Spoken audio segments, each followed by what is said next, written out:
We're going to go ahead and get started if that's okay with everyone. Good morning. Morning, Roxana. Good morning. We are starting the complaint committee meeting. It is Monday, December the 1st at 8:07 a.m. We are still missing one committee member, but as he gets in, he'll be able to join us. Want to welcome everybody here. If you can have your iPads on, your report's either going to say presentation legal or start with Pyramid Beauty and Barber School, and we have appearing Miss Lois Bryant with the school. I'll let Rob take over unless we have any questions. Did you want to go ahead and do the nomination? Yeah, let's Since do we have that. three. Go ahead and get your mic. Last time we didn't quite have a quorum here. We do now, so I think what we need to do first off is elect a chairperson for this committee.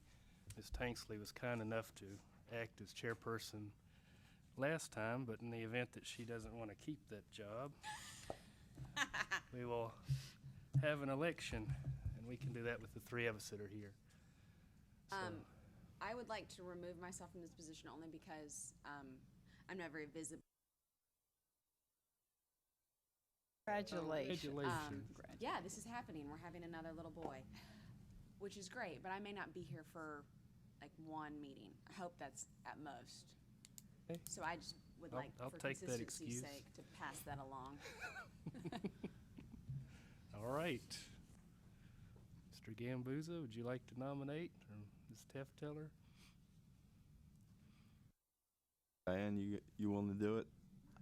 Okay, because I just got a new position with that other organization. I'm just afraid I couldn't give forth the effort that's necessary to do it at a level I'd like to. I certainly want to continue serving on the committee, but if you don't care, then Well, why don't we nominate you? If somebody here doesn't feel like they want to be chairman, we can have a vice chairman too, and you can nominate one of the two people that's not here to be chairperson. I would be more than happy to serve as vice chairman because I'll plan on being here. And I don't care to be chairman, I'll be here.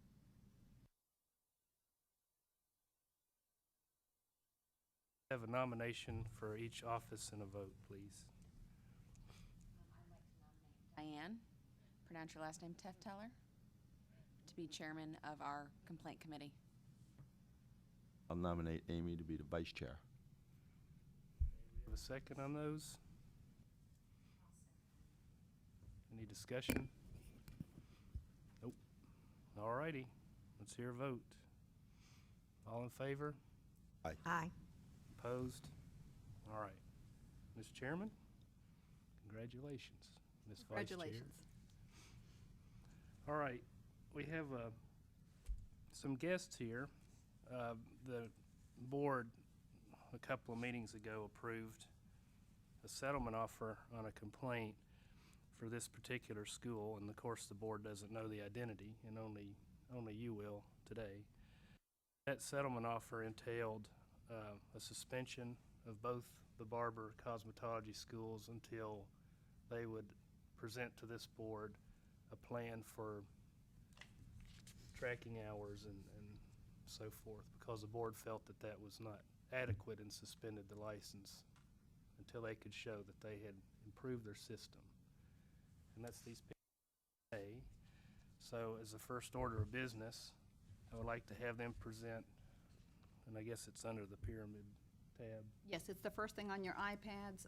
You have the presentation that was put together on page 3. That is a letter to Attorney Robert Herndon, and it explains the upgrade of a system, backup to their system, second backup, staff training, and then cross-checking, again, as means to make sure that student hours are properly recorded, that the school has a system in which when we not only do the annual inspection, but monthly when we audit them, every student that is enrolled, whether they're present that month or not, those hours should be there and reflected. And so this is their presentation, and then the third page is a picture of the clock. Ms. Bryan is here to answer any questions you have, but if you could take a minute to review what they're presenting to do and make sure that that meets what you think will be needed for proper tracking.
Yes, Ms. Bryant is here. If you could come on up, Ms. Bryant. And then you'll press the red button when you're ready to speak so they can hear you. As Rob mentioned, this is complaints that you wouldn't have known the name of the school prior to now. There were two different complaints. One of them did come from the Veterans Administration regarding also reporting of hours, unprofessional and dishonorable conduct regarding the hours that were submitted to them. And so the review here is to be of their plan to make sure that none of that happens again. So if she's got anything else to add. You also have on your iPads the full consent order. Let's bring Mr. Finger up to Yeah. date. Before we get started with that, we have another committee member who's come in.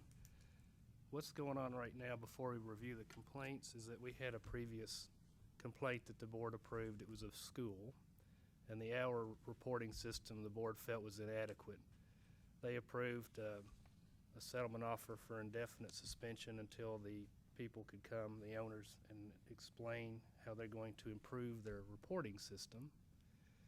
And right now we're hearing if this is going to be an adequate system or not, so that this committee can report to the full board that it's been.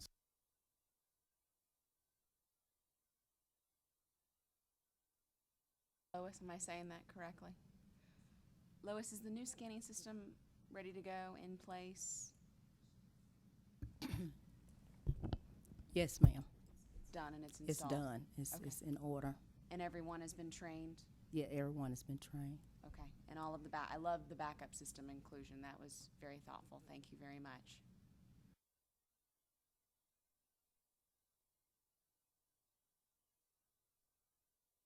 Sure it was currently run. I was just gonna ask Sam if it was currently running or if it was gonna get done, so.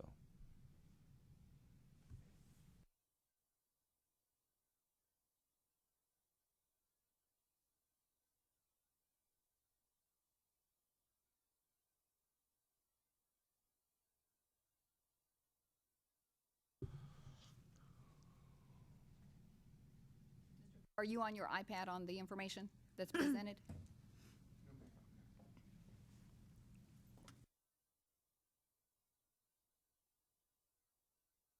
I don't have any further questions. Sand, will they be on the Excel program that we were discussing last meeting?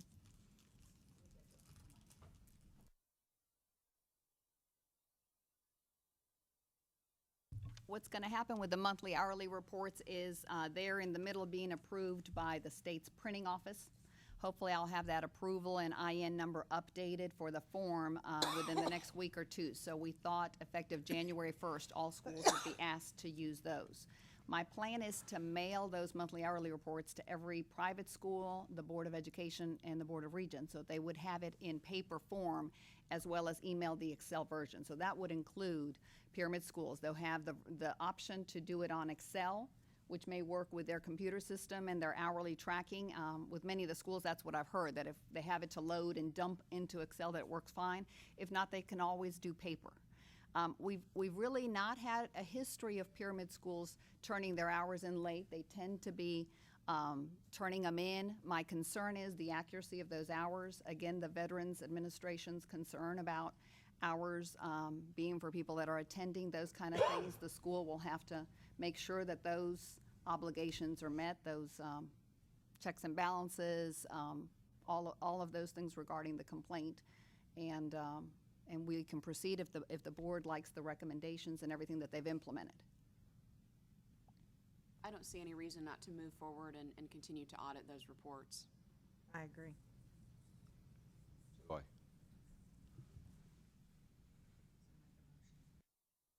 So we Motion to approve this plan? I'll I second. We have a motion from Ms. Amy Tansley and a second from Mr. Frank Ambusa, and the motion is to approve the plan as presented by Pyramid Schools. I don't believe that they need to be re-inspected unless the board is uncomfortable with anything. Effective today, they can go back and the school can open if that's, if the board approves at the full meeting, right? So, Or wait. Ms. Chairperson, you'll present to the board when the complaint report comes that we've reviewed this matter and that the committee feels that the proposed plan is adequate, and let the board if they want to accept that or not. They probably will, but the board has to approve it. Right now, we're using this committee to look through the information and get the details. As far as the inspection, there was no other, there's no reasons for us to, I mean, it was strictly the timekeeping was the challenge. Correct. Yeah. Correct. I think the records we'll still inspect them once a year like every other school, but internally, the monthly, hourly reports will be tracked a little bit differently and audited more periodically. Like this for a quicker inspection? Or, There is, as you all know, it's tough for our board members to get to the schools. We're still about 20 schools behind doing inspections, but the field inspector that is in the area can obviously know what records they're looking for and try to do that more often as well. So I can make a note, yes.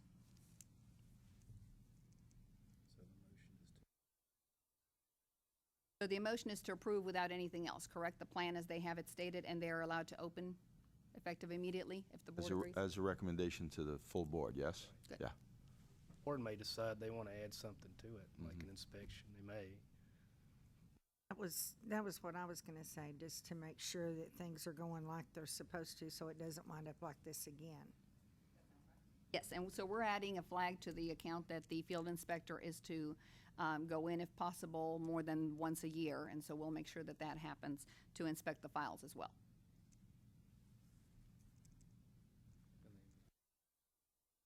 I need everyone to vote if we could. We need is everyone in favor? And Ms. Tifatilla, I'll let you take over. I'm sorry. I'm doing. Is everyone in favor of moving forward with their plan? I am, yes. aye.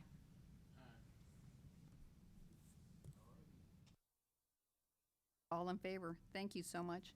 Thank you very much, Ms. Bryan. So Thank you. you're all set. Ma'am, just remember that the full board has not approved this yet. So until the full board approves the plan, nothing's really changed, but that'll happen.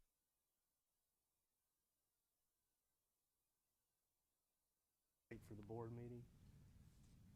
Or, We'll send her a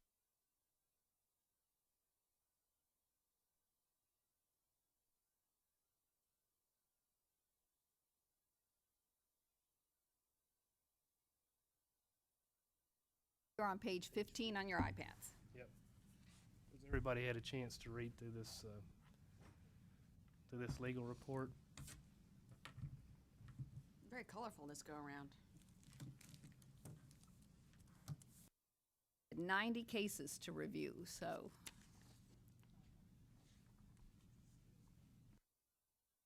Hernandez, do you have a fee schedule that you could provide for us? Is that in our packet already? I'm not sure if there is. You mean a matrix on how you, yeah, I could put one together for you. I would appreciate that, only because my questions regarding the cases as a whole were in regards to consistency, and just understanding if there was an unlicensed activity, if that's always $1,000 fine, what is the leeway of someone? That's an interesting statement. I know what you're talking about. Okay, In some cases, a shop or a manager has allowed an unlicensed person in their shop.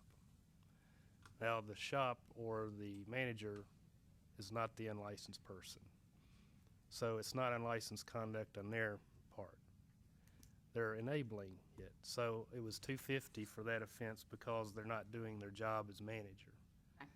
Instead of $1,000 as if it was them doing it. okay. So if you want to change that, No. That's why I think the nuances there that you just explained is exactly what I was looking for, because I was not concerned, but just wanted to make sure again for our last meeting that my little red flag goes off when I see unlicensed or expired license, and then not understanding sometimes, and it's my fault that when there are multiple statements that are repeating, and one is for the unlicensed person, and one is for the shop, and one is for the shop manager, I lose my train of thought on which fees apply to which individual. that's the theory, because the statute that's been violated is different. The one that requires you to have a license is 108. The one that requires the manager to do their job is 118. And that's the logic behind it. If you could, for our committee, just prepare a very, I don't want to create more work for you, I apologize for Oh, that. that's fine. But That's perfectly fine. I'll put that together for you. is that published then? I mean, is that something that could be published on our website? Well, I mean, it's a public record. I mean, I don't know if we need to broadcast it or anything, but You mean the rules or the laws that point it out? no, And the associated matrix fines. we use to figure Oh, the the civil matrix. penalties.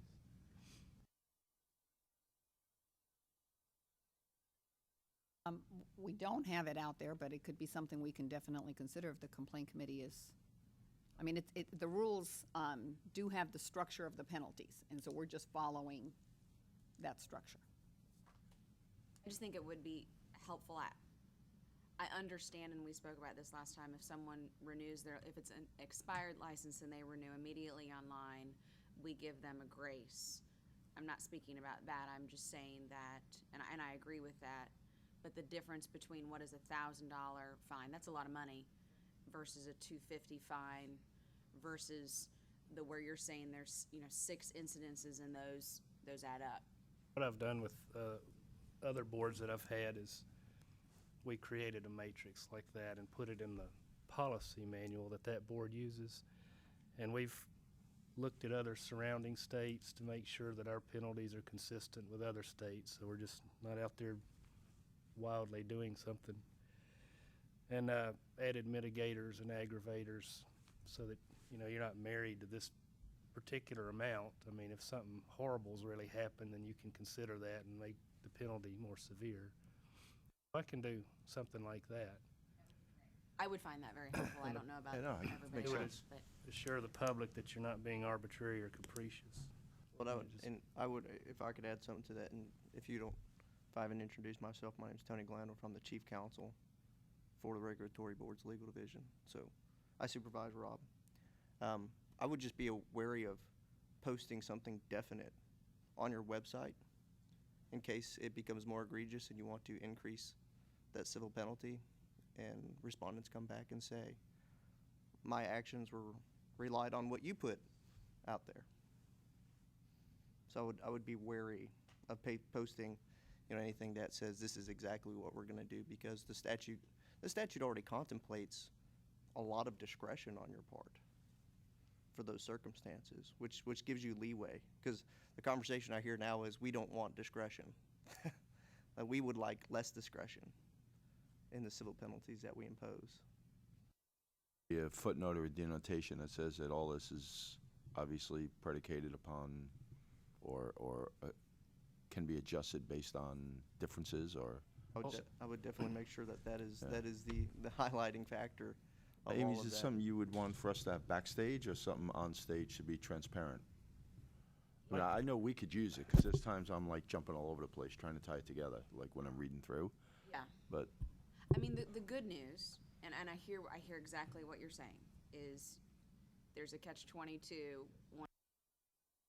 out there, and it's for the whole world to see.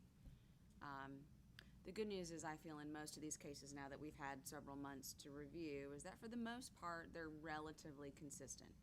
Lack of license, unlicensed activity, expired licensed activity, name tag violations.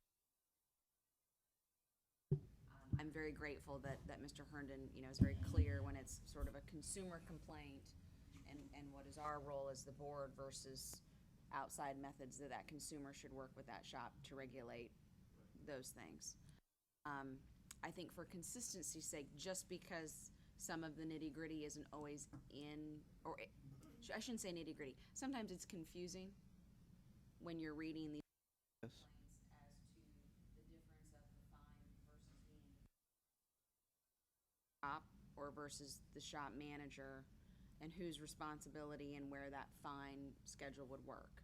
If it would be something that maybe we could use internally first, and then discuss what that needs to be facing the public. But I also don't think that it should be a surprise of what those fines are. I mean, I know just within my own shop, there's a lot, and I can't speak for everyone else, there's a lot of hearsay/rumors as to what those fines are when they're applied and when favoritism is applied across inspectors or shops.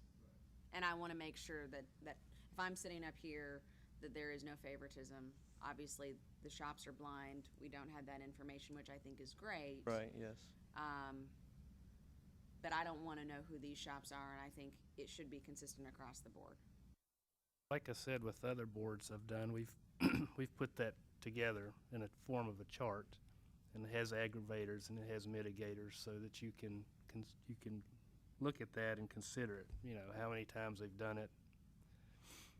You know, how many times they've done it in one instance. There's lots of things to consider. And I have an example of that I've done with another board, if you wanted to see that. Or I can just come up with one and present it next time.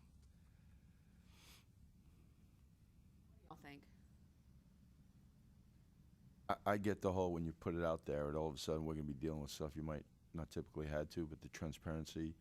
I think for me, let's start with the understanding of it internally and get our arms around that and see if it exactly how consistent it is. I could just clarify my concern. My concern is not that you create a chart and that you use it here. That's not the concern. The concern is that if you put it on your website and say, these are the civil penalties, and somebody who's a shop manager says, oh, well, my cost of doing business for having someone unlicensed is $250. Easy Worth it. enough. Yeah, Exactly. you got it.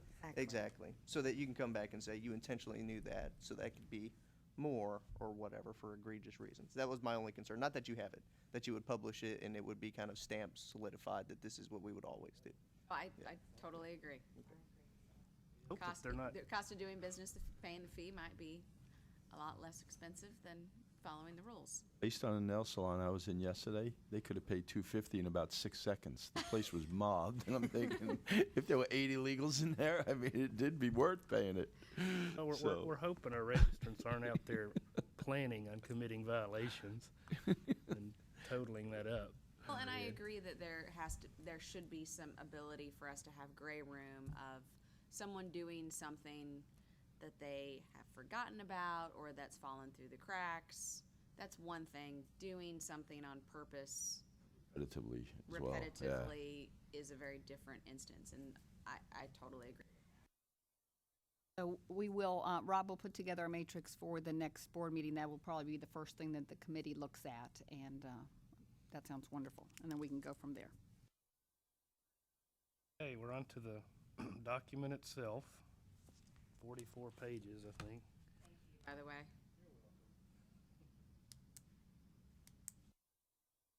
For clarification, I just want to make sure that if anybody were to ask us what we were doing, and they would say, why is this 1,000 versus why is this 250, that we have a very clear understanding of that. And I'm learning, so I have a lot to Absolutely. pick up. I asked the same question you did, Rob. Gave me the same explanation. I'm with you. If you will, just so we can get, make sure that we can get done with the 90 cases before the next committee meets. Any questions, or those that you disagreed on the amount or have questions, make sure to point out to Rob.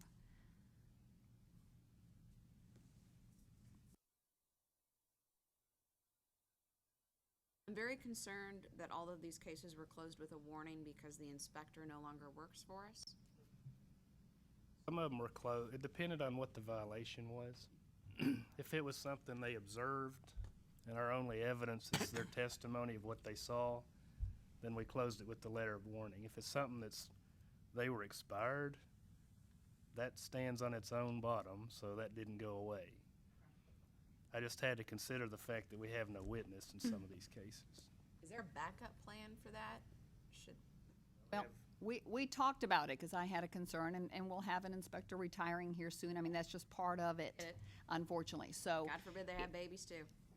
exactly. In training, they've been told whenever possible, even if it seems odd, just take pictures. Because if there's a picture, we can continue the process even without the inspector there, and that to us is vital.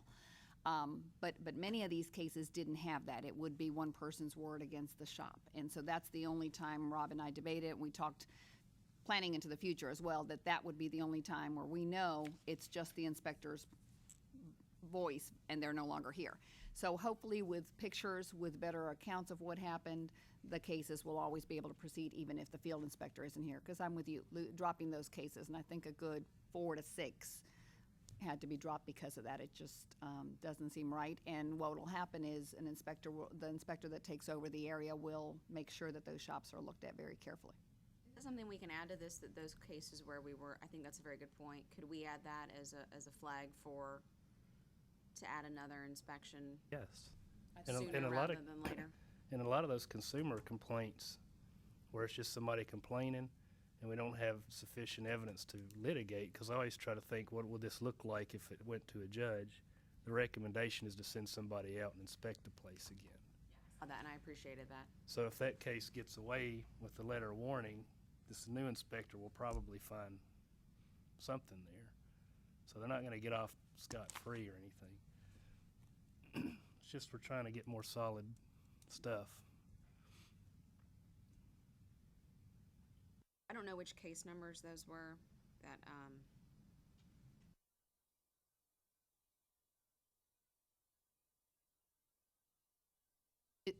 Is your Off des- those. desire to add a field inspection as soon as possible? And we can find those, so that's not a problem. That's what we'll do. Like I said, I think there's 4 to 6 of them that were dropped. Yeah, exactly. and just going back to the consistency. That sounds perfect. Thank you.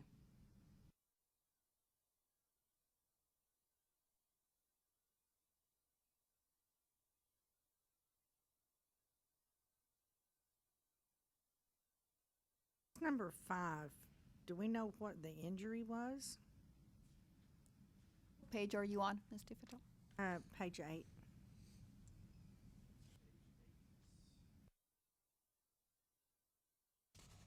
Oh, wait a minute. 22, sorry. On the iPad. On the iPad, it's 20.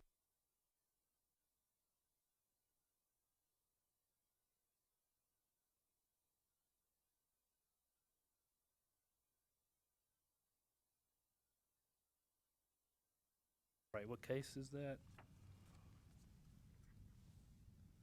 Want the case number? Number 5? Yes. Okay.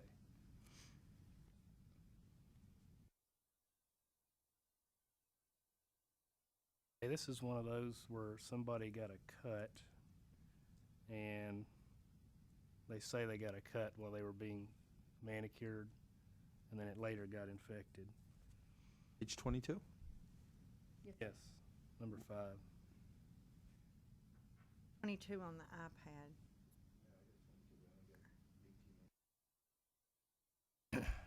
In some cases, you're not gonna see everything that has to do with this case, but in a lot of times, the owner has given them their money back or something to mitigate what happened. But of course, there's no way to know in the chain of custody. You know, they got cut. We don't know what they did when they left the shop. They might have changed the oil in their car or something. I mean, there's just really no way to know that that's the direct and proximate cause of the infection. So I did recommend that somebody go out there within 30 days and make sure everything is clean. This is one of those cases that we built in a follow-up.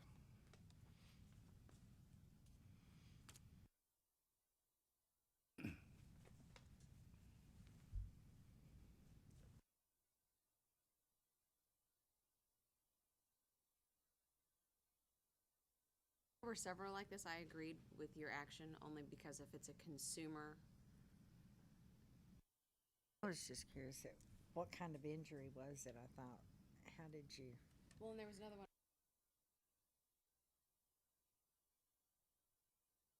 Or the playground. I mean, there was some gray area. But when they say, okay, within 30 days to ensure the inspector's coming out,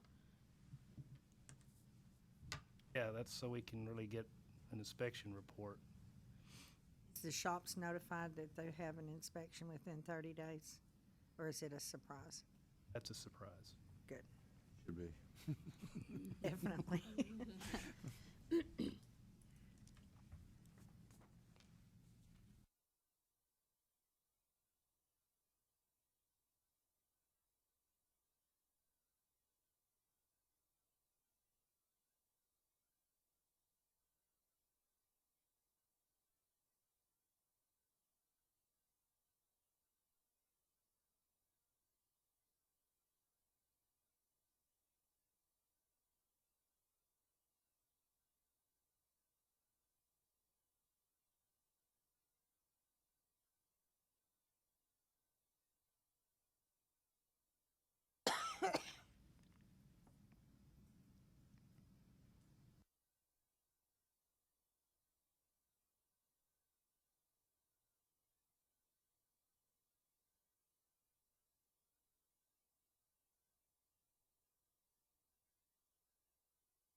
which a shop, it had been a multiple, this was a manicure shop that was wax machine. I don't remember if the particular case was they put it in the refrigerator. There were several instances of what they did with wax machines.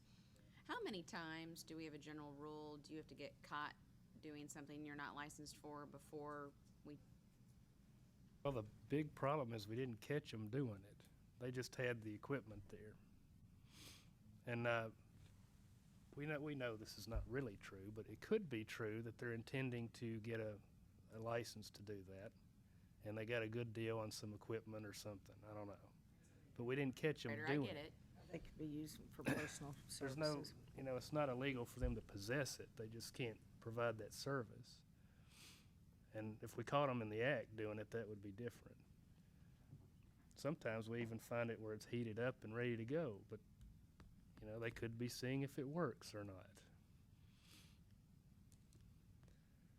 And you're right, it does happen often. Several of Yeah, those. yeah. I mean, they did provide some laughter. I appreciate that. I just didn't know. Not the first time that they had found the wax machine with a pillow on it or being whisked out the back door.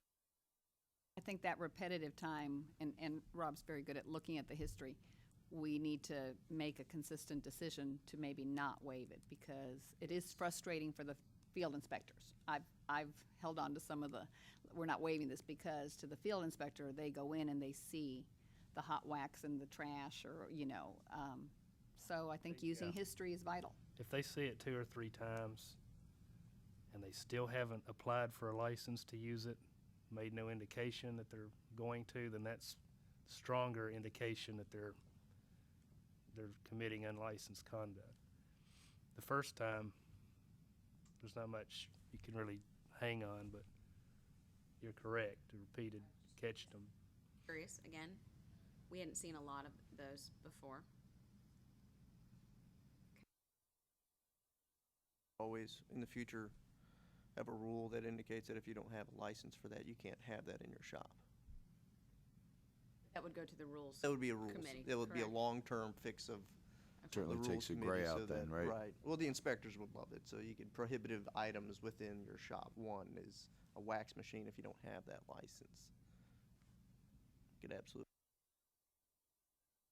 long term. You get to experience the joy of a rulemaking hearing next month. January 5th, can't wait. Excited. I'm wearing comfy shoes.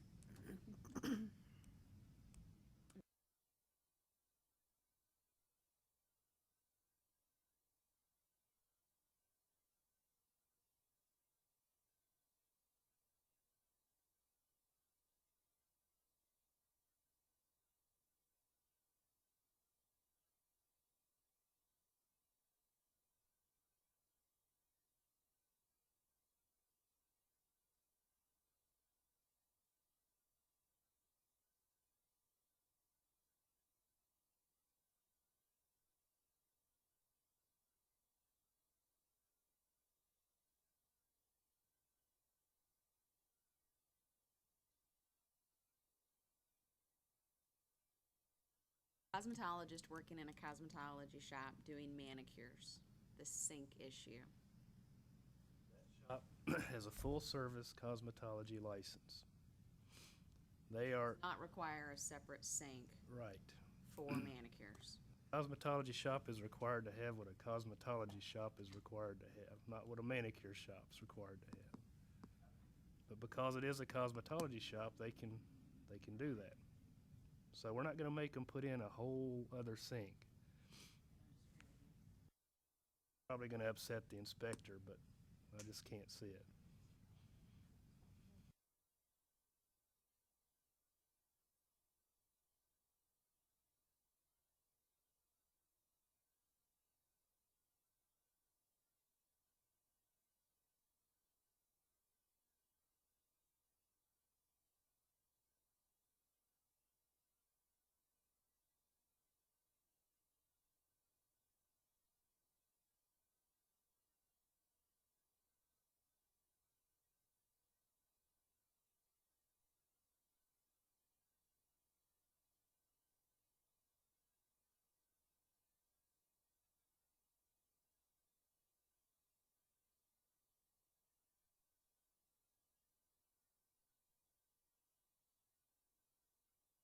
Camboza, Ms. Tanksley has wrapped up her questions, so do you have any? I'm out. You swear? I'll just make a motion and recommend council's recommendations, if that's Finger, do you appropriate have at this any time. comment? Do I? Oh, Not at this time.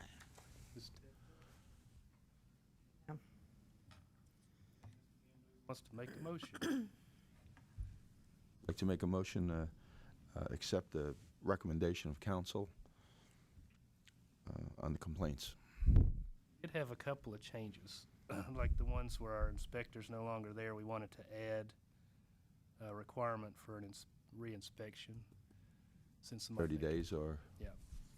So I guess the motion would be to accept with amendments, if you want to. rephrase it? Okay. Accept the report as amended. I'd like to make a motion to accept the report with the changes that are recommended by council. Second that. All in favor? Aye. Aye. All right, thank you. I think we're done here with this committee. Thank you. We're going to go ahead and take so the complaint committee has wrapped up. The full committee will start at 10 o'clock. If you want to take a break, go to the coffee room. We'll resume at 10 o'clock, and the reciprocity committee will be starting shortly. Thank you Here very in the much. same room? Same room. Okay, so get out, that's what you're saying. Got it. That was really nice, wasn't it? Get out of here. Okay, Mr. Gillihan, we are on. Oh, you're right. I'm You're sorry. it. Habit. That's Ms. okay. Coppinger, good morning. I'll let you get us started. Good morning. The December 1st, 2014 Reciprocity Committee will now begin. Thank you. Good morning. We are on our presentation for reciprocity, and in front of on your iPads, we have our first individual. I had 3 people coming to our reciprocity committee meeting, so if they get here, we may have to readdress their items. If not, we're just going to continue, try to get everything done, and maybe review it at the end if they do get here. Before you, we have an application for reciprocity of a manicurist license from California for Jessica Dupuy. Certification shows that the initial licensure was issued on June 2009 with 400 hours by examination. Ms. Dupuy also has a Kentucky license. Unfortunately, it has not been received in the board office to this date. She does not have the full 5 years of work experience because she's a military spouse. She's had to move repeatedly. She was hoping to appear before the board and kind of explain her experience also working at the different salons and through the facilities there at the military base. For now, you've got a letter from Alicia Williams that explains her experience. I will leave it up to the board. My recommendation was going to be to approve her for a reciprocal license because she does have the license since 2009. It's just with moving in the military, it makes it difficult for them to establish and get the letter of recommendation, the taxes with her income and so forth. So I'll be open if the board wants to wait on the Kentucky license to come in. It just didn't get here quickly enough. I don't think she expected to need to start working as quickly as she did. So I'm open to the board's ideas if we want to send her a letter and maybe have her represent. And she has had a practical and a written exam, right? Yes, California does both. Where California is lacking, it's the 400 hours. But if we look at the license date, she in essence has had a license since 2009. It's the work experience to balance out the hours. The military exemption doesn't, would that apply in this case?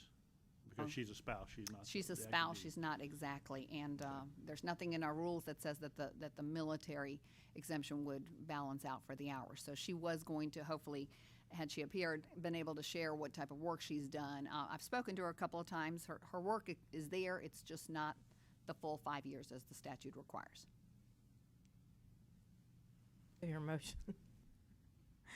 I know we talked about these things last month and meeting the full requirements, but this close on the work experience, particularly if she has a Kentucky license, and we know what some of their requirements are as well.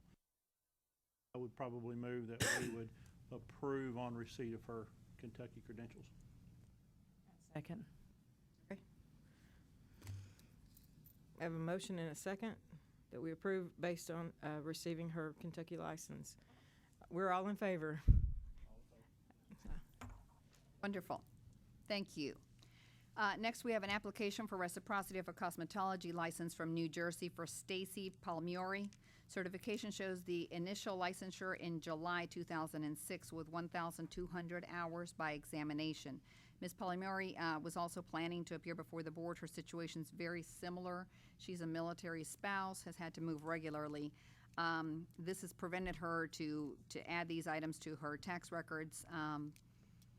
She's explained that she's worked in the industry actually for longer than the 5 years required, but again, I don't have any work history to support that. New Jersey is the same. It's licensed by examination. She's just missing the additional 300 hours, but has been licensed since 2006. My recommendation is the same. I would recommend that we approve her reciprocal license.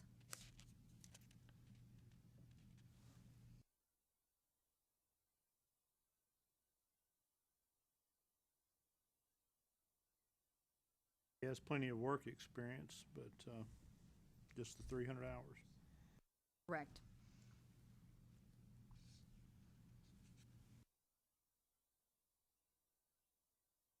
That what would you try to want to get everything even all the way across with anybody, right?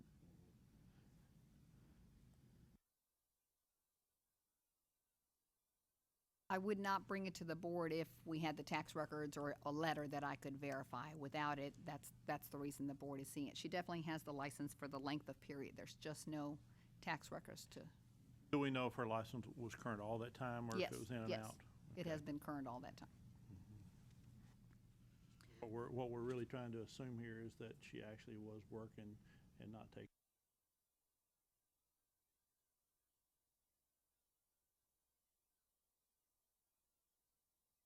Is there any way she could prove when she worked her periods? Can she do that from tax records? She told me she didn't have the tax records, and I don't know if that's, that she just didn't file the income. I don't know the details, but there were no tax records for the last 5 consecutive years or letters.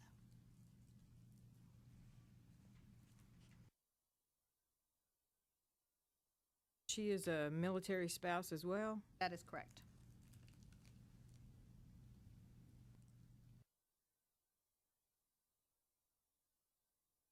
Very similar to the one we just did. We want to give benefits, but again, in the interest of being fair to everybody.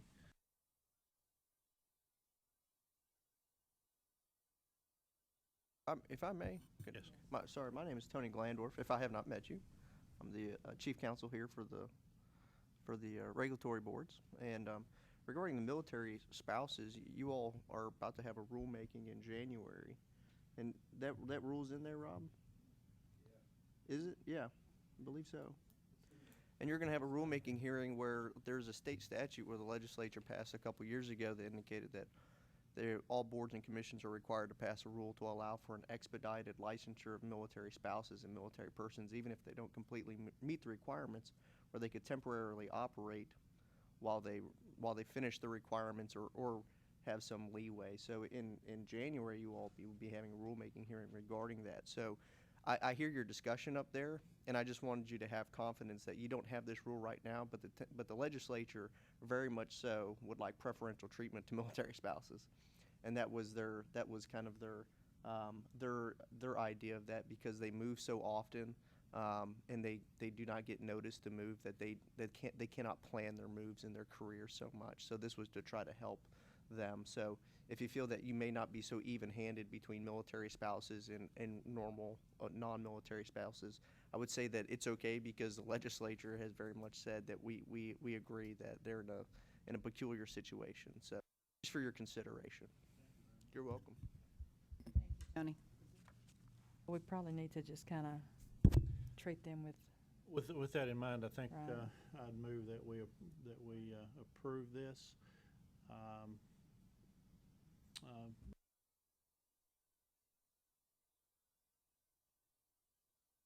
Second. Okay, we have a motion to approve and a second. All in favor? Aye. So motion carries.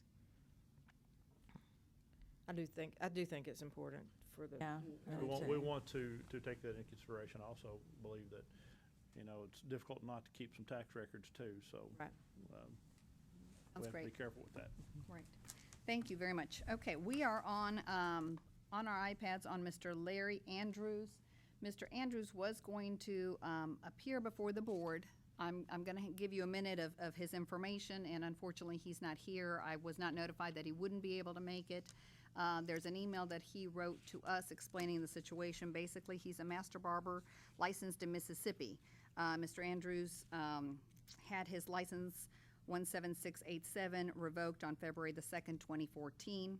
He signed the consent order, paid the civil penalty associated with that complaint. His license was revoked for the use of fraudulent documents.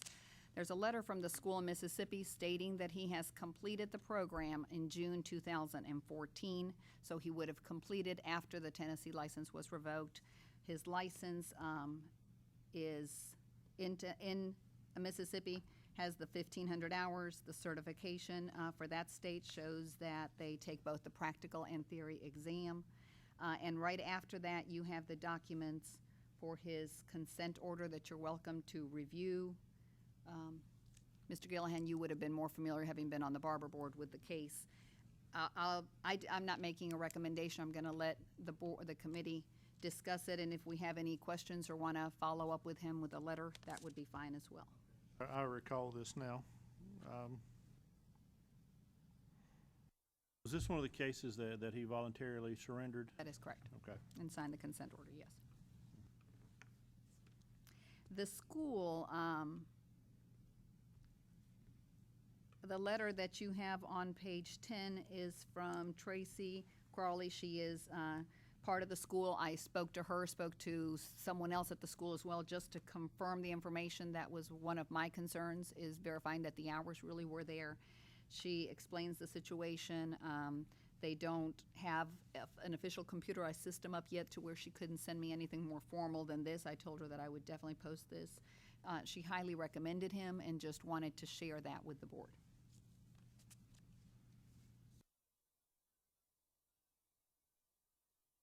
Members, in Thank you. case you weren't familiar with this, there were some cases that came in front of the previous barber board where some fraudulent licenses were obtained through an individual who had solicited students in schools. Documentation had been submitted, and various different scenarios with that. I believe this gentleman was one of those. The board at that time had sent out consent orders. He voluntarily relinquished his license, and as I understand what we're saying now, he has legitimately completed his schooling and tested in, Right. in Tested Mississippi, in Mississippi. Whose requirements are essentially the same as ours.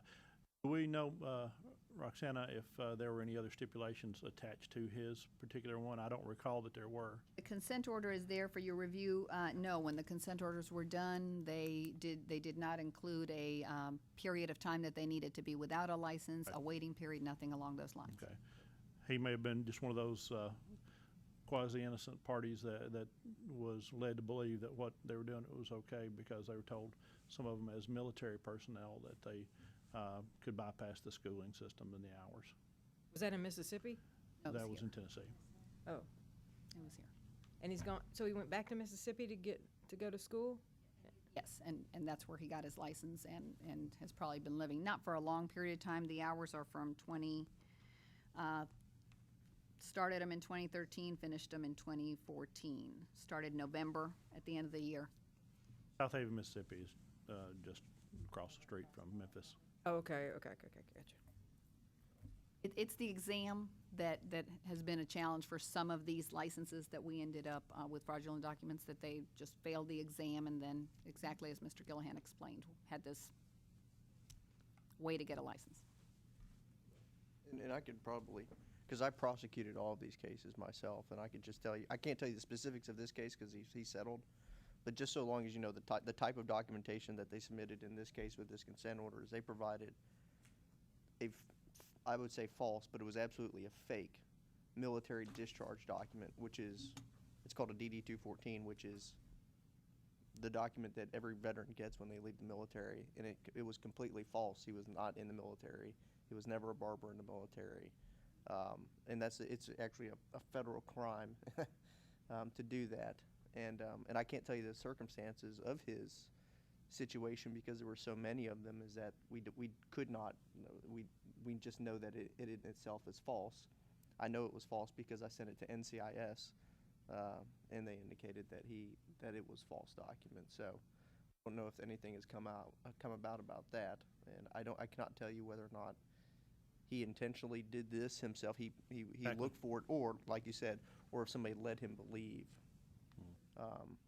that this is something that could be done. Whereas, you know, there were some situations where you pay me, I can administer you the test, and lo and behold, they're submitting these false documents on their behalf. I cannot tell you the circumstances of that. Only Mr. Howard only Mr. Andrews could tell you the exact scenario, explain, and if he was here, I could tell you whether or not some of that holds water or not, based on the documentation that he submitted. But since he's not here, it's difficult. Yeah, I'd be curious to know if he knew about the false document. I mean, he knew he wasn't in the military. Yeah. Absolutely Hello. true. So, I mean, So was that submitted without his knowing? That's the facts that we don't. That's the facts that we don't know, is that some of these documents, the military document itself is not necessarily signed, you know, by the potential military service person. DD-214 is a form that they give on separation from the military. It tells their MOS, their status, and they're presented to schools all the time. We keep them in their files, but he's absolutely correct. The student doesn't sign that. That's like a pink slip from your work when you're. Since he signed a consent order, you know, I don't know if that's an admission of guilt. He just agreed to But have absolutely was. I'm disposed sorry. of. No, he admitted to false, fraudulent, deceptive acts. Okay. He's admitted to that. If I could interject, I really wanted him to appear before the board. I feel that the board or the committee has every Questions reason for to have a lot of questions Yeah. that I've been able to ask him over the phone, but to some degree, very few. I've really encouraged him to come. If the committee would like to consider putting it off. Now, I explained that the next meeting isn't until February, so if he's not able to show today, he can't have a license till February. That was. It's his choice. He did know the time. If he happens to show up later at the full meeting, we can decide at the last minute to have him wait. But my recommendation would be to delay, for now, deny until he can answer the questions that the committee has. I think he should. Good. And I think he needs to come before the full board. the full board, yeah. Okay. Make a motion. And second. Motion and second that he appear before the full board. All in favor? Aye. Aye. Ayes have it. Wonderful. We have a motion to request Mr. Andrews appear before the full board at the February 9th board meeting. If he doesn't make it today, that sounds right. Thank you. Okay. Next on your iPads, you have an application for reciprocity of a manicurist license from California for Thu Thai Dang. Certification shows initial licensure in June 2004 with 400 hours by examination. Tax records provided are for 2006 and 7 and 2011 and 13, which show work in his experience in the industry. However, they state that it's as a nail technician, which again for California would be the equivalent of our manicurist license, but it's not the 5 consecutive years is the reason that the committee's reviewing it. She's not military, right? No, she is not at Okay. all. Thank you. This applicant has provided transcripts from the school. I'm sorry. My recommendation would be that the applicant provide transcript for the schools reflecting the 600 hours as stated on her application. Some of the schools don't keep records that long. Otherwise, I'll leave it up to the board to decide if the sporadic years of tax records are good enough.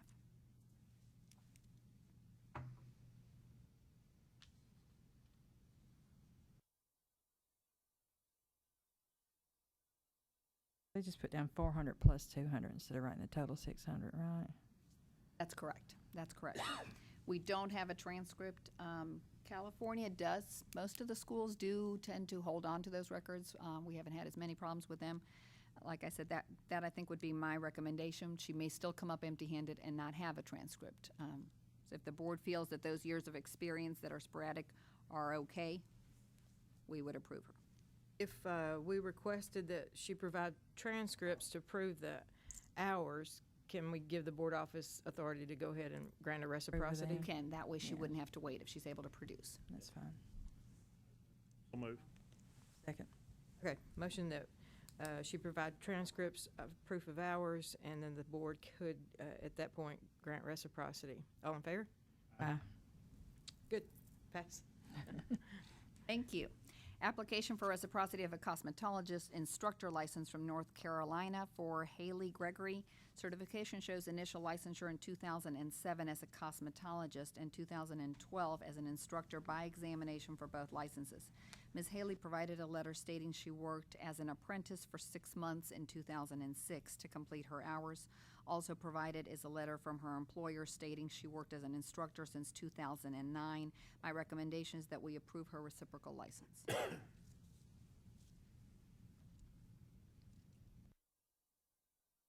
If she's approved, she'd still have to accommodate the Tennessee continuing education requirements, correct?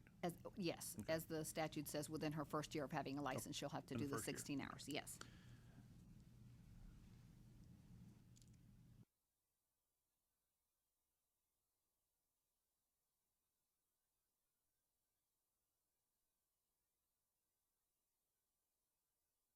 I'd move to approve this one.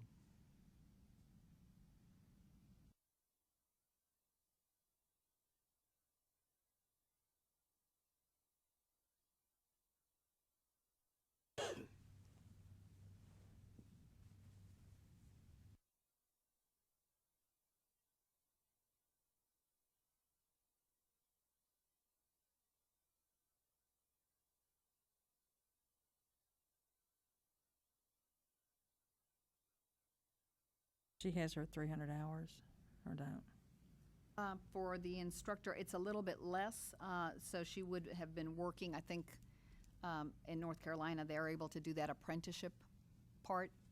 And so that's why, in her letter, she explains what she's done. The transcript, the hours for North Carolina, at least in their book, are pretty close to ours, but the breakdown lists them a little bit differently. So North Carolina, for instructor, says 800 hours, which is a lot more than ours.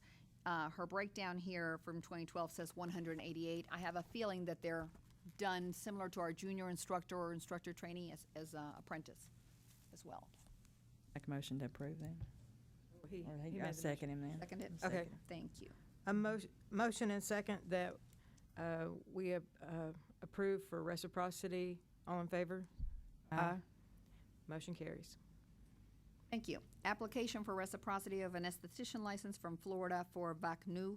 Certification shows initial licensure in May 2003 as a full specialist with 500 hours and no examination. Tax records show work in the industry from 2009 through 2013.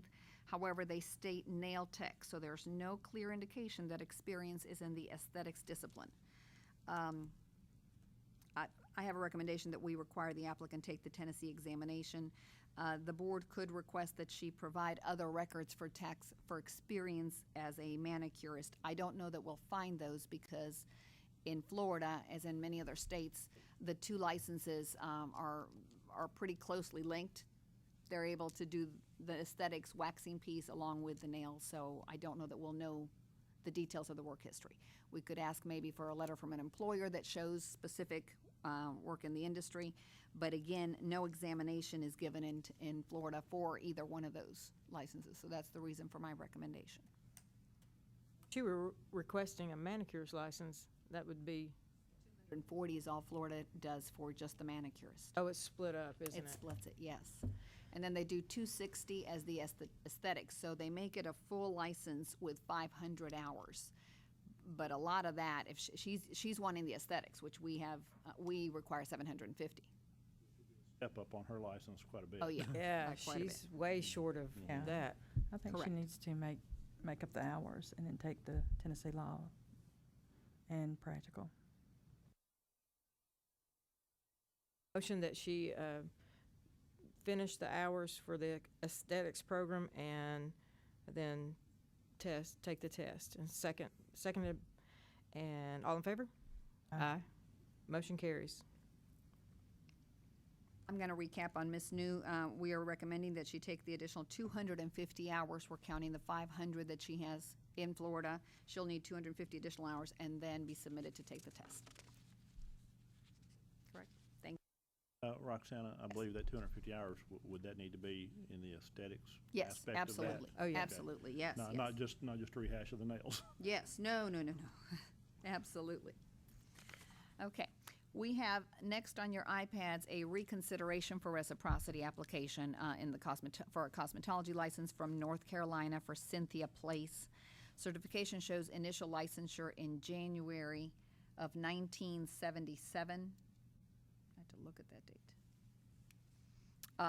With 1,200 hours and an examination. Ms. Place was previously presented to the board at the April 7, 2014 board meeting. The decision was that she provide additional information to prove experience in the industry. A letter submitted by Ms. Place states she's a military spouse, has moved 19 times, and would like to retire in Tennessee. She had a license in Tennessee between 2000 and 2004. Board records indicate that she was approved to test in Tennessee and obtained her license with hours from North Carolina, but actually tested here back in 2004. My recommendation is that we approve her reciprocal license. Her letter is on page 38 on your iPads. 2004, she took the Tennessee test and passed Correct. based on her North Carolina hours. Actually, in 2000, she had a license for 2000, 4 years sorry. with us. Yes, I'm sorry. Correct. She's a military spouse, so you have to take that in consideration too then.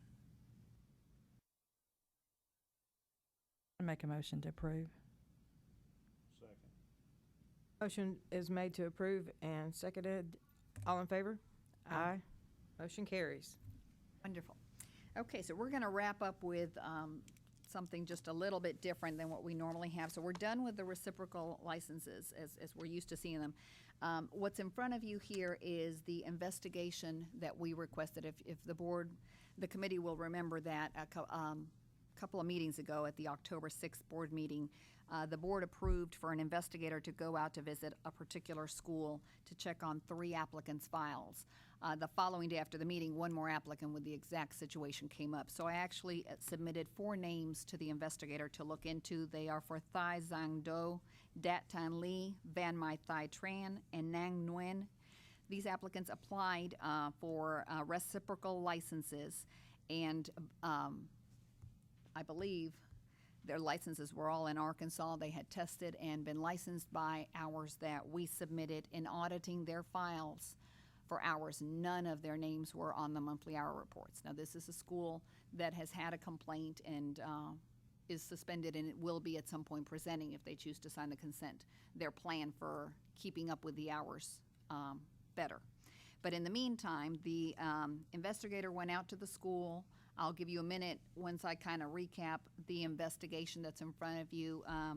They were not allowed to go immediately when they would have liked. They had to wait a little bit of time. The school owner had a family emergency. By the time he was able to go, it was October 27th. He completed the full investigation of the records. There's an affidavit by the school owner that says that after a student graduates, there's no place to keep the records. So formal records are not kept at that school.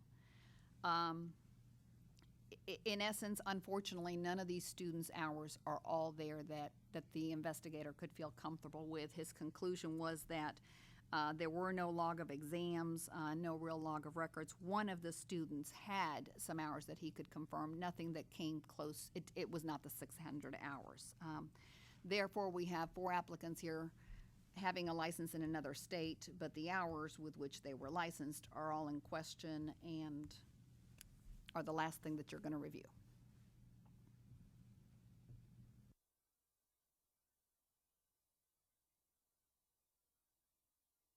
investigation is on page 46. But you're welcome to take some time. We're doing great here.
So all four of these are requesting reciprocity? Yes, This is just a big hot mess. I agree with you. And plus, just in scanning it, you can tell she's not really up front. She said one time she didn't have her key, so she couldn't get into the files, and then another time said she couldn't keep the files because she didn't have a place to put the files.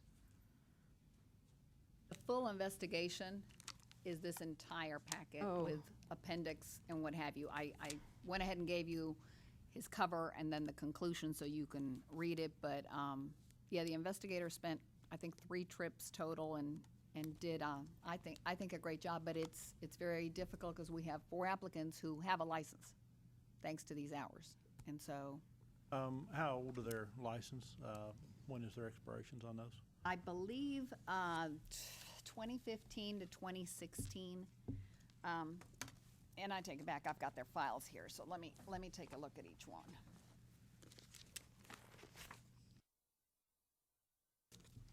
If we do nothing, they're still out there in the public, and we have no real way to Well, they ascertain if can't- they were actually trained. Right, they can't work in Tennessee, but the license that they have in another state, you know, it is Arkansas. So Arkansas for Thizando expires April of 2015. Again, these are hours given to Arkansas from us, and so they're licensed there. With Dat Tan Lee, his won't expire until October 2016. Again, it's a license from Arkansas with hours from Tennessee. Van Mai Tran, her license expires July 2015. And then the last one Ms. Nguyen has a license since September of 2014, expires November of 2015 in Arkansas. Did those folks pass a Tennessee test? But they didn't do anything in Tennessee. Okay. We don't have the hours. They went to Arkansas. They did that. Arkansas certification, unfortunately, doesn't state that they came in by reciprocal hours. I thought you said they got their hours in Tennessee. They did, in this school that's in question. Oh, So they got so- their hours here, we so- certified the hours, they went to Arkansas, got a license and a practice in Arkansas, and tried to come back in through reciprocity. Is the It- school what would I- still open? The school is, was one of the complaints issued. They have not signed the order yet with the board's decision. The board's decision on that complaint was to have the school be suspended indefinitely, but we don't have that signed consent order as of today. As I see it, we've got a couple of issues that we've got to look at here. First of all, if these individuals actually attended school somewhere and put in their time and spent their money, we have a responsibility to them to protect their welfare and protect their rights as we would any other Tennessean. At the same time, we've got a responsibility to control of this department's reputation as it relates to other states. So we don't want to find ourselves in a situation as we have been in with Texas with states questioning our effectiveness. Fortunately, unless these students can actually provide some record in their own behalf of having attended, if they've got some record that Or they paid. can produce, well, pay would be pretty difficult because you can pay anything. Paid and anytime. I've never gone. And I don't Yeah. know, I've spoken to one who's anxious to hear our decision of the four. And that was my question, do you have any type of records? And as school owners, you may be able to tell me this. She said, I may have a test, maybe. I mean, there's just, what would a student be able to provide? I just couldn't help her determine what she should have held on to as record. I tell all my students to take a picture of their time card every week and keep on their phone. So if there's any put in numbers, we can compare, In my school, we give the students all their tests back. We give them all their paperwork. For their hours, it shows their accrued hours, their hours for that particular month, their GPAs and everything as it advances each month.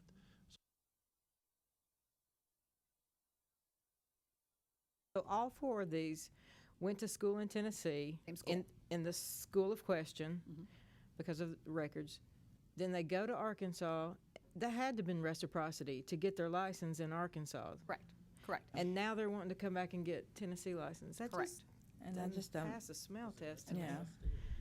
I just think that if they They want to, took their hours to Arkansas and tested there. There wasn't any reciprocity, they Right. told Arkansas, look, I've got my hours. So Arkansas took their word that they had gotten their hours Well, from that school. and the fact is, back then, we were not auditing the hours the way we do now. So we certified those hours because, Oh, in fact, if there was a transfer release of hours, if our system held on to them, we gave them. The reason I audited the hours when they came back in is because I had open complaints against the school, and I am auditing every applicant that's coming in with hours in Tennessee. And we may do that moving forward forever. At some point, it'll be an easier audit, but for now, it's time-consuming, but I feel we have an obligation to do that because we have some concerns. just feel if they want to come get a license and we're not sure about their hours, they need to retake the whole course yeah, it's not like they can't work. They Right. have a license in Arkansas where they can work. where If they they can want to be work. Tennessee certified, they need to go to school and get their certification legally that is documented. In that circumstance, though, Tennessee would be denying reciprocity to Arkansas folks who we have reciprocal agreements with. So that's Based on our hours. I mean, based on a certification that Tennessee gave them long ago. So it's kind of a dog chasing its tail here. How do we be fair to these folks? We don't have to give them the benefit of the doubt that they completed the training. We don't we certainly understand the school itself has all sorts of issues that we can't be trustful of at this point in time. They have no records to back it up. And how do we maintain the integrity of this board in Tennessee with Arkansas? That's really the big questions here. It sounds like these four folks, to me, may unfortunately be caught up in a difficult situation that they're not going to. Would the board be comfortable with, and it wouldn't happen overnight if the language is a barrier? I've spoken to Arkansas. I was under the impression that Arkansas has the test in Vietnamese. The individual I spoke to said, no, we don't. I think that's incorrect. I'm going to keep asking because I think that they do, that's our issue with the hours. Would the committee be comfortable if we recommended that the applicants take the examination, knowing that by March we should have it available in Spanish and Vietnamese? The other option, as you said, is asking for records from that they may have to show proof of either financial proof. I don't know that we'll get enough to justify the 600 hours. Surely they're going to write off their taxes for their schooling. You know, they should have receipts from it. Do we have any record at all of what their work history in Arkansas is? Have they worked in Arkansas? Oh, I that's a did very notice good that here. question. They've only had the license since 2014, so it So would it's be. a brand new license? Yes, it's brand new. Well, my feeling is, if we ask for more documents, I mean, people that are desperate are gonna come up with some documents maybe, but if we do require them to take the test, and we're gonna be offering it in their language, then we'll know if they're qualified. We'll know if they've gone to school. We'll know if if they can't pass that test, then it's a moot point. And I think that is a good way to find out if they know their stuff. But, you know, it's still coming down, these hours that was sent in, they were not legitimate. That's the hard thing for me to conceive. Really, none were sent in on monthly hourly None of reports them. on these four. None. The transfer form was done, which is how we entered them, but the monthly hourly reports did not have these individuals' names on them at all. And they're as recent as 2013 and 2014 hours. They're not old hours. But yes, you're facing a lot of things because these four individuals probably paid a lot to have the hours, and just if records aren't kept correctly, if we look at it and that's the reality, then they're really being hurt by a decision to have them go to school again. On the other hand, we have no proof that they did go to school. Roxana, do we know, were there any monthly hours reports sent on any students at that time? These four individuals are not on those reports. They send an hours report, but they're not on there. That is correct. To me, that would indicate. And they if did you not look at the exist. documents and in the appendix, there is an hourly report that is submitted, and it says contract end date, for example, on one of them, February 7th, 2012, contract start date, July 3rd, 2012. So you can't start after you finished. And several of the things that the investigator looked at contradicted along those lines. Every month, the school has to send in a report that lists all their students and the hours they accrued. That's a document that once it's sent in, it can't be changed. Now, I'll be the first one to say mistakes are occasionally made. I've made some, and I've sent in an amended report.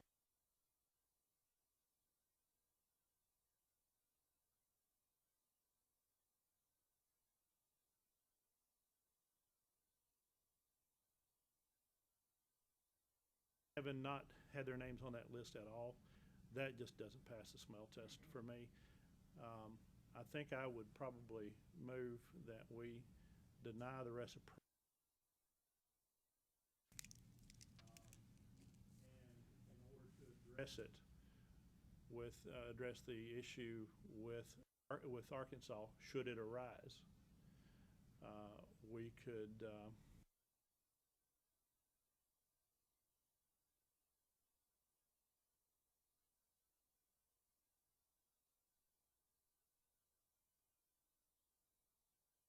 process that we've just gone through and define.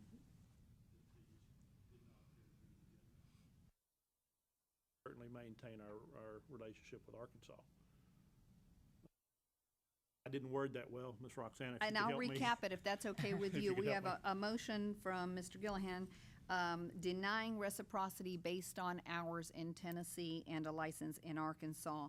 And I have that, the board office actually will go ahead and send an advisory letter to Arkansas, letting them know of the decision. They can, do what they want with it. If their exam was what they're comfortable with, they can leave it alone, but advising that when we audited the records, they couldn't be confirmed. They choose to do something with their license or anything, that will be up to them, but. Bob, does that sound like that's gonna pass the legal muster? We have a motion to deny reciprocity and let her go out to Arkansas explaining the situation with the hours. Do we have a second? Second. Okay, all in favor? Aye. And motion carries. Wonderful, wonderful. good. We are done, but if we could take a quick moment, I did want to let the board know, Ms. Dupuy made it in. She is right here, and I let her know that the board was very gracious and approved her reciprocity pending the Kentucky license. She ran late in appearing for the board. She was actually rear-ended on her way here. So, I was very sorry to hear for her delay, but appreciated her coming. She has her Kentucky license. What the states will do is send a copy to the applicant. So ours is almost here. Unfortunately, they made a mistake and said that it's a full cosmetology license. And of course, she's just a manicurist license, not the full cosmetology. So she's going to have that corrected. But I don't think it changes our motion and our decision. As soon as the board office receives that corrected Kentucky license, we'll be sending her approval letter. Congratulations and thanks for coming. Yeah, good news, bad news today. Yeah. We give you the good news and poor car. And that is all that we have for the Reciprocity Committee. Okay, do I hear a motion, we adjourn? Adjourn. Make a motion. Motion and seconded that we adjourn. Thank you. And we will start right at 10 o'clock with the full committee meeting. Thank you. Okay. Hey, that was painless. Well, sorta. That's not much of a school, and that's why we've dealt with their license recently. Mr. Gillihan, if you'd like to go ahead, we'll start.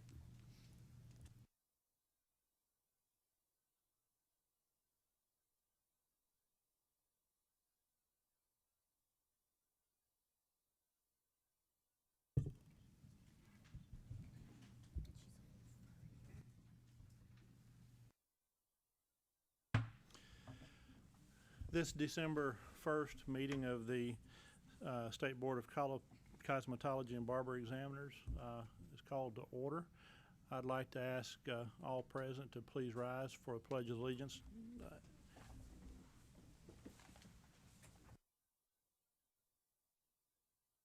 Pledge allegiance to the flag of the United States of America and to the republic for which it stands, one nation, under God, indivisible, with liberty and justice for all.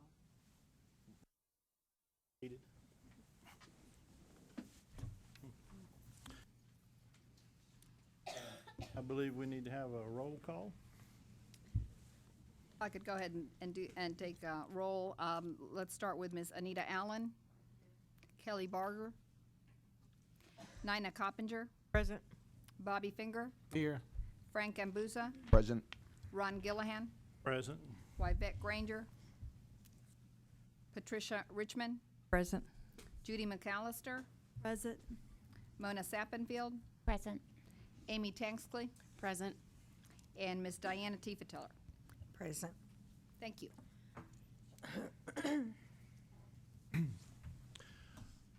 At this time, I'd like to acknowledge any visitors and guests we have here. Do we have any schools present today? Could you rise and identify yourselves?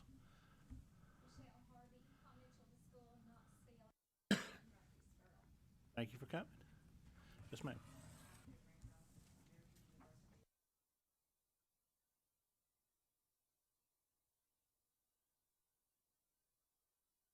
Thank you for driving. Yes, ma'am.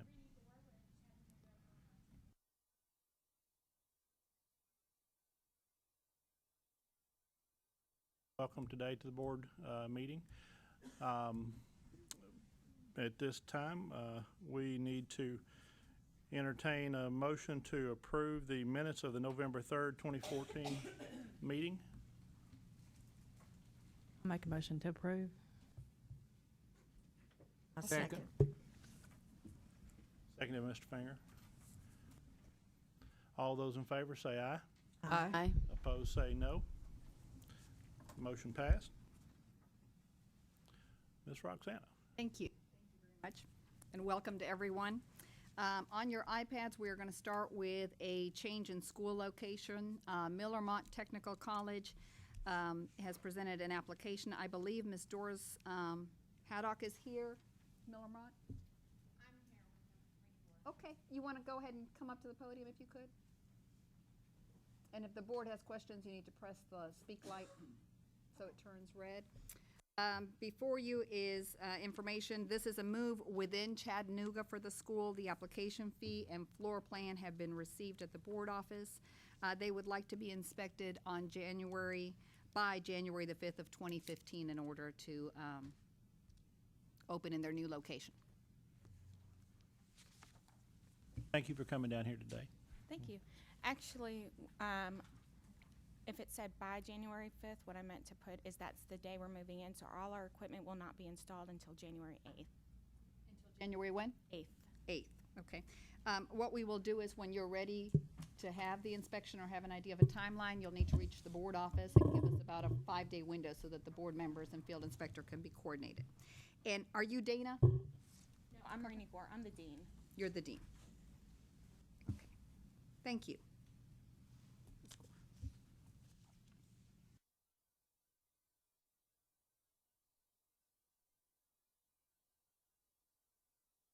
Members, do you have any questions?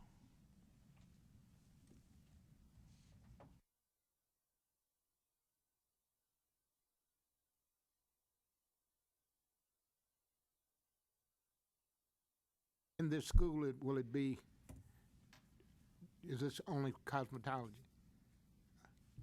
No, we have 17 programs, but cosmetology will actually take up almost a quarter of the entire space. We also submitted an application for a change of name.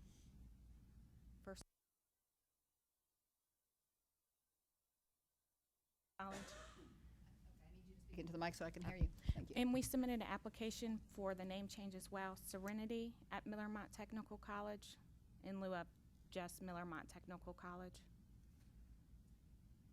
At this time, I don't have that information. We may need to present it at the February meeting for the full name change. The only thing I have is the location of the school change.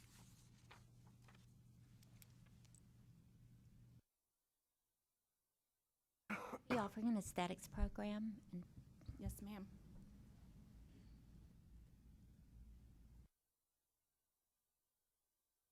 These diagrams that we're looking at, does that only represent the cosmetology area, or is that the entire school?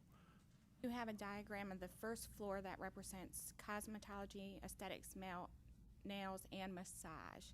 The second floor is not included, but I have one here if you want a copy. What's going to take place on the second floor? General classes, allied health, surgical technology, dental assisting. Thank you.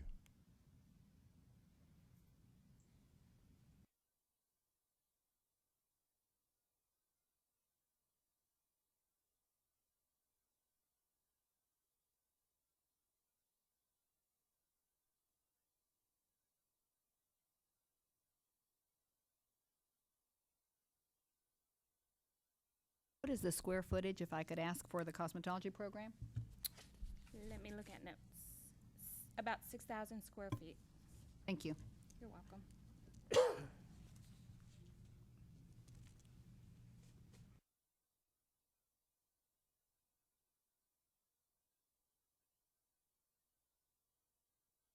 And the square footage for your barber? No barbering, sir. Just cosmetology, aesthetics, and nails.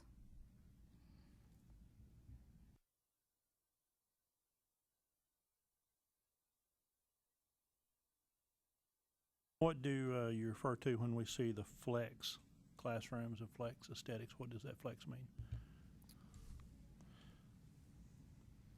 The flex are if we have guest speakers or special invitations so that we have another room that we can use for them.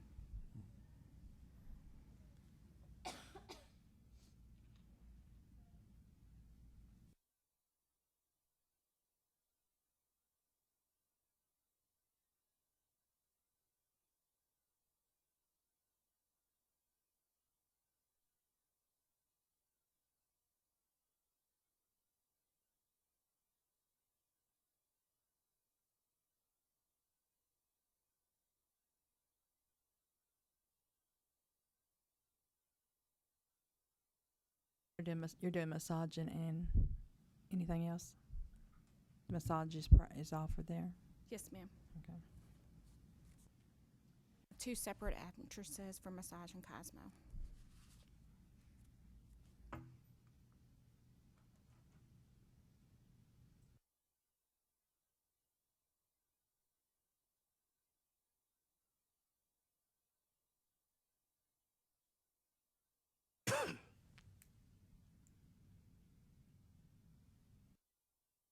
Since this is a change of location, you still have your same instructional staff, or you add additional staff? Yes, sir. Can you be open 6 days or 5 days? 5 days, though. We're gonna, the salon is open 5 days, but it lists 6 on the application because I have students in theory on Monday when the salon's not open.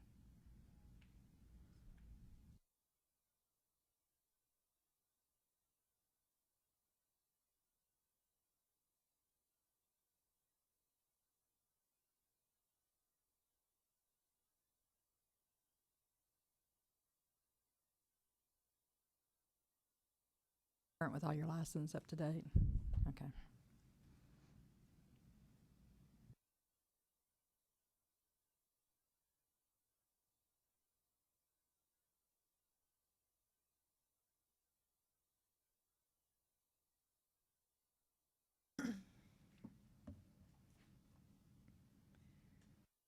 Have a motion. Do we have any other questions?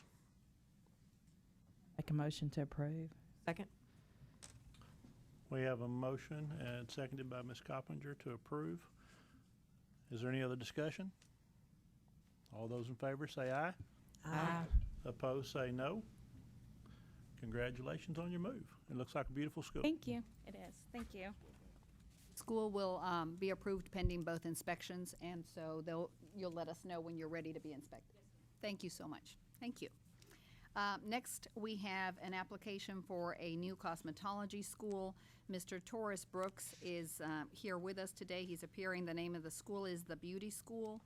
On your iPads, you will see the information presented. The entity owner and person responsible for the school is Mr. Torres Brooks.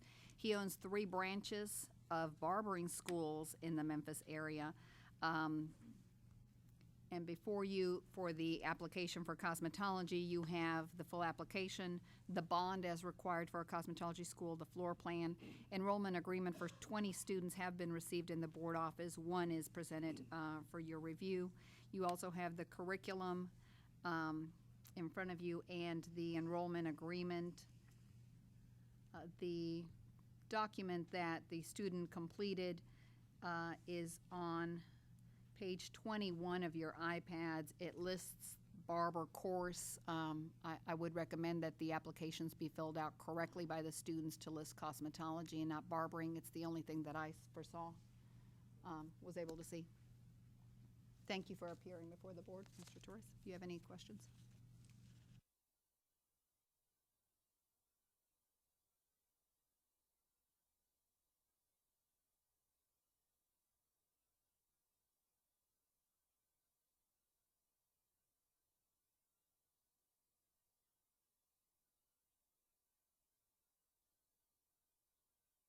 Your schools will only be open Monday through Friday? Correct.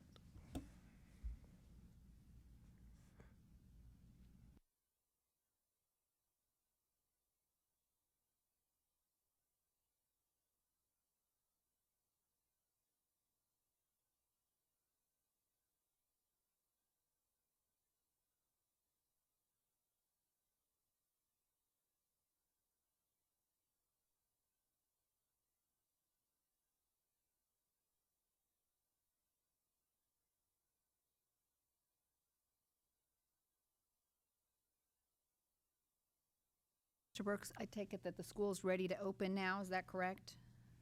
Yes, ma'am. You are ready? We're Okay. ready. So if the board, at the end decides that an inspector, that a board member would be ready to go, I know that today would not work out, but we could agree on a date and time.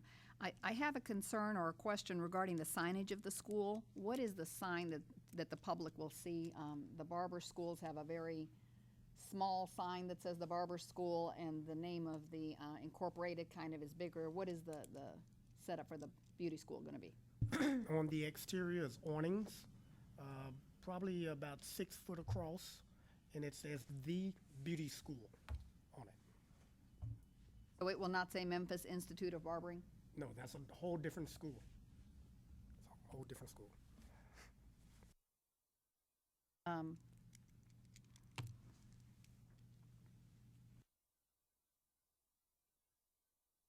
Out of context, because your application just brings it more to my attention. But when I started inspecting the beauty schools, just as a business owner and doing legal documents, I'm just curious, and Ron, you may be able to answer this, why aren't these student agreements notarized? I mean, I've not found that in any school, and I've heard because they don't ask us to notarize them, and I understand that. But I would think that that would be a matter of business that would be protective on both entities. Between the student and the school, Yes, sir. it's not required to be notarized. Right, I mean, our law and rules don't require it. right. That's what I hear.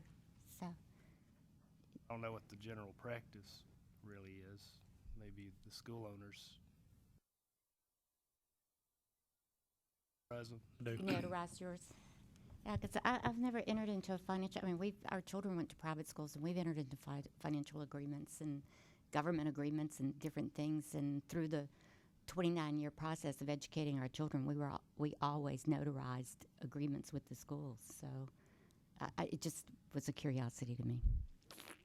Keep in mind that, I think we've mentioned it a couple of meetings, on the other side of that, the flip is the notarizing is simply saying that you saw who signed it, and we're pulling away from notarizing many of our own documents.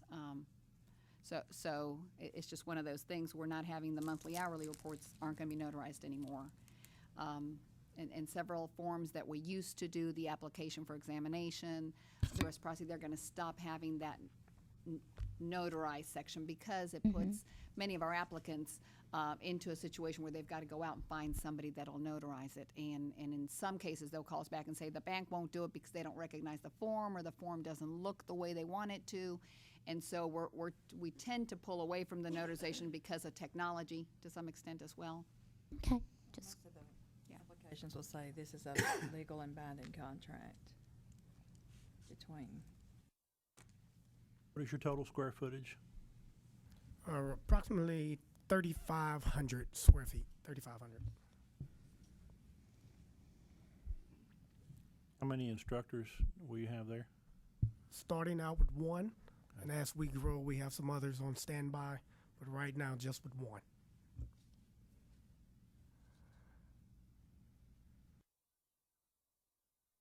And what programs what will you offer there at the school? We're going to offer cosmetology, aesthetics, and manicuring. Why do I keep, I'm missing something. Why do I keep seeing the Memphis Institute of Barbering on these papers? Because that's the name of the corporation that actually owns these schools. I'm the owner of the corporation. the DBA would be the beauty school.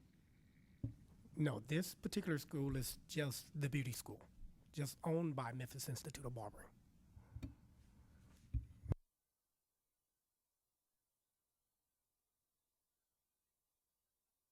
So we could hear you. Thank you. Oh, okay. Can you repeat that, please? Memphis Institute of Barbering owns the barber and beauty schools, okay? I'm the 100% owner of Memphis Institute of Barbering, okay? Memphis Institute of Barbering runs the barber school as the barber school, DBA, the barber school. The beauty school would be a whole separate entity, which is the beauty school. And are they the only two brands or locations underneath that banner? Correct, Thank you. correct.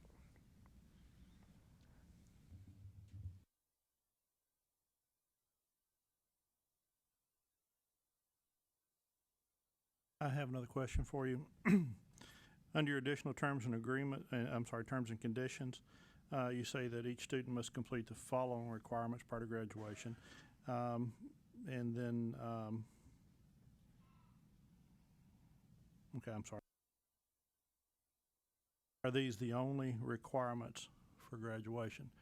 Yes. Do you have any additional school requirements is No. what I'm asking? No. Okay.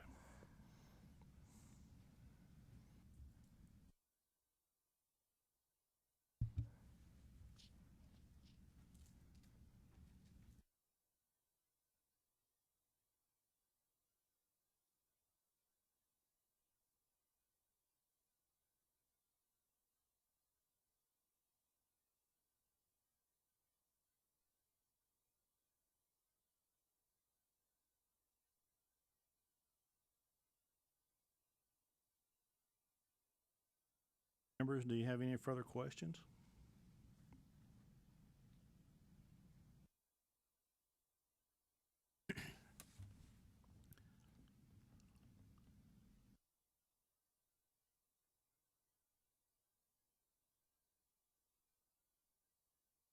You didn't mention the instructor program. Are you going to be offering an instructor program as well? Not starting out. Okay. Not starting out.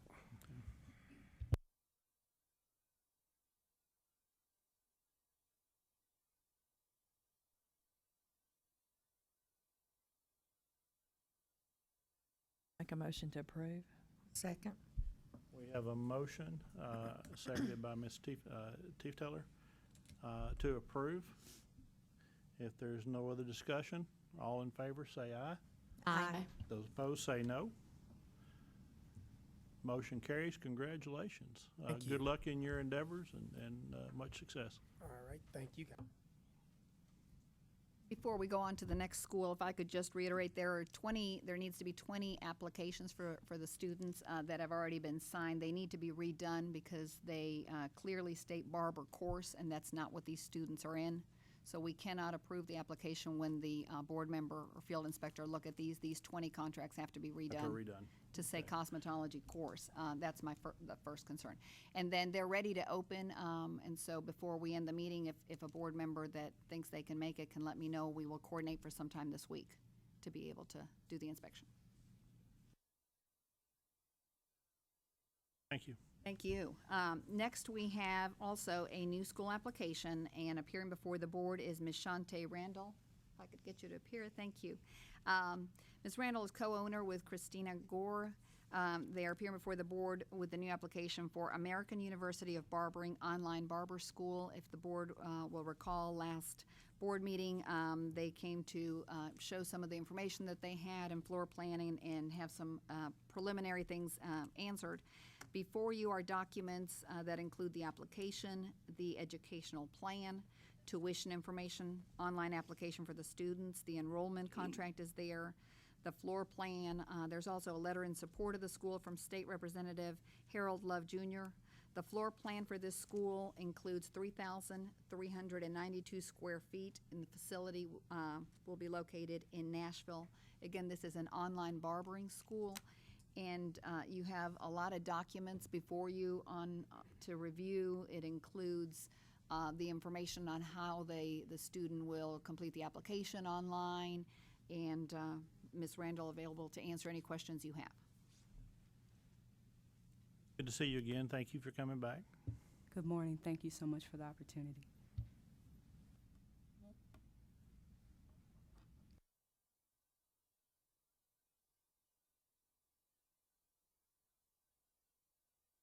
A question on the facility. It's shown salon-centric.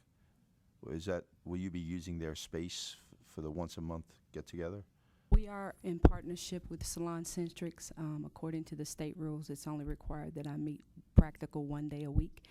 We will be utilizing the facility of Salon Centrics 1 day a week. All of our tools inside of that meeting room will be mobile. And so, yes, sir, we will be utilizing their facilities. Say you're in partnership with salon-centric. Yeah. What does that mean? What that means is we come to a term agreement where I utilize their space. And that's all that means. That agreement in writing? Unfortunately, no. It's actually offered to the whole entire public. So it's not just to me, it's just I've partnered with them and they've agreed that I could utilize their facilities for my program. The 3,000 square feet you're saying is, most of it's the store, right? It is 3,392 square feet. The space that I'll be using, if you take away the business space, 1,288 square feet, my space will be conducted with 2,104 square feet.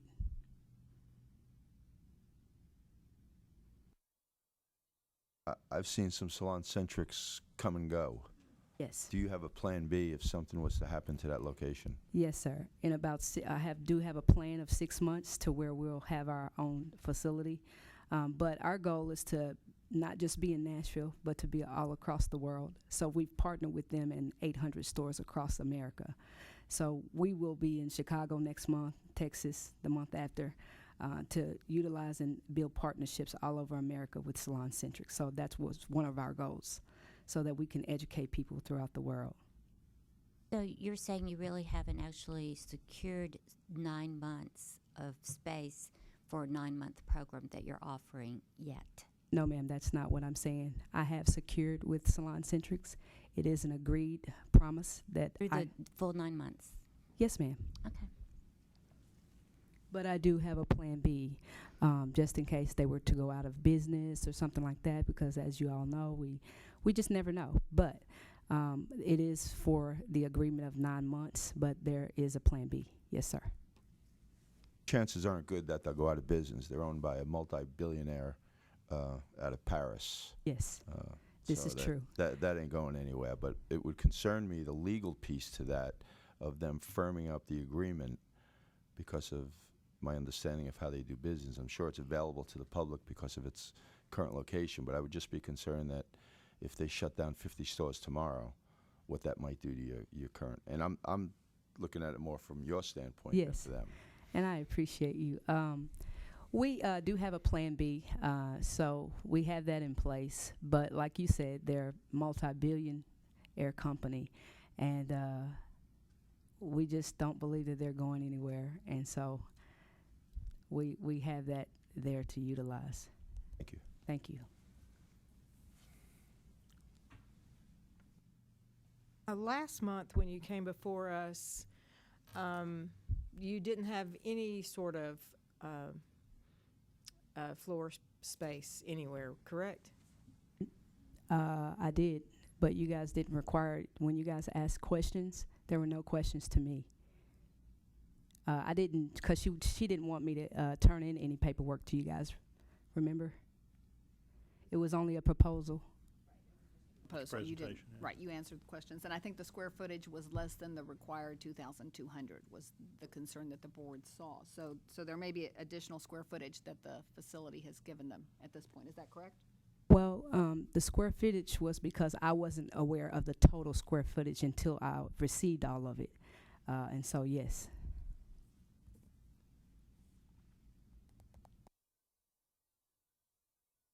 Your students will be just meeting with you once a month? I have a business partner, and we have 2 standby substitutes. Not once a month. It's actually for practical 1 day a week. We'll actually meet every day online through a system that I utilize, prior assignments, discussion boards, and we meet actually for practical 1 day a week for 8 hours. Also to include, all of my students will, with the permission of the board, be providing services to home-based nonprofit organization shelters, where we provide services to clients, giving them also practical hands-on practice. Who will be monitoring them when they're doing the hands-on? Myself or the other instructors. Your requirement, let's see, was 67% passage. I'm sorry? It says in here. Yes, it is. 67. Yes, ma'am. The state is 70, I believe, isn't it, to pass? Right. Yes, Yes. for both. Second. They can miss 14 days of not participating and logging in. Well, Does that mean if you you're said the doing- grading, I'm sorry, what was your question? I'm saying your students' participation is 67%. It's at the end of the unit, the student will place on probation. 70% is the rate for the state to pass somebody. This So is, you're below this is the. not, this is the breakup of participation for online. So when you could add those participation rates together, it all equals out to 100%. So participation online, like login, assignments, and different things like that, discussion boards, it's broken down into ratio. They can miss 14 days without What- logging in. What page are you on? Page 37.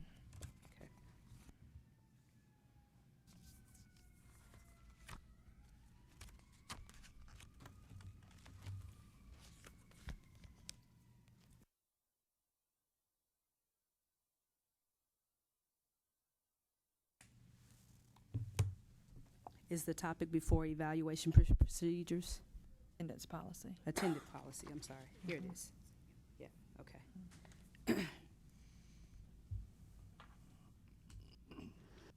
It says if they are below, which means it requires them to be higher than that. That's no problem. I could change it. I didn't know. Did the rules change? The board's 70%. 70%. Sorry about that. If you look at all of the others, the grading procedures, on the next page, graduation requirements and diploma, it does say an average of 70%. So that was just an error that could be corrected.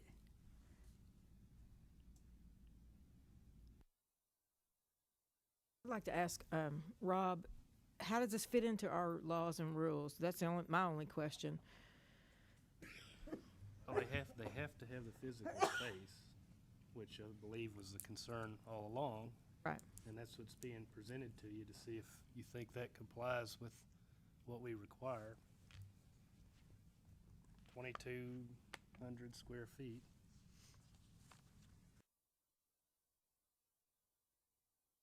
Is that space going to be shared with any other business at any time? Not during the time that I'm utilizing the space, no, sir. Salon Centric aware of the fact that you're going to be profiting from utilizing that space? Yes, sir. They are. Yes, sir. I can give you their contact information. You guys can put me on a probation period time to see how successful this goes. I'd like to let you know I love the concept of it. Thank you so All much. right? I like the idea of it being forward thinking. I like the idea that it's moving with technology. Thank I you. just get a little concerned when you have major corporations like that Yeah. without having something in writing, that this effort that you're putting forth can possibly blow up overnight. I tell you what, we can definitely get it in writing. So that's no problem, and it needs to be in writing for legal terms. That's kind of my point. But being that we're mobile and all of our stations are mobile, they won't be liable, nor will I be liable, because every day that the days that we utilize it, our equipment will be then removed from that space and then brought back. How will she be inspected then, if she's removing her? The statute does require a field inspection to be done once a year, as well as a board inspection of the records. So the records will have to be somewhere where we can access them. Those inspections are not, we don't coordinate them. Other than the very first one, it's important that we not coordinate them. So if the school's always open, let's say on a Wednesday to do their practicals, that's how we would inspect them, is whatever day of the week they're inspected. And now we have that with schools that are open 10-hour days and shorter days. We go when they're open, so we would have to inspect on that particular day. Rob, is that the one that's specific to barbering? This is barbering, yes. Oh, yeah, that's what I thought you showed me that one. Mm-hmm.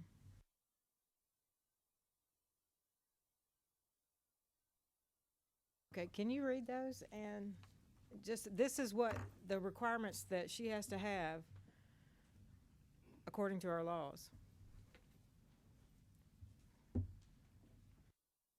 All right, a barber school has to have a minimum of 2 restroom facilities, 1 workstation with adjustable chair per student on the clinic floor with a minimum of 15 stations, 5 shampoo basins, 2 manicure tables, 2 floor-based hooded dryers, 1 sitting arrangement in the theory classroom for each student attending class, 1 wet sterilizer at each student workstation, an enclosed area for clean towels, an enclosed container for soiled towels, covered trash container, sufficient ultraviolet sanitizer and/or dry sterilization at each student's workstation, posted signs stating that all barber services are performed by students, adequate waiting area for customers, and a timesheet time clock.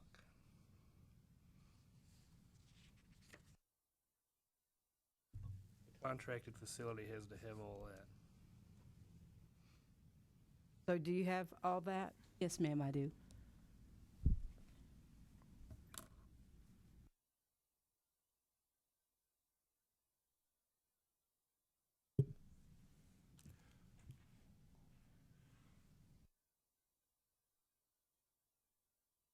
You're saying that you're gonna go and give them the hands-on training, right? Yes, ma'am. It's required for practical.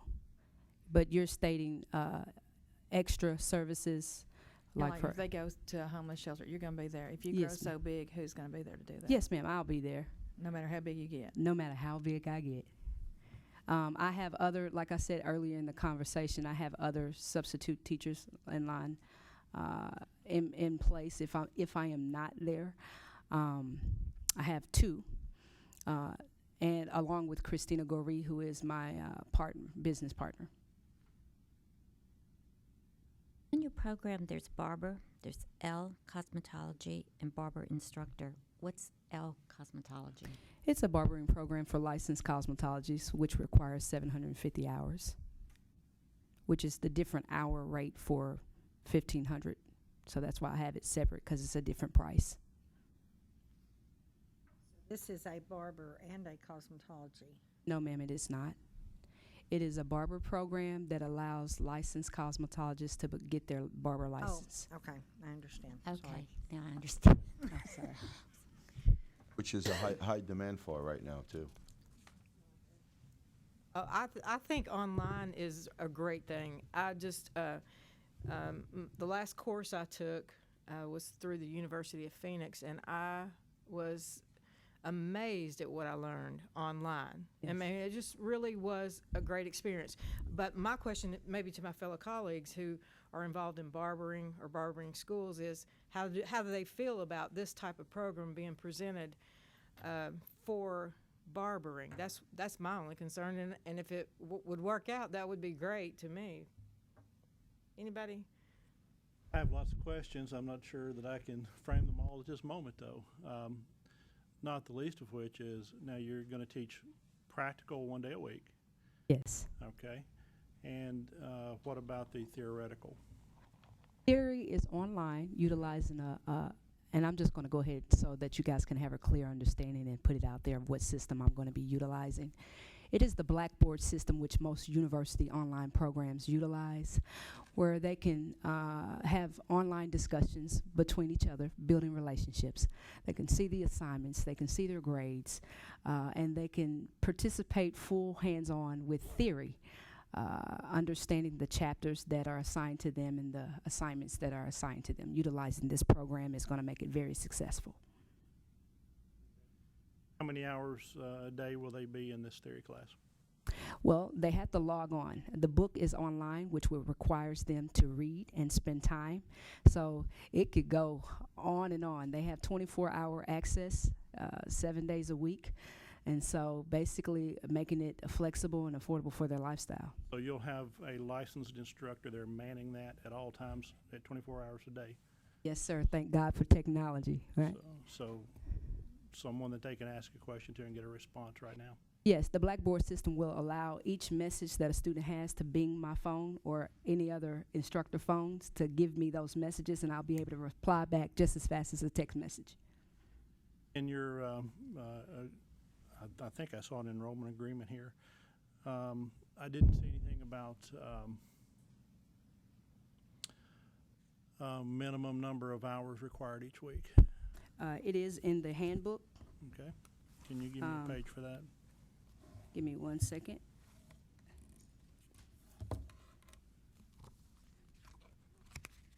I believe it is in the back. Yes, on the second to the last page, students are expected to spend 34.6 hours a week, including login and participation of online activities, completing assignments and tests within including theory and practical within 43 weeks required for registered students within online barbering course for licensed cosmetologists. That averaged to $4.50 an hour. I believe that's page 50 on your iPad. Okay, thank you, Ms. Roxanne. Oh, I'm sorry. It's different in my book.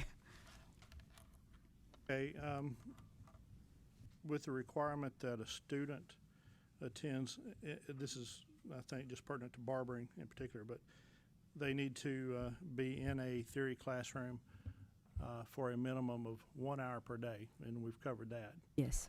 But there's only 240 hours of required theoretical hours.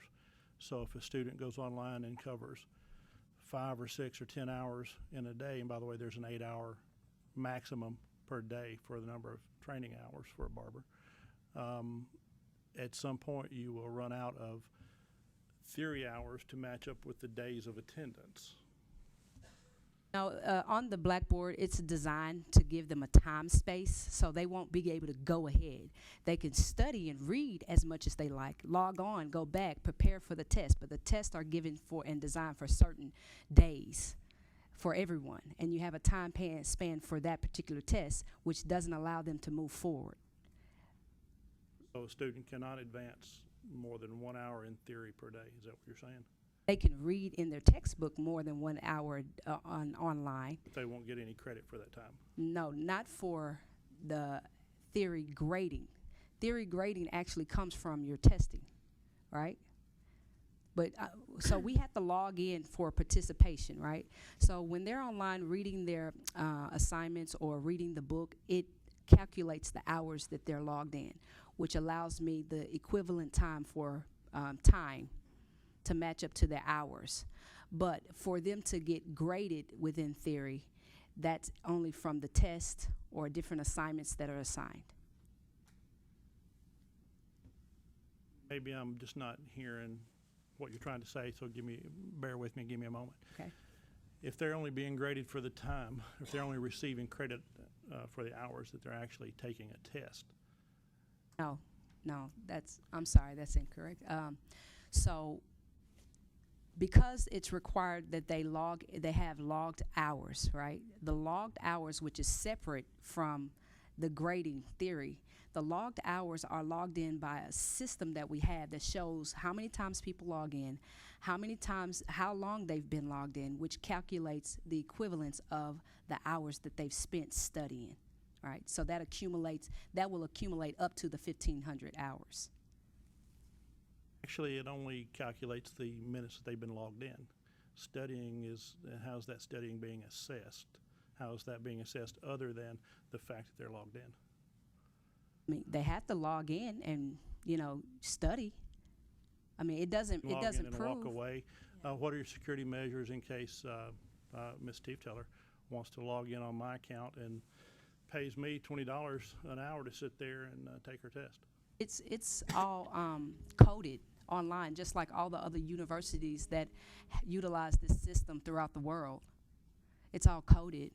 I mean, you can cheat in the classroom. These security procedures can be done every day in front of your face. I mean, I think the education system, she said it herself, she thought it was wonderful utilizing this system. I mean, we do have integrity applications where people have to sign integrity, and if they're caught during this system, then they will be handled accordingly. But that integrity, we have integrity issues all throughout America within education. Please understand, I think online learning is a wonderful thing. Yes. And I would like very much to see these type of programs advance. So I want to personally, that's my own opinion. So I want to just kind of clear that up. But I have some real concerns because, I have a son in college. I've seen him take tests, and again, people have integrity. Groups of people may not have integrity. Right. We can only do what we can do on the side that is the presentation of it. We have to depend to some degree on their own personal integrity and the privacy of their own homes or iPads or wherever they're at. That gets to be a lot more murky challenge for us, in my opinion. In a classroom, certainly, students have cheated in classrooms for decades, or as long as people have been in classrooms. We occasionally hear the service academies have issues with things like that, and they also take honor pledges and sign contracts and things like that. So there is, in my mind at least, a huge chasm of difference in how we can let people receive the information, and then how we can truly supervise that time so that we know that, and I agree, they're signed in, but you're not able to see what they're doing. Online learning may not allow that. With this Blackboard, maybe it does. There is a system that where you can govern or monitor the movements of students inside of this portal system, Blackboard. It's called the OES. There is a monitoring system that we have in place. Also, I wanted to add that at the end of each chapter, there is a test, and this test is rotated and not giving the same answers. So if someone tries to go in and take this test for them, and then they try to log back in, they fail the first time, try to log back in, this test is rotated with not having the same answers. So whoever's taking this test that doesn't understand barbering will fail. I just wanted to add that the past year through Leadership Memphis, our whole program has been educating leaders in Memphis on education reform through Governor Haslam's STEAM schools, STEM schools, and the programs that they're initiating through the state-run success schools.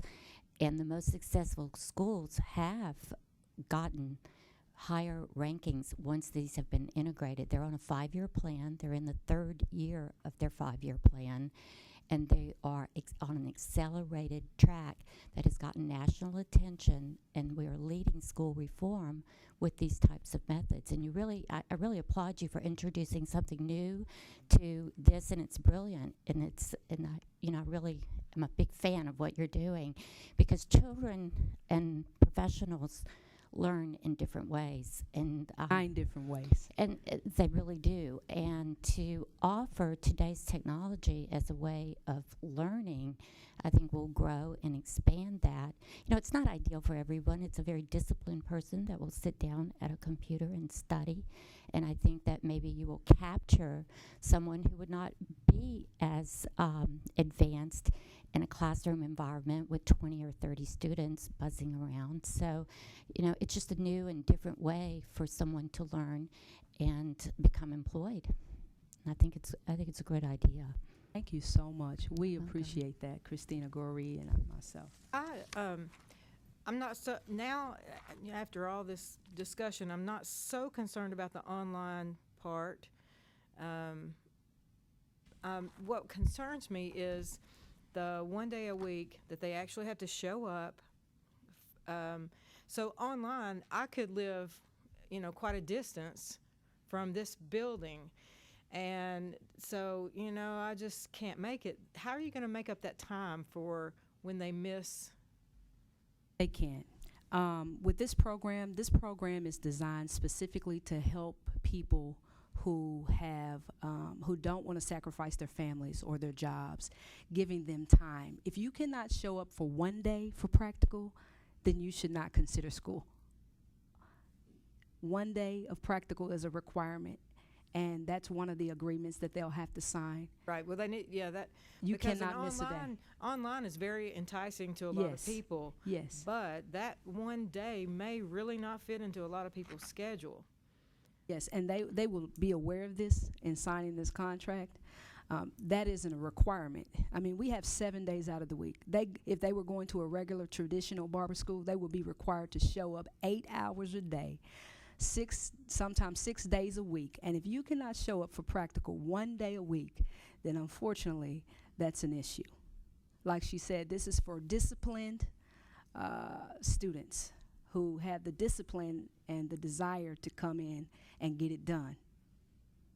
So you're gonna offer this every day of the week, that they can choose a day that they come in for practical? No, ma'am. It will be assigned on Wednesdays for practical. What if I've got the flu? So that's time that they've lost out on, that even though they've signed this contract, there's still family issues, there's still family Yes. things that happen that are out of their control. Yes, this is And where they're losing on this hands-on that is so desperately needed, to put someone out there that says, okay, you've been online this many hours, you've got 1,500 hours, you can do a basic haircut, you can do a basic shave, now you're licensed, and they don't have a clue how to handle clients. that's one day requirement with me. I said at the beginning of the of this conversation that we will have extra services that allows more hands-on practical with nonprofit organizations like shelters. So it will, extra credit will be available to them for practical, like on assignments or homework, field trips, different things like that, where they can make up those hours. But it is still required that they that they attend the practical hours on those days. If they miss that, then they can make up those through the extra credit program that I have with the nonprofit organizations here in Nashville.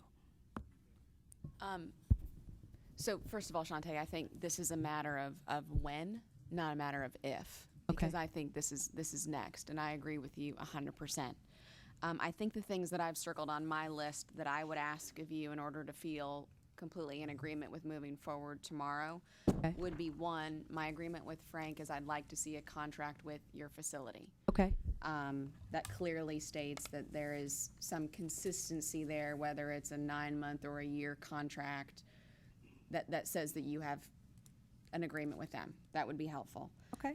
The second thing I'd like to see are all the dates of your practical meetings published in advance, primarily because as a board member, I'm now asked to go to schools and do inspections. And I think those dates should be published prior to your opening so that records could be reviewed if any of us are going there to check those. Okay. I'd also ask you that in addition to the dates of your practical in your salon-centric locations, that you would provide the dates and locations for your extra credit nonprofit work. Because those would also, I think, be subject to inspection or at least review, in that you're counting these as instruction hours. Okay. So I would ask that your application would include those. And finally, I would ask that there be some sort of online demonstration. Okay. The reason being is in our complaint committee meeting before this, we had a lengthy presentation of hours and making sure hours are being recorded correctly. And I think my role here on the board has been the consistency queen, in that I'm really asking for things to be held consistent across all shops and all schools. So if we are asking other schools who showed up here this morning to keep clear, they had Plan A, Plan B, and Plan C on accounting for student hours, I would ask that you present or show us, I think there's a screen in the room, how this system works. Because I agree with Nina that schools do this across the country all the time and do it very well. Okay. I just think because this is so new, congratulations, you're the first, and with that comes some hurdles. I would feel more confident saying this is fantastic if I knew how it worked. Yes, I understand, and Does I that totally sound agree. fair? Yes, it's totally fair. To give you guys an understanding, a clear understanding of what's going on. My question to the board would be, how fast can I get you this information? Because I can get it to you tomorrow, but. The next board meeting is not till February the 9th. Oh, wow. So my prospective date was, schedule was January the 15th. Because I didn't know, I wasn't aware, which I totally agree. I could have had these things prior to. Actually, I'm prepared for a demonstration today, but I wish I, could set up right now and log on and show you how this thing works. But I think it's important too, just for, like I said, in terms of the dates of the practical, I can't speak for everyone else on the board, but I would love to see, if I were going to recommend your program to someone that you and I both know. Yes, ma'am. And that we I definitely feel wanna- confident to say, hey, if you're gonna pay 10 grand to go to the American University online, Mm-hmm. I know exactly what you're going to be getting, when you're gonna be meeting, and we can all feel really good about it. Right, and we definitely want forward. to share that information, so that others going forward could be successful too. You keep saying Blackboard. Is it Blackboard proper, or is it like Blackboard? Now, Blackboard is a system. Right. It is Blackboard. It is. Yes. That's my question. Yes. Thanks. The only thing I'm not comfortable with, I love the online theory part of it. It would be great. It's just with my students that I have every day, you have to show them how to pull the hair. You have to show them what you're talking about. We have so many hands-on learning. We have, like she said earlier, there's 9 ways to learn. Everybody is really not hands-on. There's some people that are verbal learners, that are visual learners. You have 9 different learner types. We have video demonstrations that talks about these different things on the website, giving them verbal instructions where they can actually practice at home if they want to, with their what do you call this? Mannequins. Yeah. It just left my mind. With their mannequins. And so they have all the tools necessary to learn.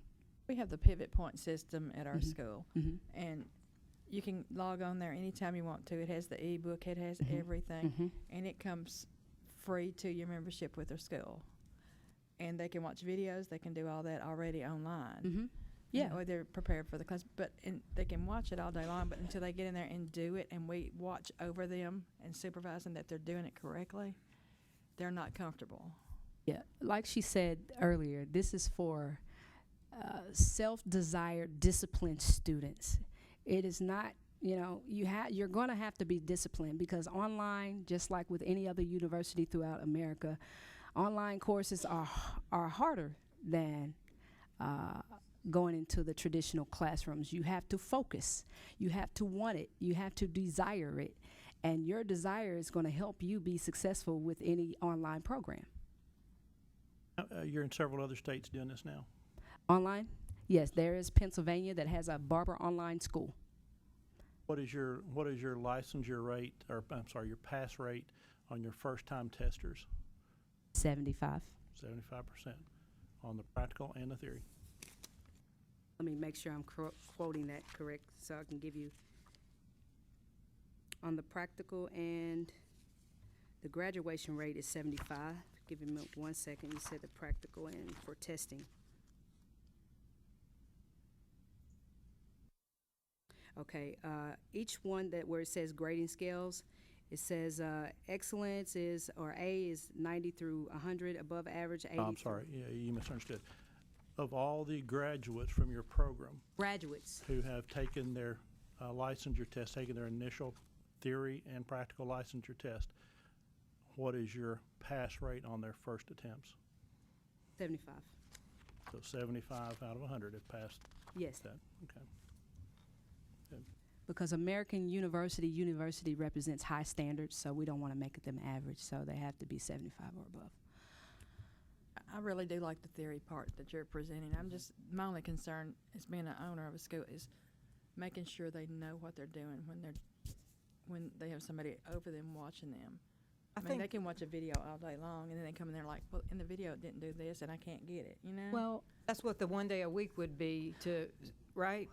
1 day a week, but let me tell you, with these students, they're getting more. They're getting so much more. Christina Goree, who is my partner in business, has been doing this for 30 years. She is a wall artist, platform artist that works for Wall. And so she's already an educator that's been doing this for 30 years. So they're getting more than the videos. They're actually getting that instructional from a professional, international Wall educator, along with myself. So it's more than just the video or the hands-on practice. Trust me, they're going to want to be engaged and they're going to want to learn. Do you have a part-time schedule as well, or is it just a full-time program? This is my life. I love educating people. I don't know. So I look forward to, you're talking about part-time as far as the program. Part-time for the program. Yes, I do. Okay. It does say it on the contract. It's inside of the curriculum too, but it's easier to read it on the contract enrollment agreement. which the part-time is 52 weeks, 42 weeks, and 21 weeks. So for the barber program, it's 52 weeks. For the licensed cosmetologies, 42 weeks, and the barber instructor, 21 weeks. It's going to open the door, like, for all the other schools, if they wanted to go online with their learning, that they would all be approved too. For any change that is significant, a school would have to present everything to the board. Their curriculum, their plan, the system they'd use, just like they're doing. I'm going to have to do the math here, but 52 weeks at 8 hours a day of practical, 8 hours per week of practical, that's going to come up to 900 hours of practical skills. Is that right? For part-time, give me 1 second. We have theory. We're required to have 240 hours of theory, then so many hours of chemical, and so many hours. Right. So we're talking.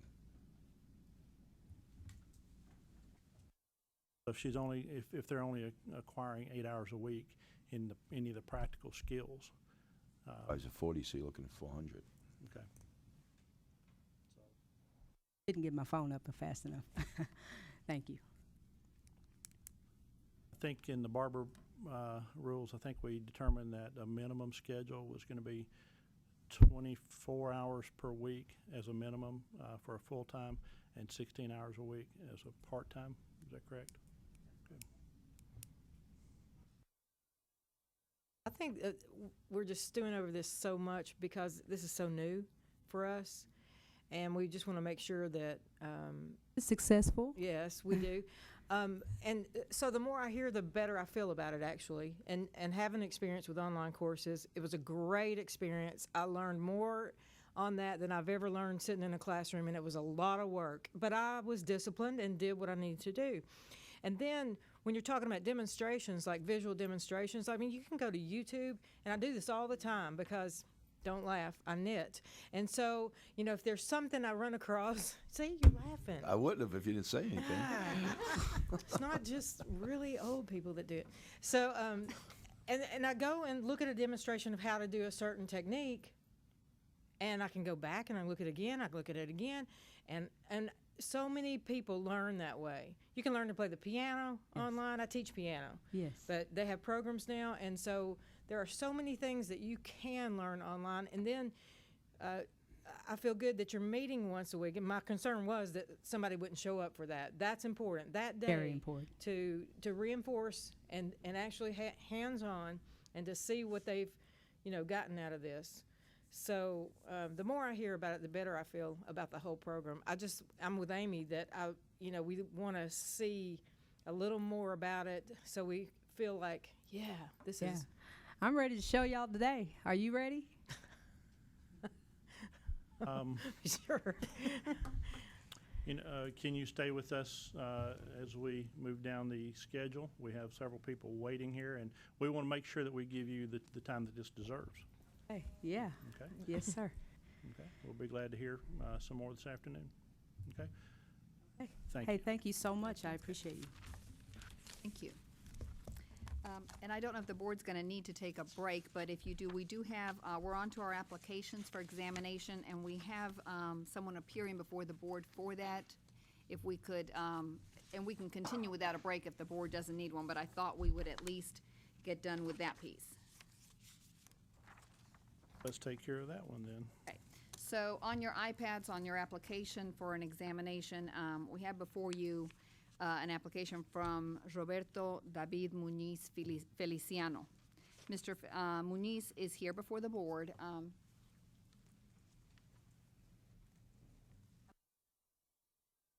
Well, we will continue. I have a feeling that you might have questions. I will try my best to answer any questions you have.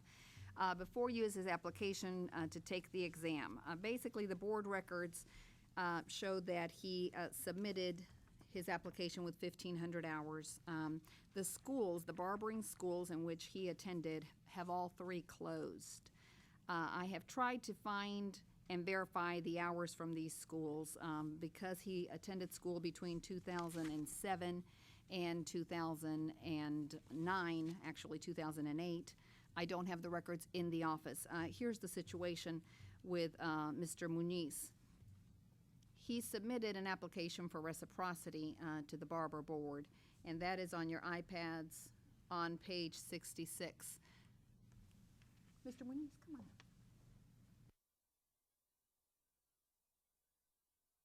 on. The application for reciprocity was received with the Barber Board, and behind it is a letter from October 2013 that was sent explaining that his reciprocal application was denied because the documentation from Puerto Rico did not match his information.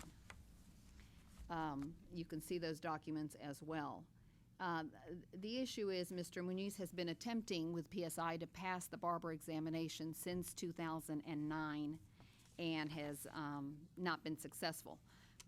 PSI stopped him from continuing to test because, as you all know, the schools now submit the documentation electronically, and so after so many years, they actually come back to the board and have us reapprove them. In doing so, I couldn't reapprove his hours for the reason that the 3 schools are closed. I did contact one of the school owners that still now has a barbering school. He keeps very good records. Gave them the last name of Muniz, asked him to research it. He was unable to find documentation to support those hours. I haven't gone as far as getting the boxes for all those years. My concern, again, was the fraudulent information from Puerto Rico, and I wanted to bring it before the board to get your decision on what should be done next, given that I haven't been able to confirm any of the hours. You have a brother that is in the same situation? Yes, I got a brother that we went to the same schools. He does. Next on your iPads, you will review the application for Roberto Daniel Muniz Feliciano. Their middle name is different. The brother is also affected. He's not here mostly because he's under a little bit of a different situation. The name confusion did affect and present a Connecticut license that came up during the search. So I think to at least keep it clear, we'll start with Roberto David. His application, again, the reciprocity application was denied because of that reasoning. The hours, I couldn't confirm. That doesn't mean that we won't confirm some of them, but I'm pretty sure I won't have 1,500 hours in boxes, given the schools and the records back from 06 to 08. What was the disparity between what was presented and what Puerto Rico approved? Basically, the document from Puerto Rico is not from Puerto Rico. We did revoke some licenses from Puerto Rico with fraudulent documents. This one never did get licensed, fortunately. I have a contact now in Puerto Rico that's able to communicate with us, email back and forth. We also have an online verification system. That license number belongs to someone else. So he was denied reciprocity because those documents are not real. So, Roberto, how many times did you take the test from PSI? 2 times. 6 times? 2. 2 times. Do you feel like is it the English, Spanish, or is it the knowledge bank?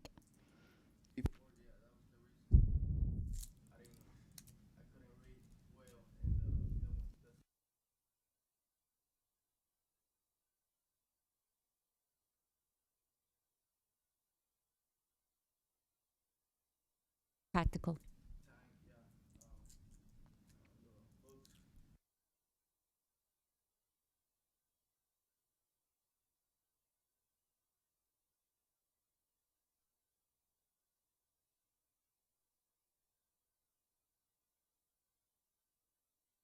So you realize you didn't get the theory to take the test? Not at all.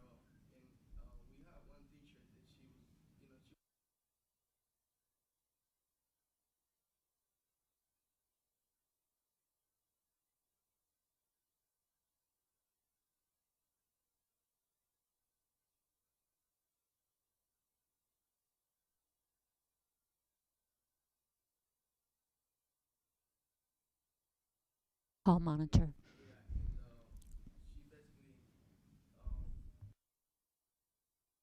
We will ask any questions. She would just tell us, just go to the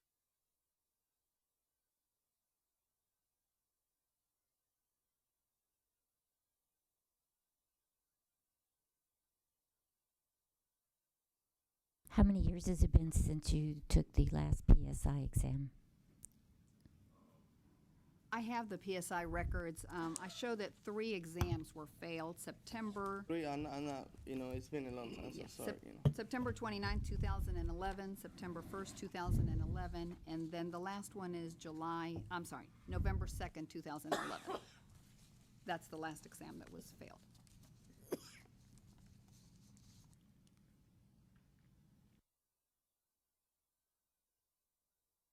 Say the license was, that was presented to you, that this was his license, but then it was fraudulent? He applied for reciprocity stating that he had a Puerto Rico license in October of 2013.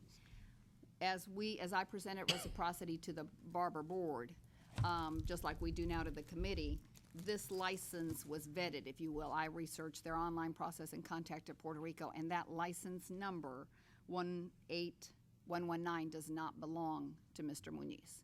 So my recommendation to the Barber Board was to deny reciprocity, and of course they agreed, because that was not a real license.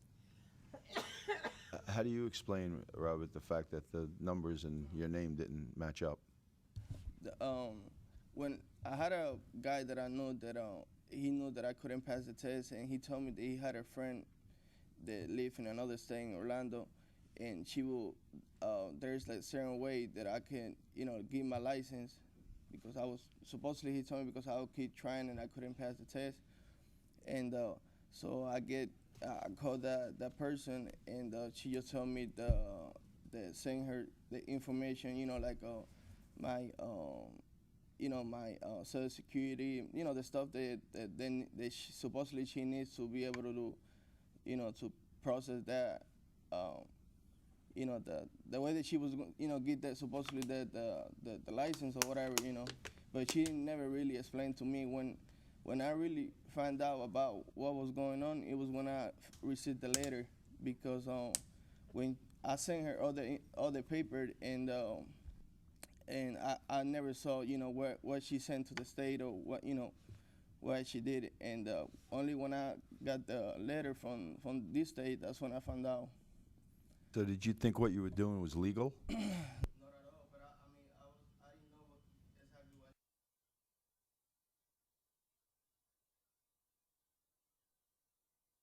She charged you for that?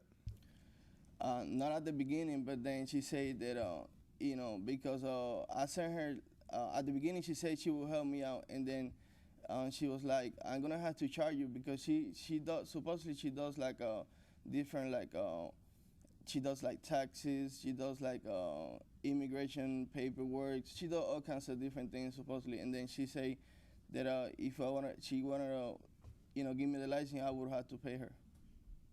Is she an attorney? Huh? Is she an attorney? Honestly, she lives in Orlando. Supposedly she lives in Orlando. The person. I called her. I contacted her, and then she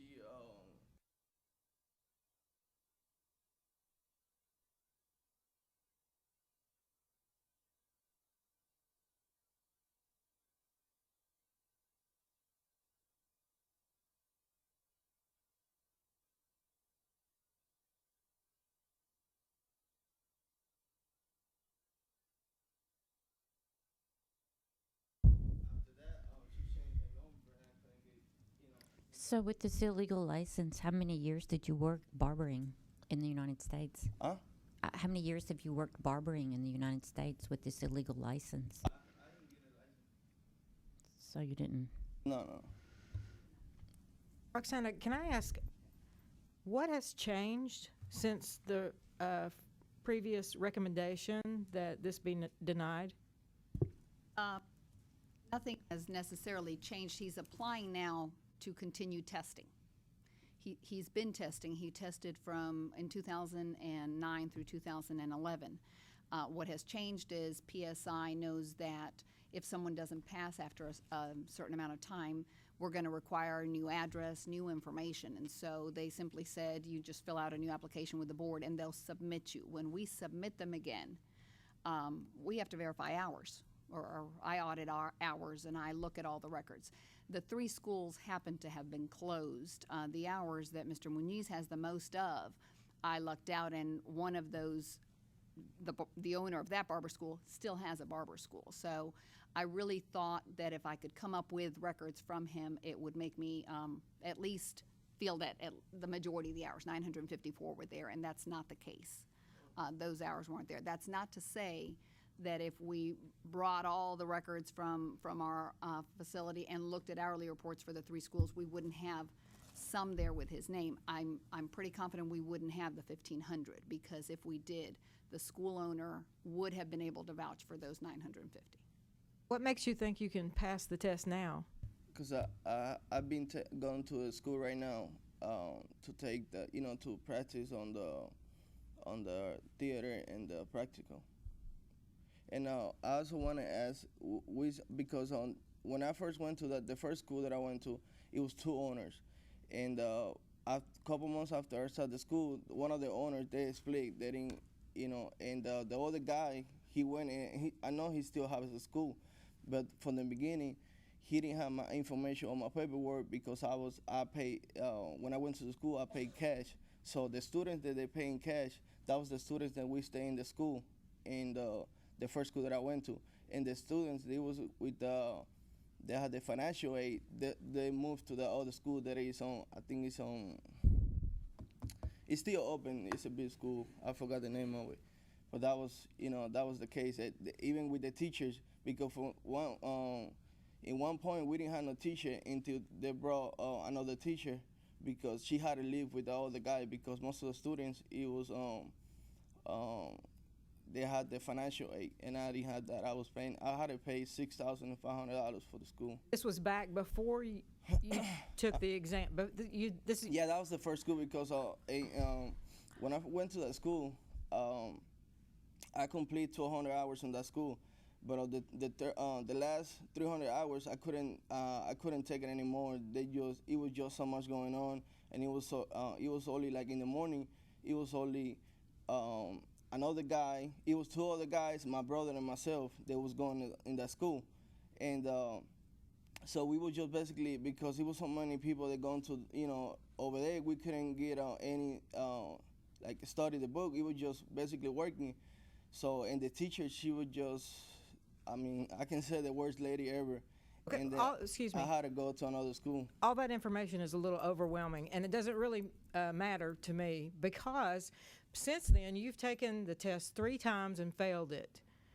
And I'm asking you, why do you think that you can take it again and pass the test? You said you're going to school now? I'm going to school right now, and before. Where? It's called Nashville Bar Academy. That's why I'm taking. And you're taking how many hours? Are you taking the full course again? It just practice on the practical in the theater. Just doing like a refresher course or something? Yes, that's it. And they offer that for payment? Yes, I had to pay too. I don't have the receipt with me, but I do have receipts that I did win it. And how many hours is that refresher course? Then he just they basically told me just until I'll be able to pass the exams, and You can hang out there for one price until you can pass the test? When I first went to the school, they gave me a test, and when I answered the test, that's when she told me, I think you're gonna have to come over here probably like 2 or 3 weeks, and to be able to pass the theater. But like I started one, and Do you understand the theory in the language right now, to be I do. able to Back take then, the test? Like I came to United States in 2002. So when I first went to the barber school, I didn't speak that much English, and I couldn't understand, like writing or reading the books. But since I've been here for quite a long 12 years, time now. I would hope so. Huh? 12 years, I would hope you could speak English Yeah. best, at your best now. I know you guys they don't have the information, but when I first came over here to take the first test, I brought all the paperwork, with the complete hours, and that's why, they allowed me to take the first test. If I wouldn't have all that information, they will never let me take that test. And they did in later I retake it again, that means they have the, the information. Even the school, they're not open right now, but the state board, they have the information. Roxanna, can I get a timeline check here? Yes. This gentleman moved here with the hours from Puerto Rico, and at that, Not at all, not at all. You have before you on your iPads on page 64, the first record of completion. Page 65 has the second one. That record of completion is a document that now we have in PDF format. Schools either email or fax, but it does still, I mean, they can mail it in. It's changed somewhat, but it's basically a piece of paper that says that they release the hours and that a student's leaving one school and going to another. Okay. It's different from the monthly hourly hours report. The monthly hours report tells us every month who's enrolled and how many hours they're attending. so there were 3 schools that he Right. attended. They were all here in. And if Oh, you I'm look sorry, at hold the- on one second. If you look at the printout on 63, the 3 schools are there. He attended, the first school would be Dudley, Nani Barber Academy, and that's from August 29, 2006 through December 31st, 2007. Then in January of 2008, he started at Antioch Barber Academy. That school closed March 4th of 2010. He went there until May 7th, and then May 9th started at the last school, which is Stiles Barber College. Those are the 3 schools that are closed. They're all local. They were in all Tennessee. local. They're all closed. Correct. They're all closed. So at that point, he was approved to test in some capacity Correct. because that's when Correct. he was entered into the PSI Absolutely. system. He's since then failed 3 to times. test enough times to get kicked out of the system and have to reapply. When did the fraudulent transfer from Puerto Rico In happen? 2013, he filled out an application for reciprocity, and at the October meeting of 2013 is when that reciprocity application was considered and denied. Because it was determined it was fraudulent. Correct. So let me just, Absolutely. this person has gone to 3 schools that no longer are open. It could not pass the test once we passed him on to PSI. In between when he could not pass the test and now, he applied for a license from reciprocity from Puerto Rico, which we have determined is completely fraudulent. He even said he knew it was fraudulent. I And didn't say it now was- he's I knew. asking us to send him back to test. Correct. Okay, thank you. Yes. And it was not, I didn't went to 3 school, I only went to 2 school. The process, when I told you that what the 2 owners split, I even have when on the hours, even over here on the paper, it says the school changed names. And it was because of that, it was 2 owners. I and don't think I'd have a problem with passing you on to test had you not fraudulently applied for a license and sitting here, you just told all of us you knew that was fraudulent behavior. I have a problem with that. I didn't, like I say, I didn't know that, I knew that it was private when I received the letter, but first, I just sent everything to that person, and then when I received the letter, that's when I really knew what was going on and what she applied for. Mr. Chairman, I'd like to make a motion that we deny. A second. We have a motion to deny, seconded by Ms. Tiefteller. Is there any further discussion? All in favor say aye. Aye. Aye. Those opposed say no. Motion carries. Sir, I'm sorry, but you've been denied. What else can I do to, if it's, How many hours does he have legitimately here in Tennessee? I can't confirm any of those hours. If the board would like, we will bring in the monthly hourly reports. Anything that's on the monthly hourly reports from those schools, I would feel comfortable in providing him. There is the possibility that none are there, but I don't have a problem with that. If the board would like that, and he Well, can. let's- I would I'd like if to there see are that. verified hours, Yeah, I'd like to by all see means, he's those. earned those. Absolutely. If you have any further evidence of hours that you've attended, the board will research and see what we can find. And if we can notify you from the results of that search. And at that time, if it's appropriate, we can have you come back in and we can reconsider this. Okay? I just have a question about the Nashville Barber Academy that he's doing the refresher course. How can that convert into hours? If he's in school.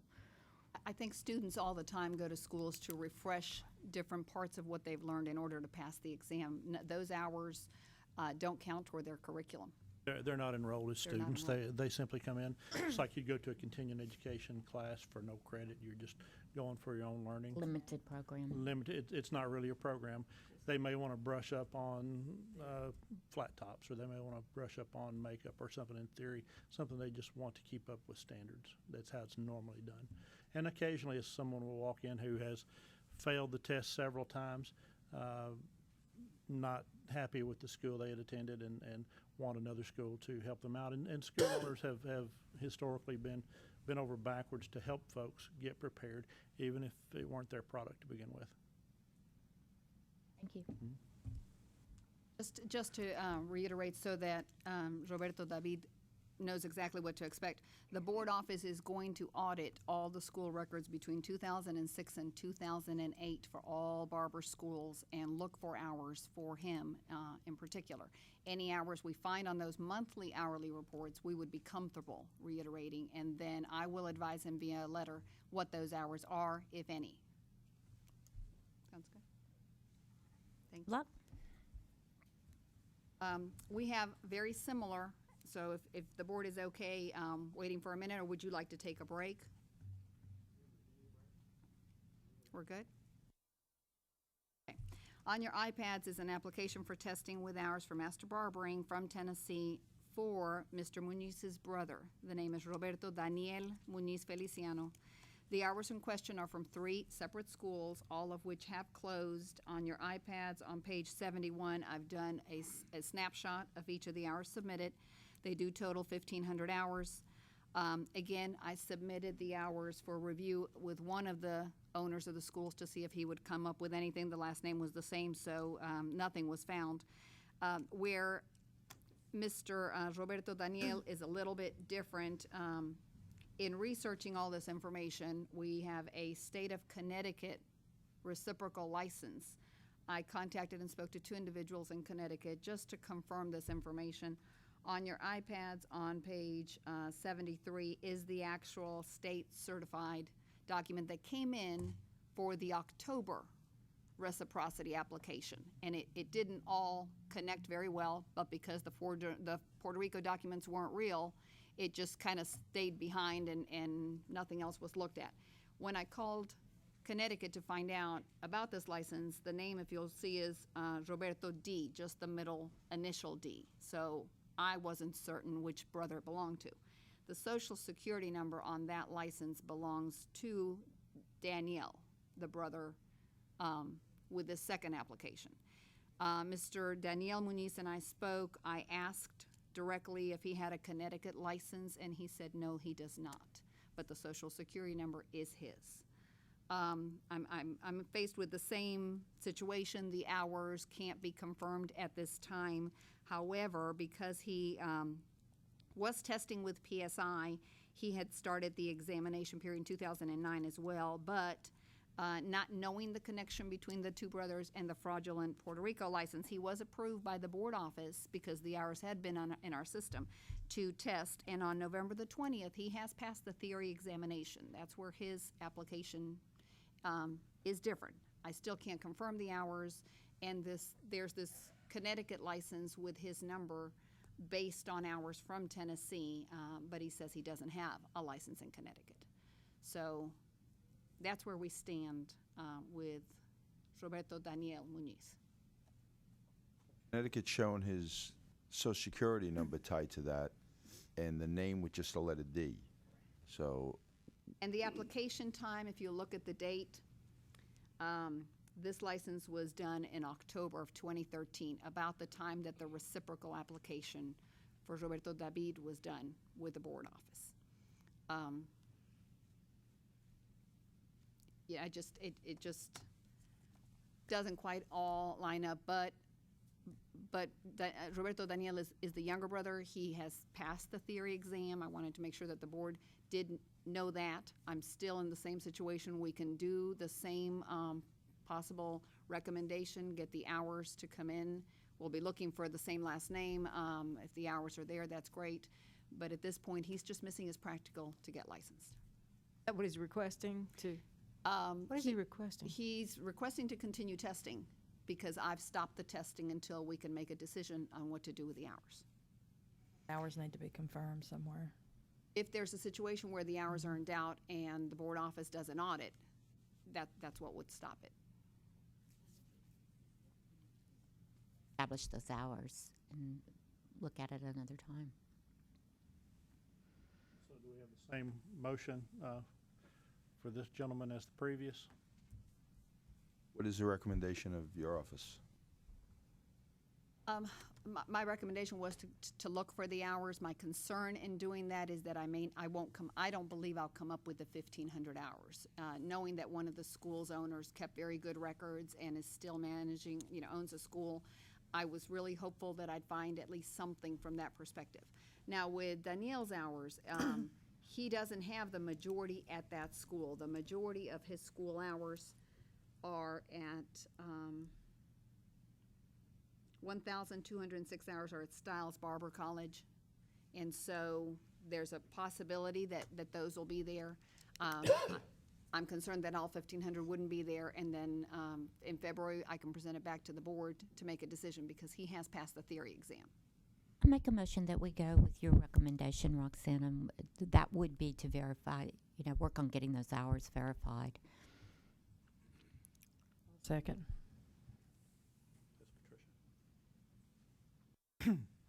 We have a motion and a second. Is there any other discussion on this? All those in favor say aye. Aye. Opposed say no. Motion carries. Thank you. We are now on our felony applications. We have before you on your iPads applications for examination for Brian Charles, Emily Doughty, Alexis Garrett, Tavegner Harrison, Michael Mays, Christopher Richardson, Adrian Thomas, Janari Williams, Rodney Williams, Vincent Harris, Tanya Heedy, and Robert Johnson. All applicants have felonies. Their application for examination is submitted for board approval. They have the required disclosure, their student letter, and a letter recommendation from the school they attended for your review. If approved, every one of the applicants would receive an agreed order to sign for a 2-year probationary period.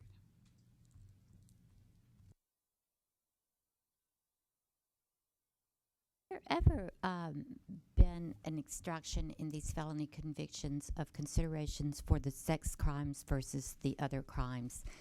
We do know that sex crimes are different, and they should actually be under medical care and some type of treatment. And also, we should actually review the length of time it has been since these crimes have been committed. Our industry is a social industry. I'm not sure it's a good fit for a school or our board to say that, even a consent order of 2 years makes this a good candidate for employment in our industry. And, I'm no expert on this, but I do think we need to look at these rapes and convicted felons very differently than we need to look at some of the other things that are presented before us. And this has been an issue sitting on this board over the last months, and seeing these rapists get a 2-year consent order, and they're, I don't know if they're under treatment. I don't know if they're taking the right kind of medication, but it is an issue I think we need to address. If your question is, have we done anything different depending on the crime, I guess the answer is no. The board, both boards, more so the Barber Board, have added more time to the probationary period. We've done that with several of the applicants, but we've not differentiated. That doesn't mean that we can't. I think you definitely pose a good concern. But we have not to this date differentiated on what the Would that be something this board has the authority to do, or is that something that would have to be a new rule or a new law that we would look at this differently? I'm going to have to look into it and see what we can and can't do to differentiate between different kinds of felony convictions. Well, in my opinion, they're all felonies, which is never a good thing. And they all came with a letter of recommendation. They've all finished school. the requirements of the letter of recommendation to me is big, that they're asking to take the test, and for our protection, we have them do the signed agreed order. I don't have a problem with it. Oh, and if it's a sex crime, they have to be registered anyway. So it's not like they're.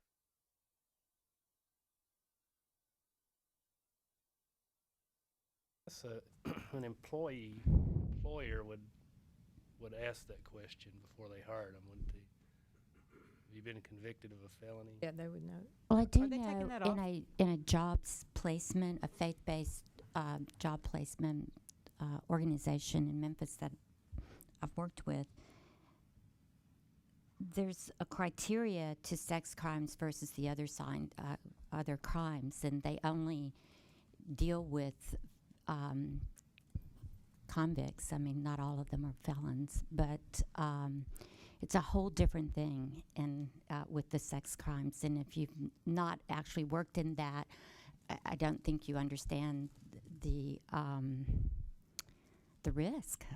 There's a huge risk, and there's criteria to years of having since the crime, the type of medications, the type of counseling.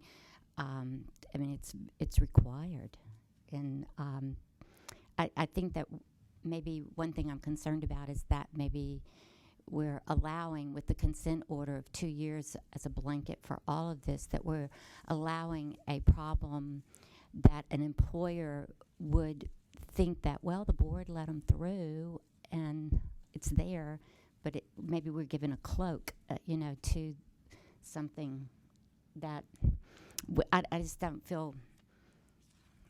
Well, that's with any job. That people get out of the jail and they've done their time, and we're supposed to be able to give them a second chance anywhere you go. It could be your department store, your grocery store. You don't know. That's the only thing. And we do have to answer the question on our school applications. Have you ever been convicted of a felony?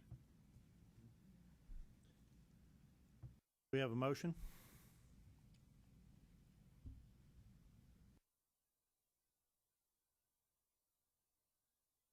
I make a motion that we approve with the signed agreed order. Second. Who's the second? Ms. Steve Teller. We have a motion to approve this one or all these? All of them. All of them. All these with a signed agreed order. Is there any other discussion? All those in favor say aye. Aye. Aye. Those opposed say no. The ayes have it. We had one no. Thank you. Okay, can I add something? I was involved recently in an organization called The Next Door, and it's in Nashville, Knoxville, and Chattanooga now, and it's for women who have been incarcerated, and they have to make sure certain requirements to be in this program, and it's their last few months of their incarceration. And so they get trained and they get jobs and they're placed in jobs, and they have felonies. All of these have felonies.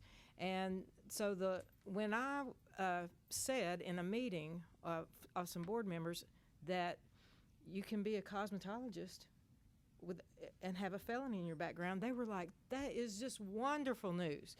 So that there is something that these people who have messed up, can go and do. And but I just wanted to say that, they were just thrilled to know that, and they were going to make sure that the women knew that was a possibility for them, because so many jobs, if you have a felony, you're out.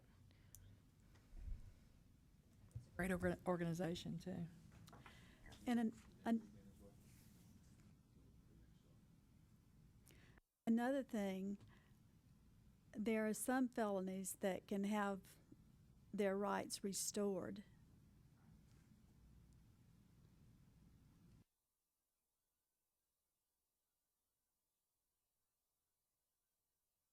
Thank you. Roxanne, are we ready to move Yes. on?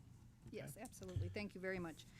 Next on your iPads, on page 131, is an application for testing with hours and manicuring from Columbia for Livia Aurora Soler Medina. Translated documentation includes certification of a license for aesthetics of feet and hands. The recommendation is that the applicant provide additional information showing the curriculum and number of hours completed. Make a motion to move forward with that recommendation. Second. We have a motion to accept the recommendation, seconded by Ms. Coppinger. Is there any other discussion? All in favor say aye. Aye. Those opposed say no. Ayes have it. Is there a small break in the near Thank you. future? Totally up to you. Did Yes. Okay. Would we like a 10-minute Uh, break now? We'll be recessed, I believe, for 10 minutes for a break. I tried you. not to, but it's not happening. Gotta go. Oh, you at knitting, you're now Oh, wondering. whatever. I have my knitting with me. I've got it with me, so just don't bother me. I'll whip it out. I'm impressed.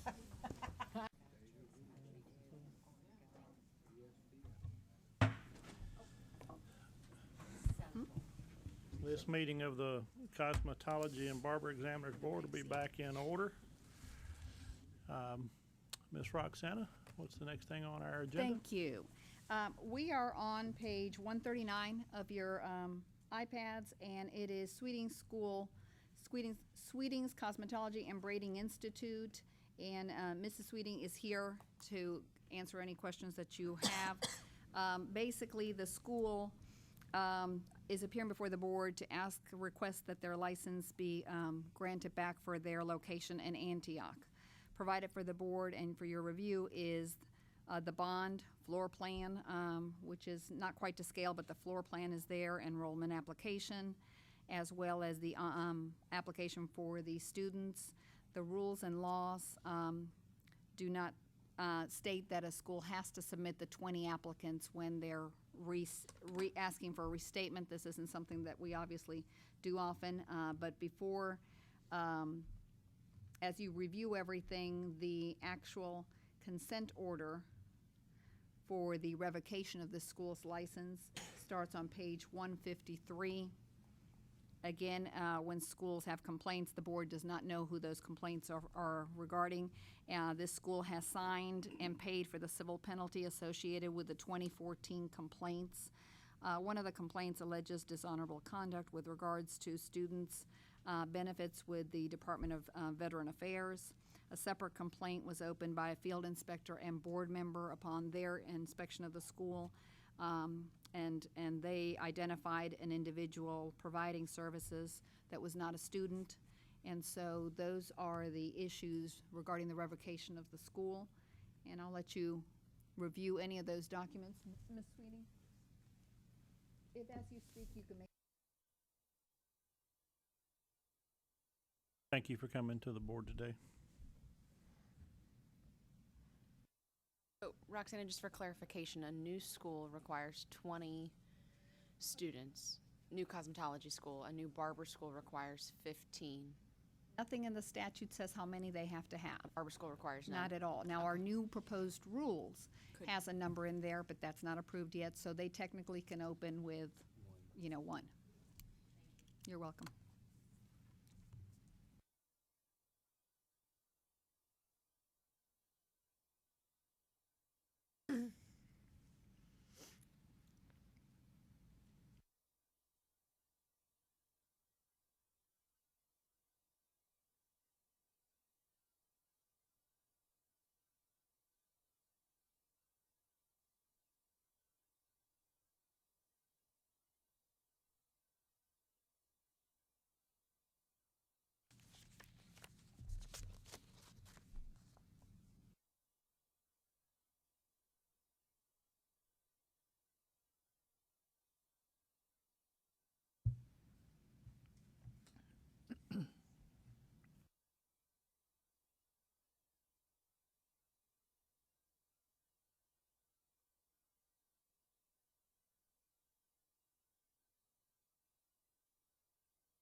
So this consent order was agreed to on November 3rd? Yes, that is correct.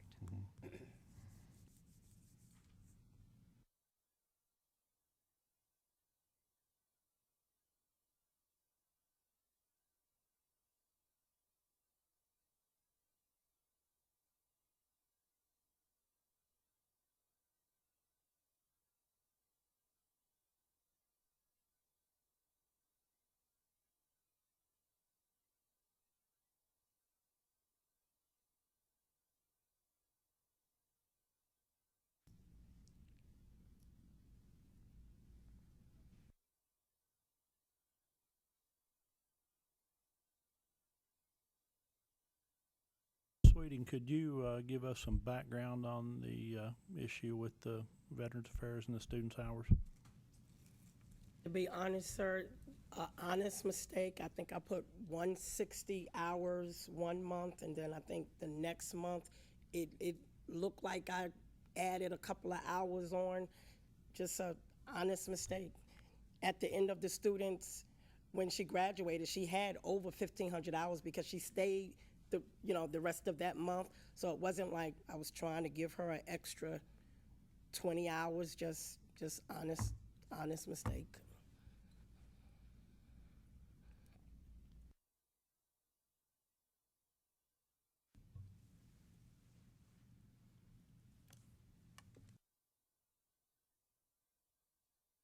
The second complaint that's on part of the consent order has to do, like I briefly mentioned, with the board member and field inspector. As those of you that have been inspecting schools know, or if you're a school owner, the salon area is there for the students' use and the students' use only. That's been a concern that the board member that went has called and reiterated to me, that we need to make sure that schools are aware that it is only to be used by instructors with students there, and that is how this second complaint was opened. So we had a licensed or unlicensed person. Not a student. Not a student working in the clinic that was not an instructor demonstrating. Correct. Okay.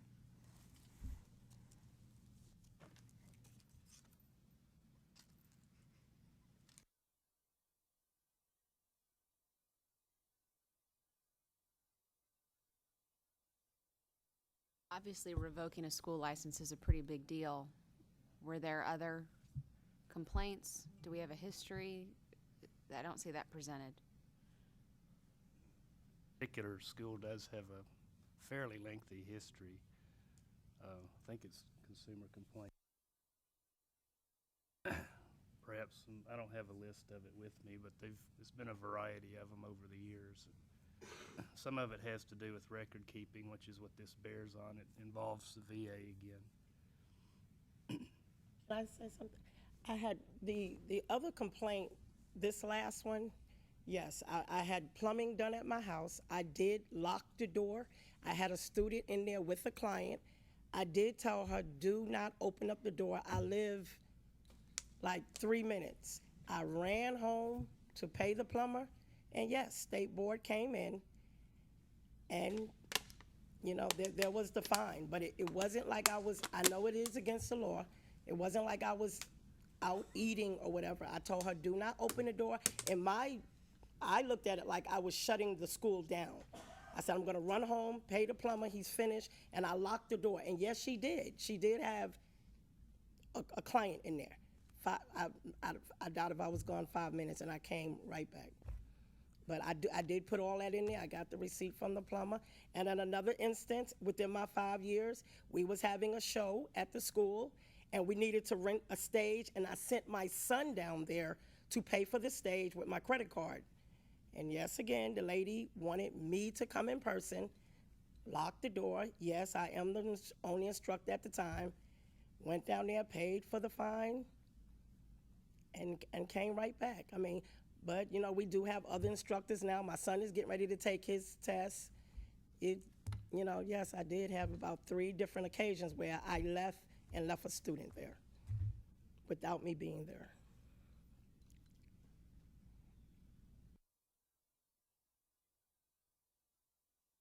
How was your standing with the Veterans Administration? Great. I told the lady what happened, and she was like, okay, we're still in good standings. I told her that we do have other graduates, what I do have, my son's getting ready to take his second part of the test. He came off of his job, so we're trying to make provisions. He's gonna be there with me, so I won't be the only instructor. And then we graduated 2 other instructors that, so we do have help, but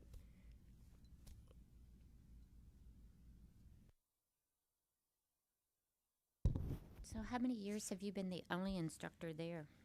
I've,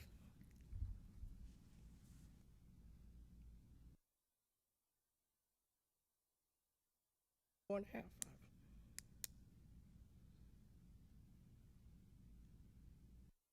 I don't take cosmetology students because I'm the only instructor. I just do the short-term natural hair. But the other 2 girls, she is a full cosmetology. So now I do want to take cosmetology students because she shut down her salon.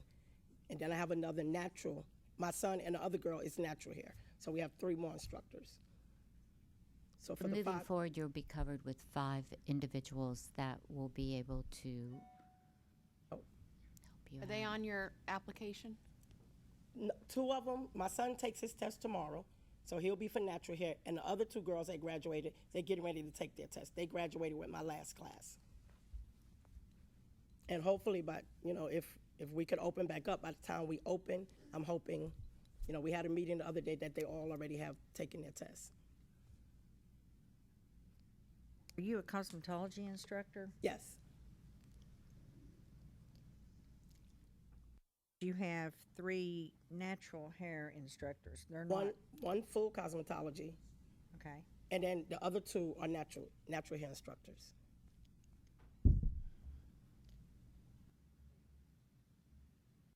And they graduated in your school as instructors Yes. under your Yes, supervision? Yes, ma'am.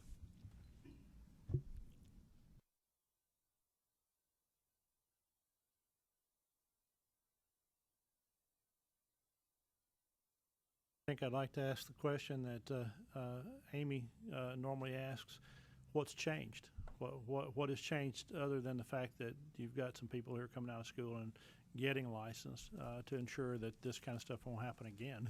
My son will be there full-time with me, and the other 3 girls, which I have 1 with me, they're gonna be there with me, so I will have more help. I won't be the only instructor. Did you have a backup instructor you could have called when you had to run out? At the time, no.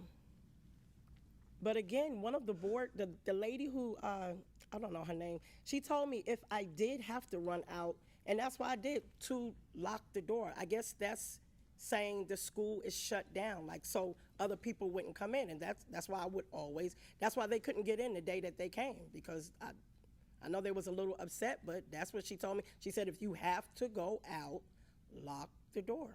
Who told you that? The lady who always comes and inspects. Okay. So she told you to lock the door with students and patrons in the school? She said if I have to run out, lock the door. When I say run out, I'm like running out, like not going to run errands, like 5 or 10 minutes and coming right back. And if you look on the 2 other incidents, it was maybe 10 minutes. And I know it's wrong, but it's... You know, all of us that own businesses have the biggest challenges with time management, but we are regulated and there are rules that everybody has to follow. You know, we need to be consistent in this for it to be professional. If we're not consistent, we're not sure what we really call that. So I think some time management, really needs to be a top priority of yours. Even with 3 people around, will you be able to manage a schedule so that the school will follow the rules and regulations? You've been put on probation before. Oh, no, this is No, the first this is time, the and first. this was full revocation, it wasn't probation. Did you say, I kind of lost focus for a second. Did you say that 3 times the state board came and you weren't there? Within 5 years, I think 2. 2 times. This time when I went to pay my plumber, which I put the receipt and everything in there, and then when we had a show and I sent my son and they want me to come down there with my credit card. 2 times within 5 years. Bad luck. I'm not saying that it was right. I'm just thinking that there are, I mean, if you got caught twice, there are probably other times that you run out and weren't inspected. I'm just saying, the chances of that are pretty good in my mind, that you run out. I mean, not to say that you don't realize you cannot do that anymore and you're not going to do that anymore, but just saying.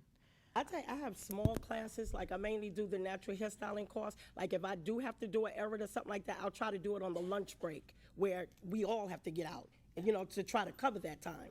But at this particular time, nobody was home. The plumber was finished. So are you open Monday through Saturday? No, I'm closed on Wednesdays. That's why I have a day off during the week. We're closed on Wednesdays. How many students did you have enrolled at the time? And when the lady came, one. I think it was one, when the state board came.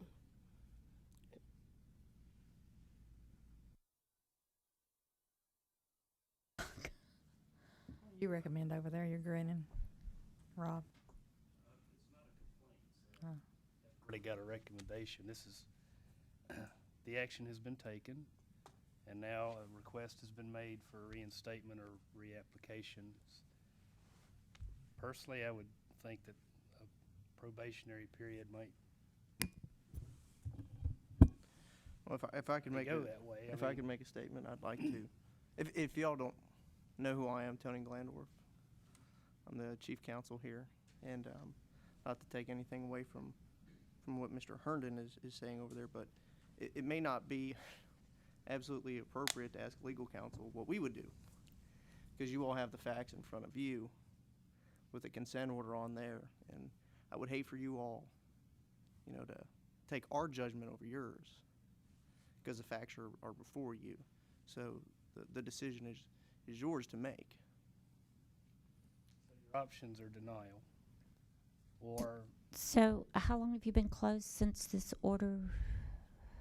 I paid the fine, I guess it's been a month, You've been maybe a closed few weeks. You've been November closed the- a month? Right, November the 4th or 6th. So where is your one student at this time? Since Oh, she's- I graduated, when I got the last fine, we just graduated everybody because I took So we the don't have chance any of- displaced Right, I Tennessee didn't take any more students? students because I was like, what if they don't open me up? We just closed. I think what I'd like to see, because I understand where you're coming from, and I can't imagine how difficult it is to be the only instructor. But I think I would feel better with your reinstatement once your other instructors Okay. are actually licensed, because it doesn't sound like they're fully licensed yet. They're almost licensed. They almost. But they don't appear on your application. And I Right. think I would feel better knowing that this won't happen again. Okay. Because it sounds like it's happened a couple times, and that's Right. what we're trying to avoid. Okay. If you would include their names and license numbers on your application once they are Okay. fully licensed. Because it sounds like 4 is more than enough for this not Yeah. to happen going forward. Okay. I would hope. Okay. Thank you. I think there should be a probation I think period if probation. she's reinstated. Folks, at this time, we'd probably need to entertain a motion to either deny this request or deny it and have her appear back before the board at some future time, or approve it with a probationary. So if someone has another idea. And I we would could have a question, Mr. Chairman, as to what the probationary period would consist of. Because my understanding, once you approve the license is approved. If there was any other act that would be denial of that license, we'd be back to the same situation. You know, the probationary period isn't one in which you could just pull that license automatically. Oh, I see. I see They what would, you're saying. you know, once you give up Would that we be license. entitled to postpone our decision to a review of the license with the new instructors, a completed application? I mean, that would be appropriate. You could decide not to make a determination now pending further information that she would provide to you and bring it up at another regularly scheduled meeting. Okay, I'll make a motion to bring it up in the February meeting and have your copies of your instructors with you. Okay. Or submitted to the board. Have a second. Second.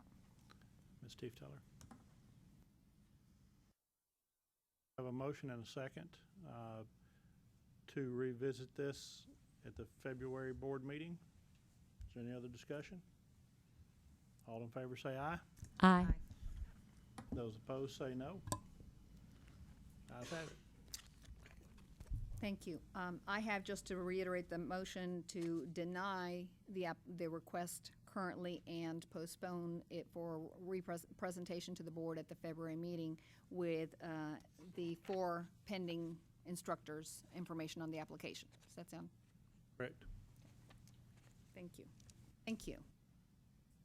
Next, for your review on your iPads, and I'll get you the page in a second, is an ownership change for a shop on page 160.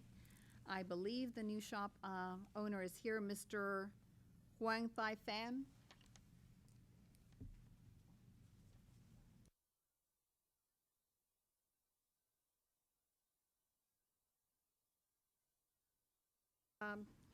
You have before you an application for a change of ownership. This shop is located in Memphis.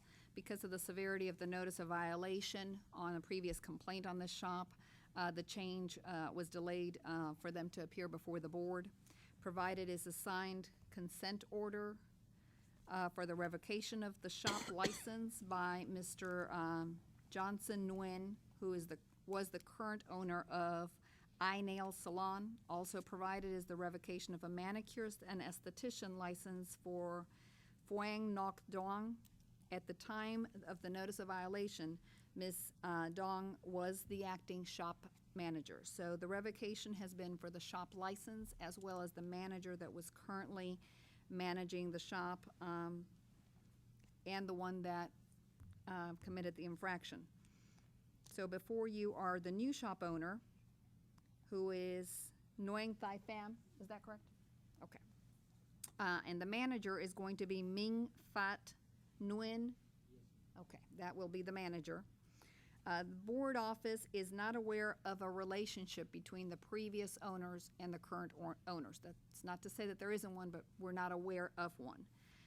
As you know, we are now requesting the proof of change in ownership, and that document is here for your review. So they have changed the ownership to Ms. Pham.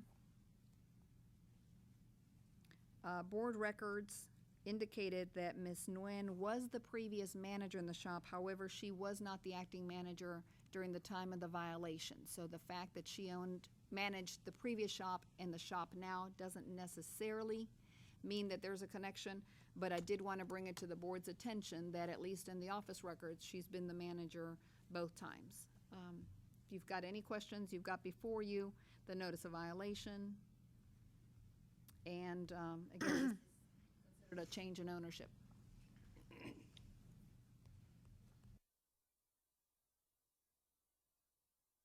Which one of you is the manager? You would be the manager? Ma'am. And you have a license in the state of Tennessee that's current? Yes, ma'am. As a manicurist or as a cosmetologist? Manicurist license. Has a manicurist license. So did you take the state board exam here and study in theory the laws in Tennessee? Or how did you obtain your license in the state of Tennessee? Before I go school in California on the 1997. So you are you obtained your Tennessee license through reciprocity.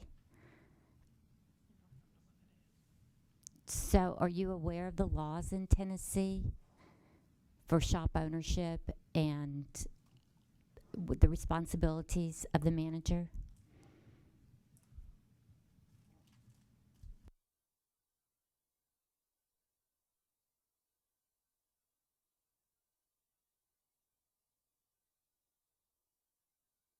I mean, I don't do the manager before. I did, employment. Do you understand the cosmetology laws in Tennessee? Is really what I'm trying to understand. Yeah, and I do a little bit, not really well, So which one of you is the owner? The owner. So do you understand the laws in Tennessee? Did you take the theory here in the in your examination in the state of Tennessee? Owners do not have to be licensees in Tennessee. The manager. Owners do not have to be licensees. That's not to say you're. I'm just Yes. really trying to establish someone in this facility that actually understands the laws and cosmetology laws in Tennessee so that the facility will be run according to, because you know, I'd be really happy if you did and you were very successful, and we only heard wonderful things about you, but it is truly a waste of this board's time to come here and not know the laws and cosmetology in Tennessee. You're wasting 14 people's day. So it's a simple yes or no. Want them to say yes, and then Yes. we still really don't. I have a question. Is one of these persons right here, were they there at the time of all these violations? Oh. No, not at all. Board records do have Mr. Nguyen as the manager of the previous shop. He was not the acting manager when the violation occurred. But he was still manager of the shop. He just It- wasn't there that day? He wasn't there that day. That was not the shop he was managing that day. And shops can do that. A manager can take a day off, and the acting manager is the one responsible. He at that was day. there some, Not on that day. Not day. but he was there on some days. He should have during been. all this. Should have been. I don't know. And this is a lot of violations. Were you managing this shop, not on that day, but on some days during this period of time? I work on that shop before and I left. You know, I got a family emergency and I left few months. When did you leave?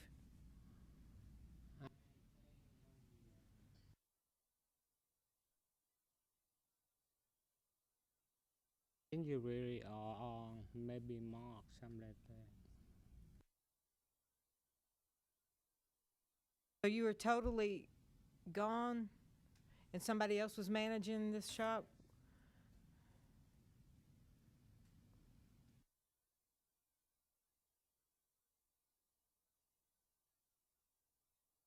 You are a licensed manicurist in Tennessee, correct? And you're gonna be managing this shop, or you're gonna just be the shop owner? Manager in the shop, I will, you know. Okay. Do you understand the laws in Tennessee so this does not happen again? I do. Thank you. Because he wasn't there, his license wasn't revoked. Were there any managers' licenses, personal licenses revoked? Yes, on page 176, you'll see the start of the consent order for Phuong Ngoc Duan. That is the license, and it was 2 licenses, a manicurist license and an esthetician license. Both have been revoked. As well as was the shop As well license? as the shop, yes, as well as the shop. So this is a shop maintaining the name and the location and being, I would assume, sold. We have a document at least filed in the county with a change of ownership, wanting to reopen under different ownership. That we know of, there's no relationship. But this manager, this gentleman here, was somehow listed as a manager? And like he says, he's worked there possibly off and on. He was listed in the board office records, but was not there on the day of the violation. But had he been there the day of the violation? He would have been held responsible. But that's the shop. If you look at the consent order on the manager was directly involved with the violation. And the manager at the time, the manager who was present, I should say. Correct. Was also the person responsible for the attempted bribe? Correct. That is correct. And that person's license has been revoked? Both the licenses, yes. She had a manicurist and an esthetician license. Okay. And He this has shop nothing is on his opening, record. right, and this shop is only opening as a nail shop, is that correct? Yes, they will not be doing anything but manicuring the nails.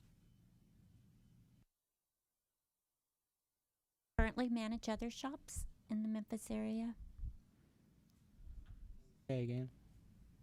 Do you currently manage other manicuring shops in the Memphis area, or will this be your only responsibility? Responsibility. Just one Yes. at this location? My concern is that nobody had name tags on. There was the salon was dirty. There was a lot of dust everywhere. There's so many. Somebody was sleeping in the back. I don't know that that's the first time that's happened. How long has it been dirty? He's saying that he wasn't there that day, but to me, if something's managed well, it wouldn't be dirty overnight for one day. So my concern is just the consistency with that. Since this is a request for a change of ownership, the new owner, if they've met all the state's requirement and can pass an inspection, I believe I'd be correct in saying that they would meet the requirements. The only association that this gentleman has with that new ownership is the fact that he had been an employee in the previous shops.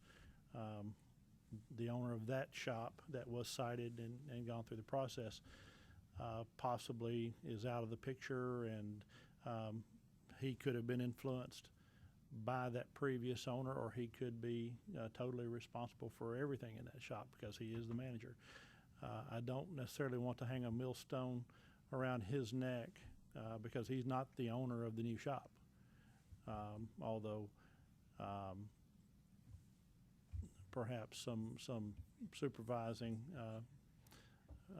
or checking in from the board might be an appropriate avenue for us to take. Right, it's just my concern was just his responsibilities as a manager if they are up to par to, be a part of this new salon. My question is, the owner going to oversee and make sure that he's doing his job? Is the owner? Will you be there, Annie, to make sure he's managing the shop correctly?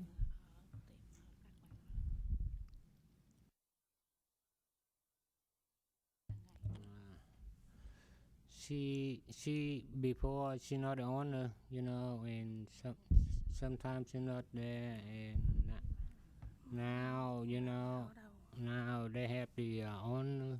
She will be there every day. And Sure it's all sanitary and clean? Okay. Yes. I think we have to treat it like a I make a motion to approve. Second. Can I just ask one clarifying question real quick?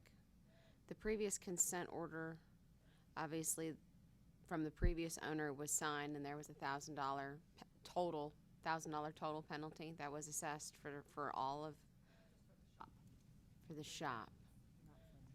That was received. Previous cases are disposed of. They're ended. We're starting fresh. Right. The consent orders you see are associated with the previous ownership.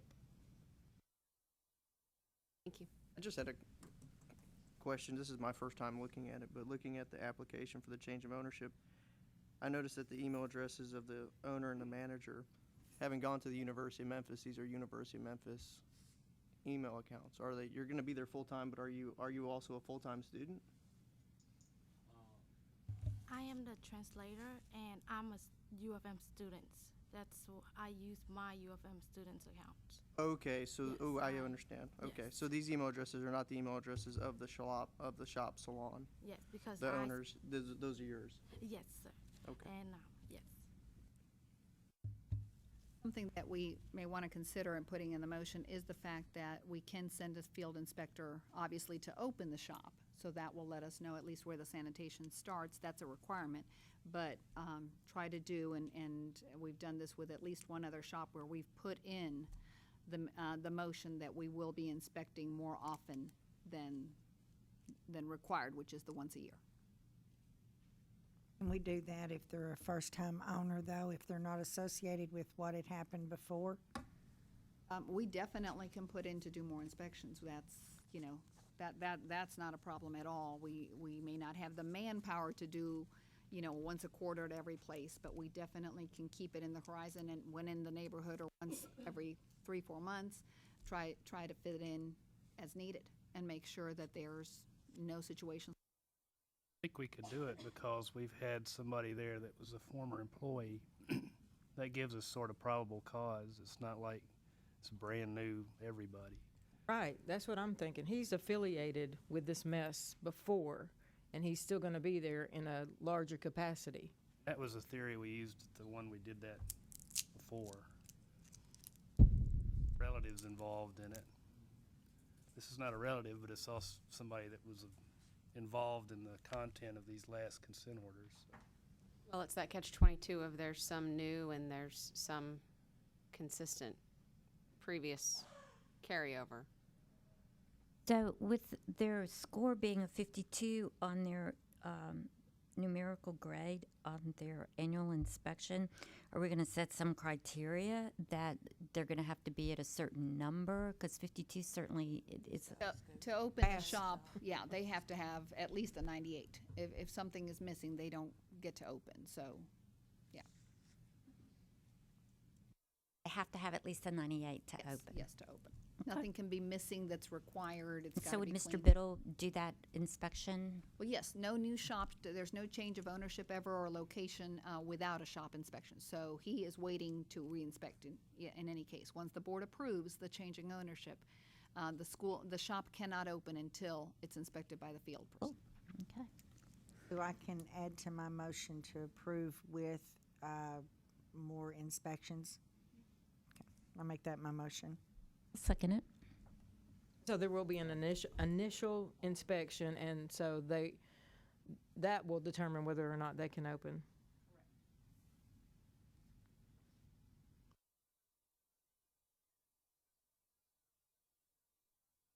Is there any other discussion? All in favor say aye. Aye. Opposed say no. Motion carries. Okay, congratulations. Thank you. Thank you. The field inspector will contact.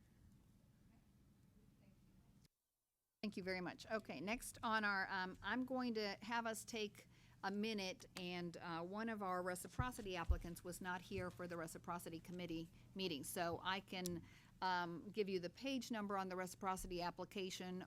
Mr. Gillihan can also kind of brief us in on it, but on your iPads, at the upper left-hand corner, if you push on it and get your libraries, you'll want to change to your reciprocity application.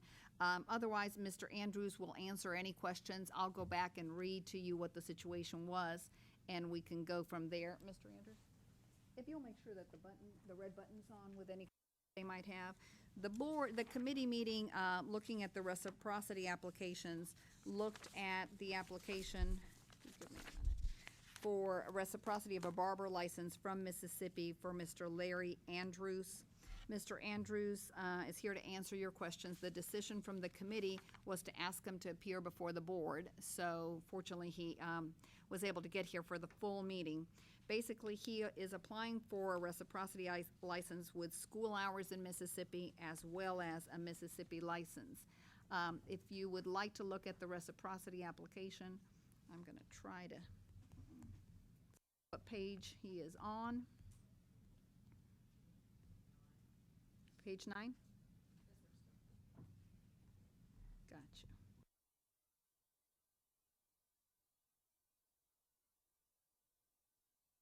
Perfect, yes. It's 50 pages. He's on 9 of page 50. Basically, his license number 17687 was revoked on February the 2nd, 2014. He signed a consent order and paid the civil penalty associated with the complaint.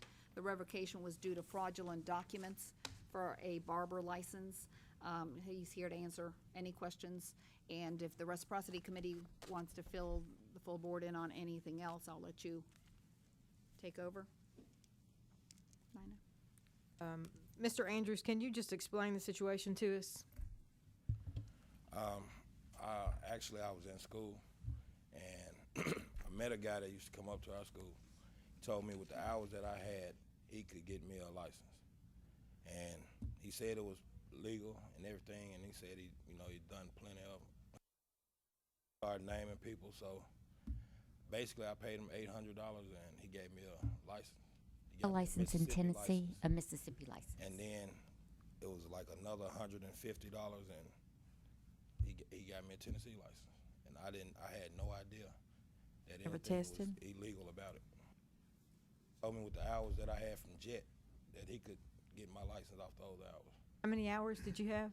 I had about 800 hours from Jet. In Jackson, Mississippi, Jet? Did you take any of the state board tests? No, I didn't. So did you work without a license? No, ma'am.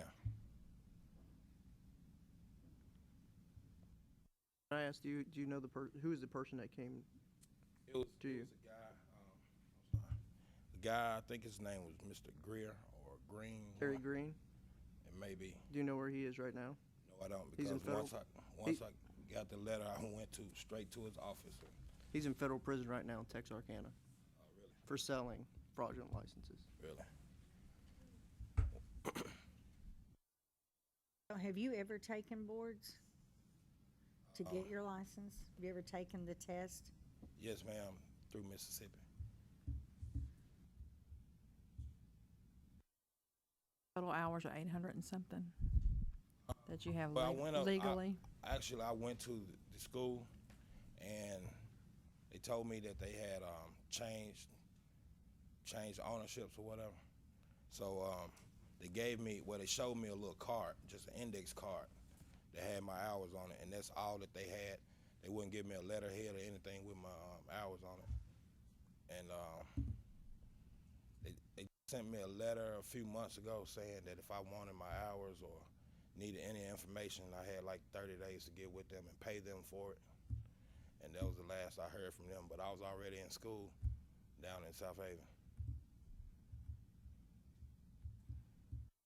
Did you, On your iPads, again, the Reciprocity Committee briefly looked at this on page 13. That certification from Mississippi is current. It's from now. The state is certifying that he received 1,500 hours between November 2013 and June 2014. I directly have spoken to one of the school individuals and have called the school myself. She stated that the school, and that letter is on page 10, that the school doesn't currently have a way to send us a computerized transcript, but she stated the days that he went. I believe she's very aware of the situation with the revoked license and understood, which is the reason she reached out to give us that information. So currently, the certification of his license and testing in Mississippi and hours in Mississippi are after the revocation process. Am I correct? When you took the exam? Okay. So he obtained that license in June 2014. have actual hours then? Be based on what that school and that state is telling us right now, that appears to be so. We would be consistent if there wasn't the history. We would be consistent that he has his hours and then he would test in Tennessee, or will we just? With the license in Mississippi, he would have been approved for right now. That would approve for reciprocity because it's the same number of hours, it's examination, there's no difference. The issue is the fraudulent information and the fact that that license was revoked. It sounds as though there are other people in the same circumstances. Yes, there were. He was How not alone. have those been handled? They've all been revoked. We're not completely done with those cases, but they've all been handled the same way. Have any of them come back like Mr. Andrews? I don't think so. I don't believe so. So this is the first? Yes. We had, I believe we had a couple that responded early in the investigation process, and they were very forthcoming in the fact that they had not known that they were involved in a fraudulent scheme, and they immediately came forward and cooperated as much as they could. We had, I believe, one other that has come forward. I could be wrong. That I believe we denied. I'd have to go back and. And the barber board? For the barber. Are you personally aware of anyone else who got scammed like you? No, ma'am, I don't know anyone personally, but I mean, I hear it's a lot of people. Mr. Andrews, have you been in the military? No, ma'am. But you had documents stating that there were documents submitted that stated that you were in the military. Yes, ma'am. I only learned that once I received a letter from you all, from the attorney that I talked to, and I'm not. Who put that out there? I don't know. I just gave him my school information and my social security number and my name. I didn't have anything. I mean, I didn't know anything about the military. Never been in the military.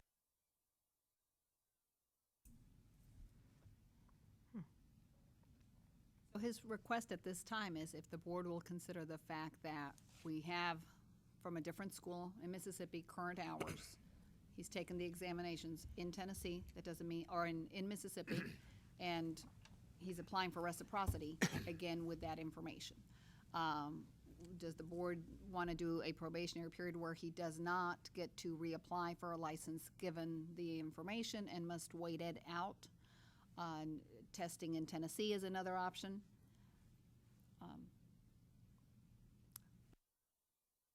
I would feel good if he took the Tennessee board exams. He knows our laws. What was the committee's recommendation after this morning's meeting? The decision was to ask him to appear before the board to answer questions. So, Full board? Yeah, yeah. Here, there you go. Sure, anytime. Well, if his hours are legitimate and he's had an exam, I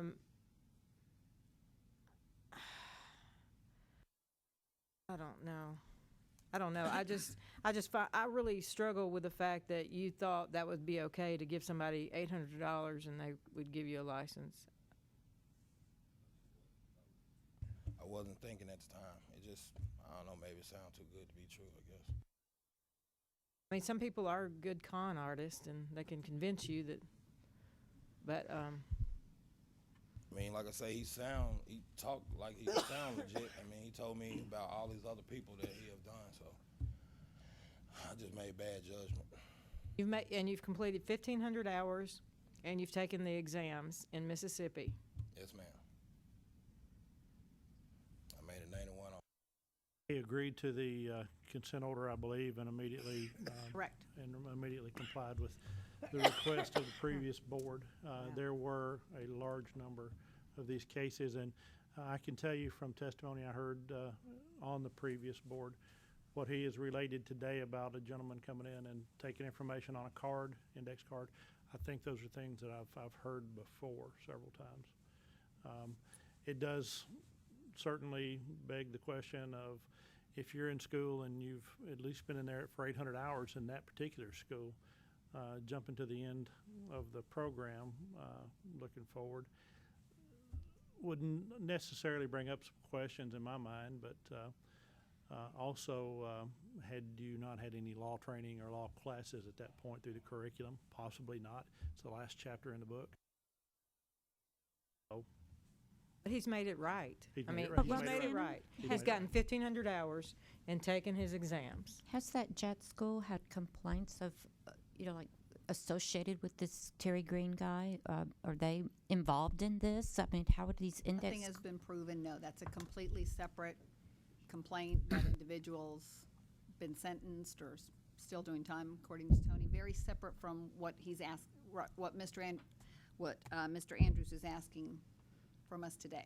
Well, Mr. Andrews, I'm going to make a motion that we approve you to move forward. I second it. I second too. Thank you very much. You're welcome. Good luck. Is there any other discussion? All in favor say aye. Aye. Opposed say no. Have a great day. Thank you. Good luck on your test. No, you won't take a test. No. You won't take a test. Good luck on your first haircut. Build your First business. haircut. Go make some money. God, the things we get involved in. Now you'll have to click back on your libraries and make sure that we can go back to the December Cosmetology Barber Board meeting. And I believe we are on school authorization, which is on page 186. I'll give everybody a minute, but this particular piece is fairly simple. Let me get to my notes. Okay, so next for your review, in compliance with Public Chapter 863 and 818, Gould's Academy, located in Memphis, and Institute of Hair Design, located in Adamsville, is requesting authorization to provide post-secondary education. You have before you the letters from their accrediting agency, as well as the affidavit that by Public Chapter they're required to submit. And I would need a motion to approve that the board send them letters regarding this authorization. Make a motion to send them the letters. A second. We have a motion and a second to approve the letters. Is there any discussion? Those in favor say aye. Aye. Opposed say no. Motion carries. Thank you. Request from instructor Audrey Taylor for an extension of her required continuing education hours to 2015. She did not attend the session in 2014 because information about the seminar did not get to her. Ms. Taylor was explained that the seminar providers mail information to instructors, but that it is the responsibility of the instructor to decide where and when to attend to be in compliance with the law. My recommendation would be to not grant it based on the fact that the board office can't control what the different providers do. However, she's not been granted an extension of her one time to request for the class to be extended. Grant her an extension. But this would be her one-time extension if you decide to do that. That assumes that she would take the next That's correct. course and then could apply for Right, and then, renewal. right, because until then, her instructor license is completely on hold. She cannot teach, and I've explained that. You can decide to have her take the first available session or leave the whole year open, giving her the option to go to the one that's closest and more convenient to her. That's at your discretion. Her license would not be renewed until that course would be completed. Correct.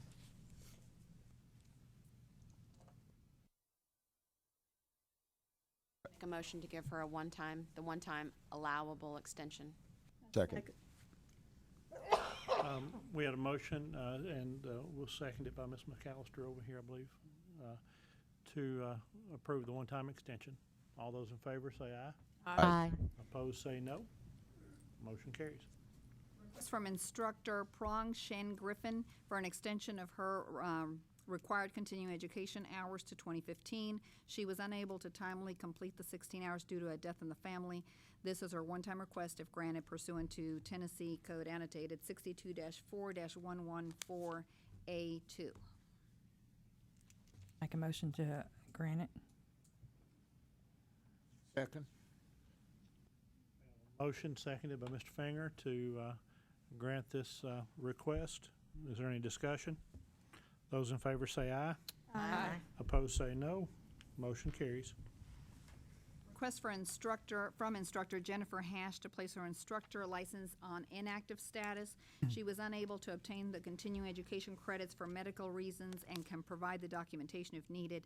Ms. Hash sent an email to the board office in October 2013 explaining that she was unable to attend her seminar in Chattanooga and was told to attend it in 2014 pursuant to Tennessee Code Annotated 62-4-114A2.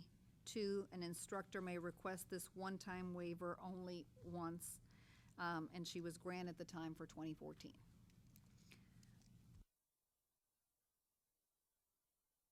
Had the extension already granted once, and now she's asking to put her license in inactive status? Correct, and the statute says that you must be current to go inactive, and she's not considered current. So what that would mean is she would lose the instructor part. When and if she wants to be an instructor again, she would have to take the Tennessee examination for both the theory and practical as an instructor. The law and the practical, I'm sorry. Hours would still be good, right? Oh, absolutely. That's what I thought. She's had her one time, so.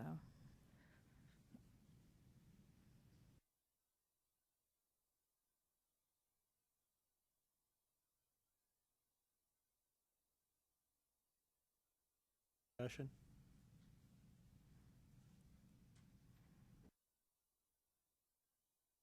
Grant the extension, that's a year, up to a year to complete the education. It can be, the boards have previously said you must take the next class. In other words, if there's a session in April or in May, that's the one you would take in order for your license to be current. Or you could leave the whole year wide open. And now, as you know, we've got plenty of options if we leave the whole year. If they're wanting to teach, obviously, the sooner they take it, the better, because they can't until then. Stay on inactive status. She can place her in active status unconditionally until she decides that she wants it back again. Then she'd have to go to a seminar before she could. If we deny this, yes. If we deny this, she'd have to test if we deny this. If she goes inactive and the board grants her the extension, she would have to attend the next session when she comes back to active, yes. Right.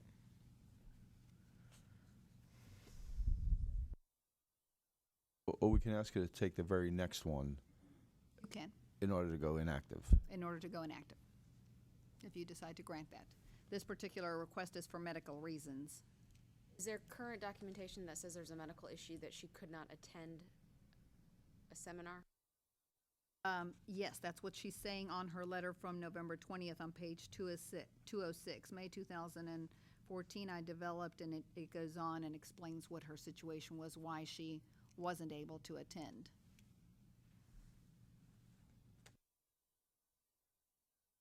But she could attend come in the future, right?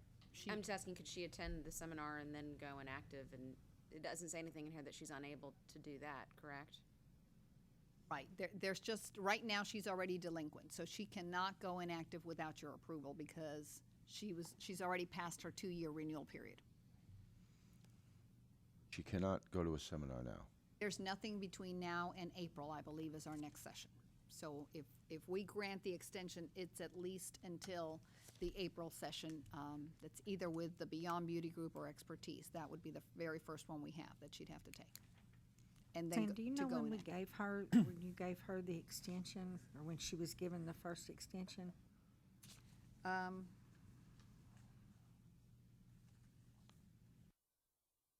I don't have the reason in front of me as to why, but in October 2013, she requested an extension and she was granted through 2014. So she had the entire year of 2014 to attend, and that is the first year that we've had Expertise with 5 sessions and our 3. So we had a full 8 sessions in 2014.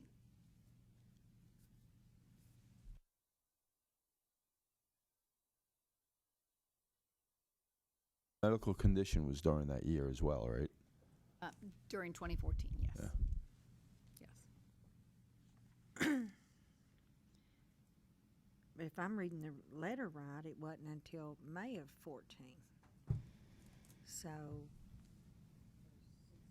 I would just pose the concern that if we go past approving it one time, we're going to be faced with a lot of these requests. Slippery slope. Yeah. I make a motion to deny. a second. We have a motion seconded by Ms. Tiefteller to deny this request. Is there any further discussion? All those in favor say aye. Aye. Those opposed say no. Motion carries. Thank you. Next, we have a request from Kellyanne Fott for a waiver of Rule 440-1-.10, requiring an applicant to obtain their original license within 6 months after passing the examination. Ms. Fott passed her practical examination in December 2013. She needed to have applied for a license in June and ran 1 month behind. The board office mailed her a letter in August explaining that she needed the board to allow the extension for the month. The letter was received at the board office in October and somehow missed the extension period, or the meeting date for you to take that into account in November. Her letter is on page 211, requesting the extension for her to get her license, and that is at the board's discretion. Took all of her tests, she just never applied for a license? Correct. Is that what it's saying? But she did submit the letter before. She did. She submitted the letter. That letter got to us, that's dated September 30th. We got it the middle of October, so that meeting had passed. I would have liked to present it in November. I didn't have it in my hands, and so in essence, she requested her license a couple of months too late. That's about what she waited.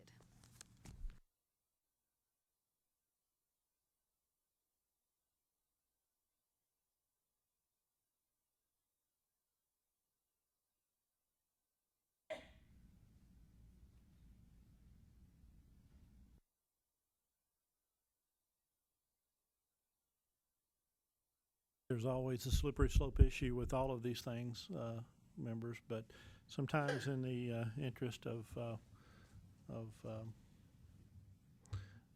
doing the right thing for the industry, for the public, I understand there are considerations that need to be made.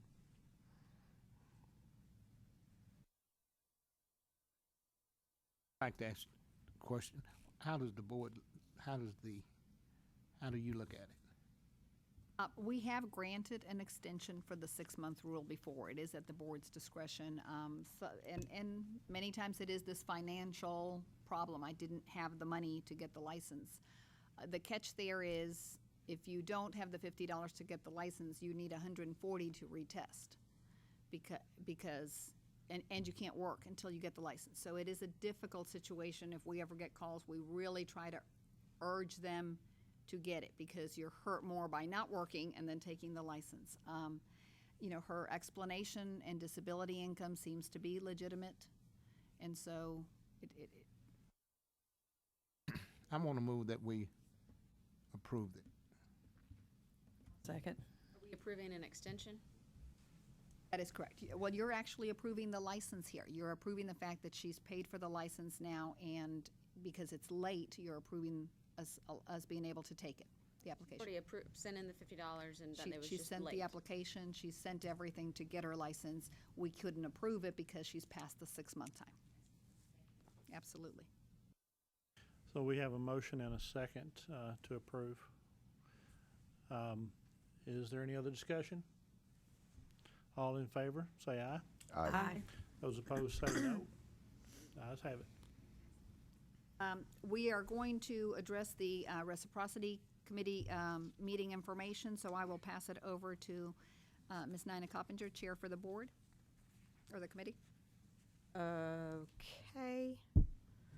Let's see. We had 7, I think, reciprocity cases. 3 of them involved military spouses, and we approved because they had so many moves involved, and there were gaps in their 5-year history because the military moved them so many times. We made exceptions for those 3 and approved those. There was Roxana, you might want to go over the last one, the Absolutely. school. This one is just a big mess, and it involves 4 applicants. We presented, if you will all recall, on October the 6th, the board approved for the office to send an investigator to visit a particular school regarding the record keeping of hours. There were 4 reciprocal applicants, and those 4 had to be put on hold because when the reciprocity application came in with licenses from Arkansas, the hours received were hours in Tennessee. So I audited the records and found no hours in Tennessee at that school.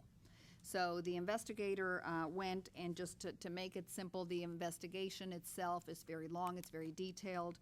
The school owner signed an affidavit stating that once a student finishes school, school records are not kept because there's no room. So after much consideration, the board voted that we would basically need to deny those 4 reciprocal applicants because there's no proof of school hours after much debate. And Is there no law regarding keeping records? absolutely. There is, correct? Not only keeping records, but monthly hours are to be submitted to the board by the 10th of each month.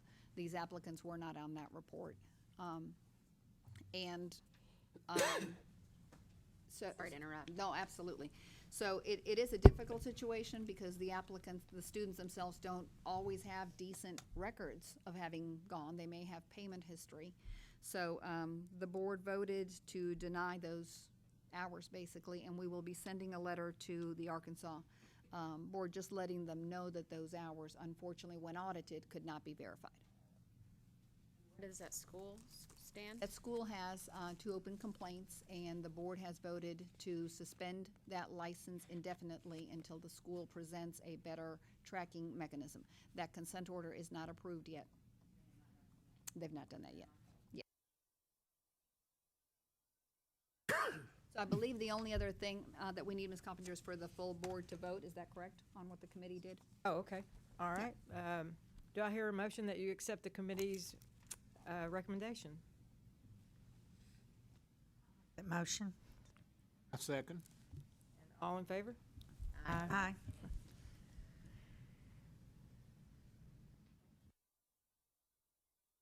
And then the legal committee did the same thing, and so they, we were able to vote, and I'll let Rob fill you in on, but the committee, go ahead, met and voted for Ms. Diana Tiefenteller to be the chair, and vice chair is going to be Ms. Amy Taxley, and if, I think we just made some minor changes that the full committee decided to vote and approve the legal as it stands with those changes. I can tell you what the amendments were, and then I'll turn it over to the chairperson. We had a inspector who's no longer with us, and there's about 4 or 5 cases on the report that fell under the category of the inspector went in and saw stuff, and is no longer around, so we now have no evidence because that person's not available to testify. And this is just those that depended on what this person saw, not if the shop license was expired or something that doesn't need somebody to tell you that. But anyway, there's about 4 of these, and I recommended closing with the letter of warning because I don't see them going into litigation successfully.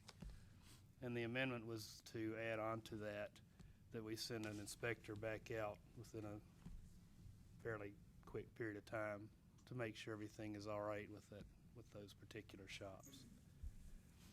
That was the only change, right? Mm-hmm. So I'll let the chairperson. We also had the school that we had voted to close the school till they could show us, excuse me, a proper way of keeping time and turning in, and they did that. They came in this morning. They have a time clock now, and they have a backup for their backup. So the board, the committee rather, has voted to go ahead with their timekeeping with the approval of the full board, and better than I did. Yeah, settlement offer called for indefinite suspension until these came back and showed us a system that was agreeable to the board to make sure that they can keep up with their time, submit accurate monthly reports. They came in here, they showed their, I guess, presentation, the materials they had, and explained they had backups and all that to the satisfaction of our committee. So if the board accepts that, then the consent order will be closed because they will have met the conditions for settlement. The suspension will be lifted. Have they settled all their fines or any penalties such as that? That's a penalty on this one. We just wanted them to clean up their school and show us that they're able to run it and give How us many the reports. schools does not get their hours in on time every month? Tons? Not as many. We're down to maybe 5 to 7 a month. We now send letters by the 15th, and I'm opening complaints by the end of the month if it's not been corrected.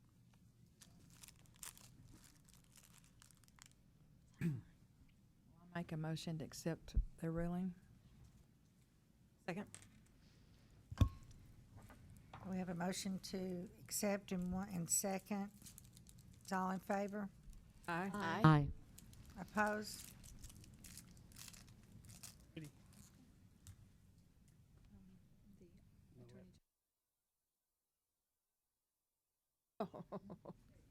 It's time to go home.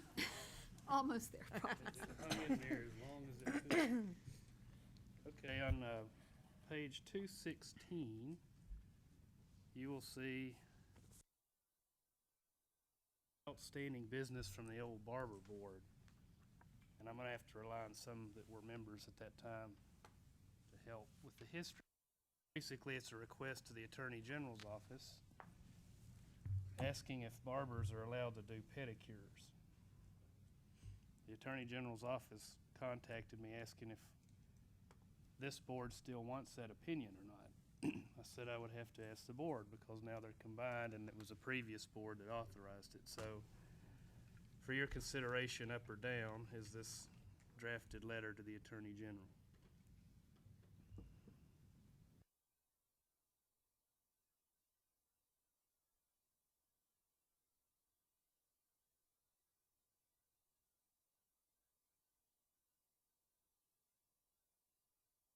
So we're just asking for a letter for an opinion?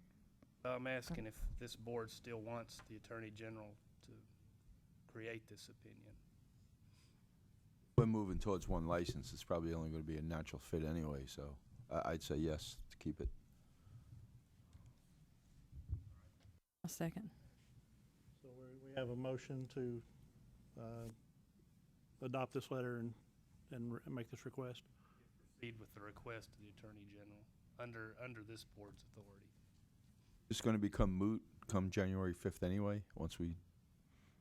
No, barbers don't have, well, And this has to do with adding, and this started a little bit before I got here, but I think I hopefully know enough of it to at least explain to you. It's adding the curriculum of pedicuring back into the barbering discipline so that the schools can teach it and barbers can do that. Right now, they can't, and so that's what this opinion would do, is let us know that the barbering discipline is allowed to do this, and then we'd have to add it back in to the curriculum at the next available rulemaking session. Previously, I believe up until about 2 years ago or so, very recently, it had always been taught in barber schools. It was part of the curriculum. Nail care and whatnot is taught as the normal course work. Many barber schools and barbers are out there doing, barber shops were doing pedicures in their shops. They had been properly trained, I would assume. And then a question arose as to whether that's part of the barber craft. And it resulted from that board in determining, I guess, that maybe they didn't feel like it was. And so everybody who'd been doing pedicures and everything had to suddenly take it all out and stop doing something they've been practicing for many, many years. I think it's losing a part of the craft. Any barber certainly has, just like a cosmetologist, has the ability not to choose to do those things. Exactly. But that was a determination of a previous board. So I would like to see it back in and continue to grow forward and not back, as we've discussed this morning. It's good income if they're just starting out too. They can always build their business. Then you're going to get into the argument of hands and feet, because guys, you're going to, I mean, I got one yesterday. Yeah.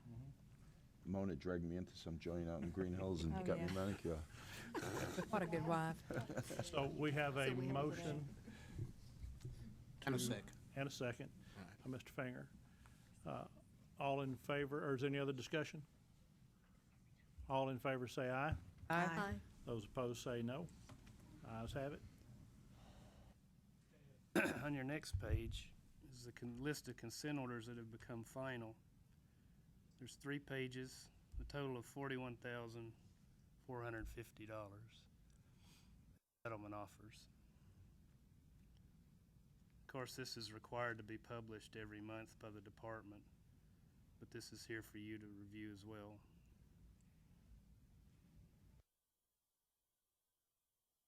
And we need to make a motion to approve the consent orders. That is correct.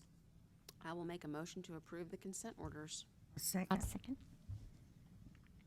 Who was the second? Ms. Teef Teller? Is there any other discussion? All those in favor say aye. Aye. Opposed say no. Motion carries. Next page is the agreed citations, those that never became complaints, and we've collected $6,000 on those. So these are complaints that never made it into legal and on to Amy's legal. We'll need a motion for that as well. 5 pages, maybe 50. We have a motion. Make a motion to accept. Second. A motion by Patricia and seconded by Nina to accept this report. Is there any discussion? All those in favor say aye. Aye. Opposed say no. Motion carries. Last page are agreed citations that were closed with the letter of warning. No civil penalty attached. Accept those as well. Make a motion to accept. Second. Seconded by Patricia. Total of 12 cases in those that are listed in front of you. Is there any discussion? All those in favor say aye. Aye. Opposed say no. Motion carries. All right, that's the end of the legal report. I guess we'll move to the next agenda item. And we have 2 more items. One is fairly quick. It is regarding the school inspections. We've been doing really good on our school inspections. We started with 45. We roughly have about 20 schools that need to still be inspected. I just want to caution the board members that have school pending to give me a quick call if there's any problem, or email letting me know if you're not going to be able to get some of those done. We're going to move, I believe, one of the ones that Ms. Happenfield and I talked about. It's closer to the Davidson County area, just doing a map search. I would love it if we could, by February, get the inspections done if at all possible, but I'll need to know kind of what your, where you are in your timeline, and press for time on the inspection. So we'll keep an eye on it, and I'll communicate directly then with the board members so we can look at getting them completely finished for this year, because before we know it, we'll be back to the second round in August. So, but we're doing good with those. On your iPads is the last item, and if we had questions, Rachel was going to try to visit us and see as well. I emailed this document to everyone so you'd have a minute to look at it. This is the last thing we have to discuss. It's regarding the barber apprenticeship proposal. We discussed this at a previous meeting as well. Chapter 881 asks every board and commission to present a plan and develop an apprenticeship program, or explain why it would not be a good fit to the profession.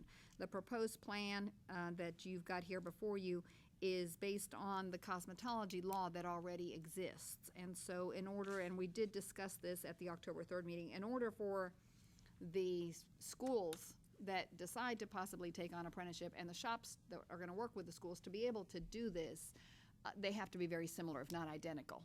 And so before you is kind of a recapping of what each program does within the cosmetology, the history within the cosmetology, and then the barber proposal and statutory items, the history behind the apprenticeship having existed there.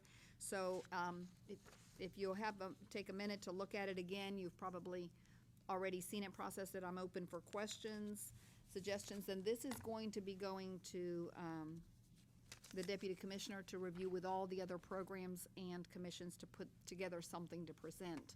I believe by the middle of December it has to be presented, so. I just had a couple of questions. On page 3,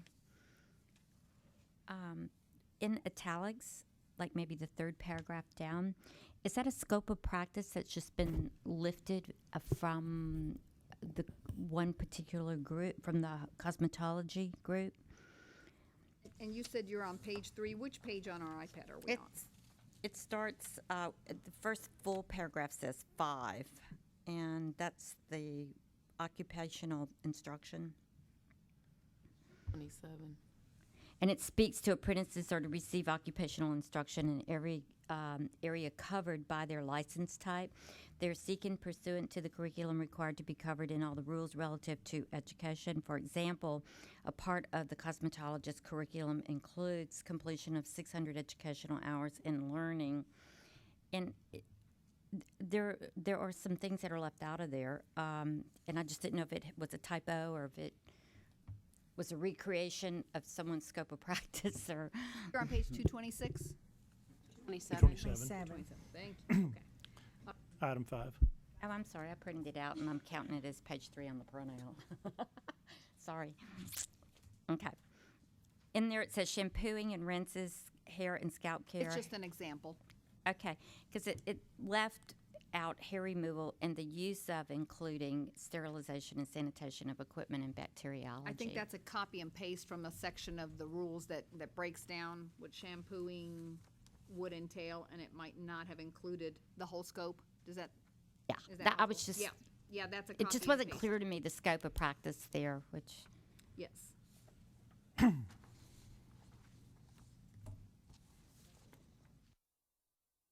I had one other question. You'll have to back up a little bit.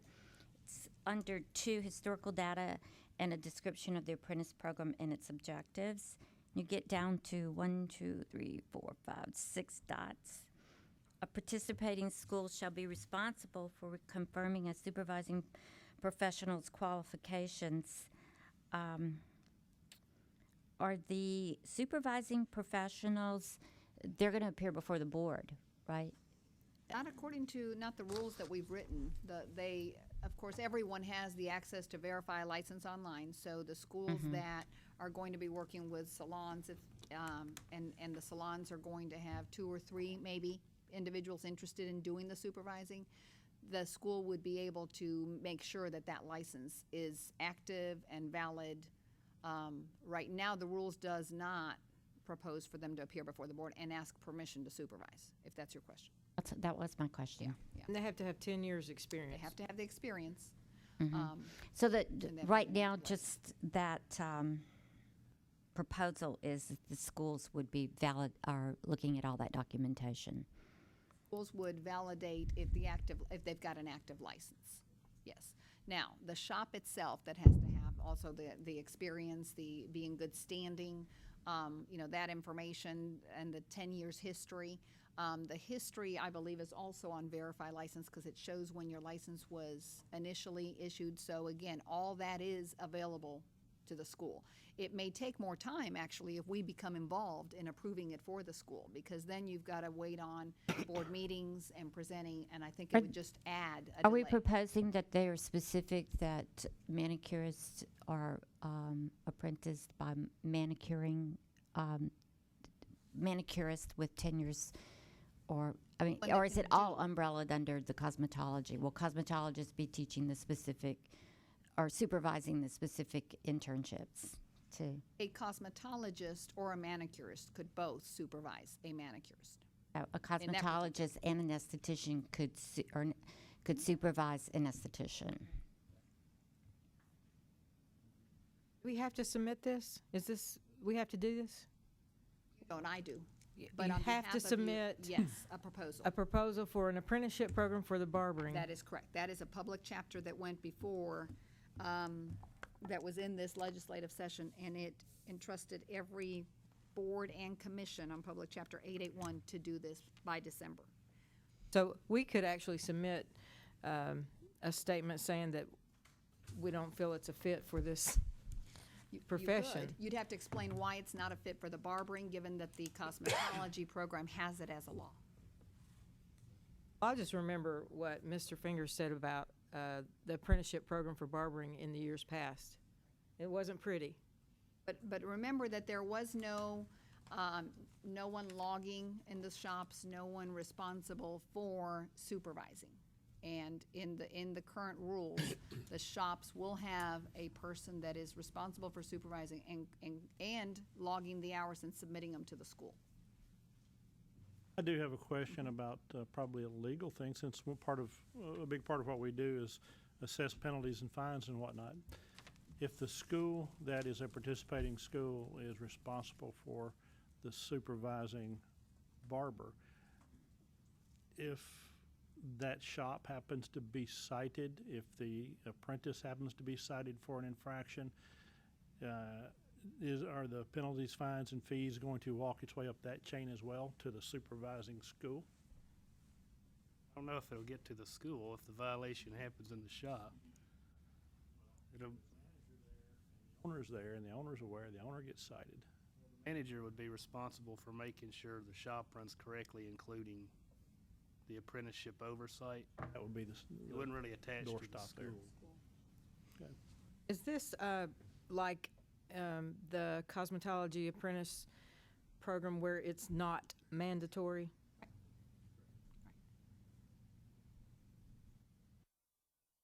Questions on how this actually gets done. Yeah. But I'm not sure that's what they're asking us for right now. Yeah, Because I don't disagree with you that Yeah. I think both school owners and shop owners see a lot of pros and maybe more cons. You know, if you've got them for $7.50 and they go apprentice, they should be able to go ahead and take the first part of their theory while it's fresh on their mind that they've been trained with. If we have to reform to this, instead of you not seeing them again till they're finished with their apprenticeship, you know. I remember that the rules are now open to the public as well as to all of you. I've gotten one, well now two, but one individual has contacted me with ideas and suggestions, and that's it. The calls that we received in the board office when that email went out, which I expected hundreds, they went over to, that email went out to more than 3,500 applicants or interested people, let's say.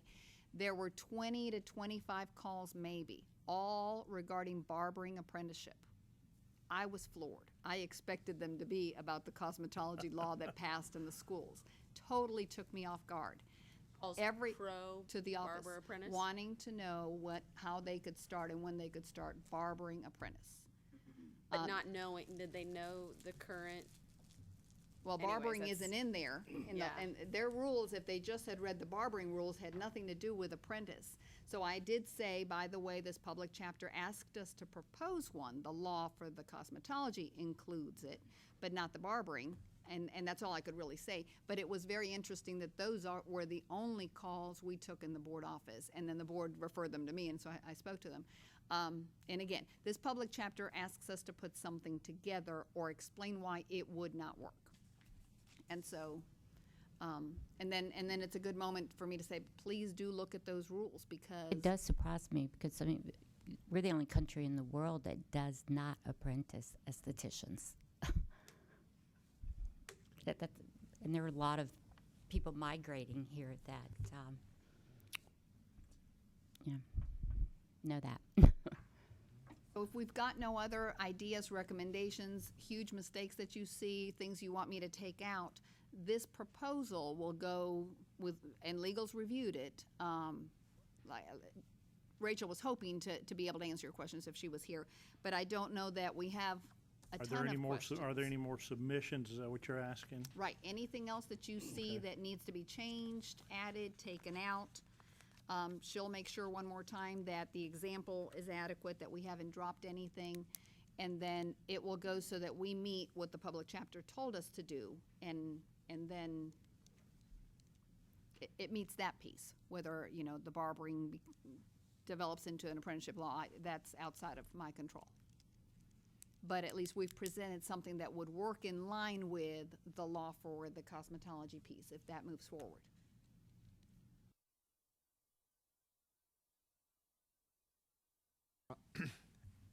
I'd like to say I like it. That could be some more things, be more beneficial, but I like it so far.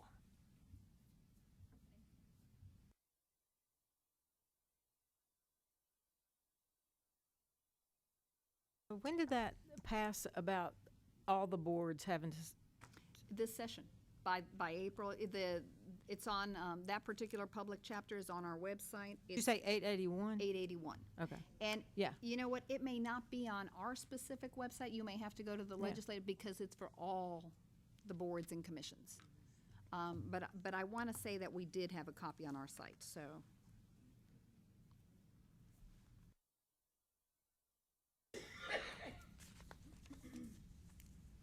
But we can submit any further ideas we have, we can submit those to your office. Yes, especially for the rules that are out there. We need them as far in advance of January 5th as possible. Regarding this proposal, if you've got ideas or suggestions, I need them now, and I do need a motion because I've got to turn this in pretty much tomorrow. So can I just ask, Yes, yes. so first step, Barbary needs a proposal, which right now is mimicked off of the current existing cosmetology program, so that they are at least aligned. Correct. Going forward, is it easier then to make adjustments to both at the same time once they're similar to begin with, and then we can start maybe tweaking? Correct. That would be my idea. Rather than making them dramatically different to start with. Right, if they're completely different and both get passed, I don't know how schools and shops would be able to manage. Fair enough. So that would be really, that's one of the reasons and one of the things we discussed in October. If we at least keep them in line, then as things change or develop or we get ideas. Changed in tandem. It changes for both. Okay. Yes, These mimic the cosmetology. that is correct. Then I'll make a motion to approve. You guys say something? If we need to submit some of these ideas right now, I have a list. Perfect. Okay. I'll try to be brief, ladies and gentlemen. I don't want to weigh on our time, and we do still have another presentation that we will need to finish up with. I'm afraid my papers may be out of order here just a bit, so I'll try to give you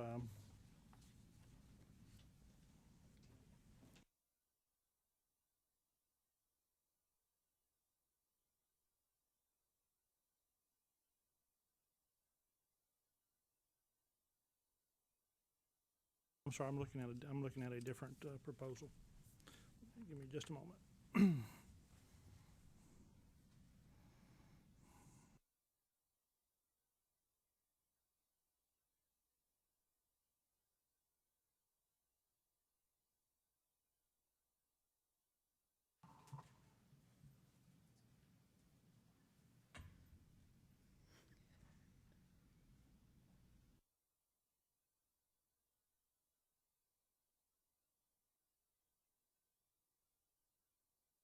Under the instructors training that we currently have, anyone who's a licensed instructor is required to do continuing education.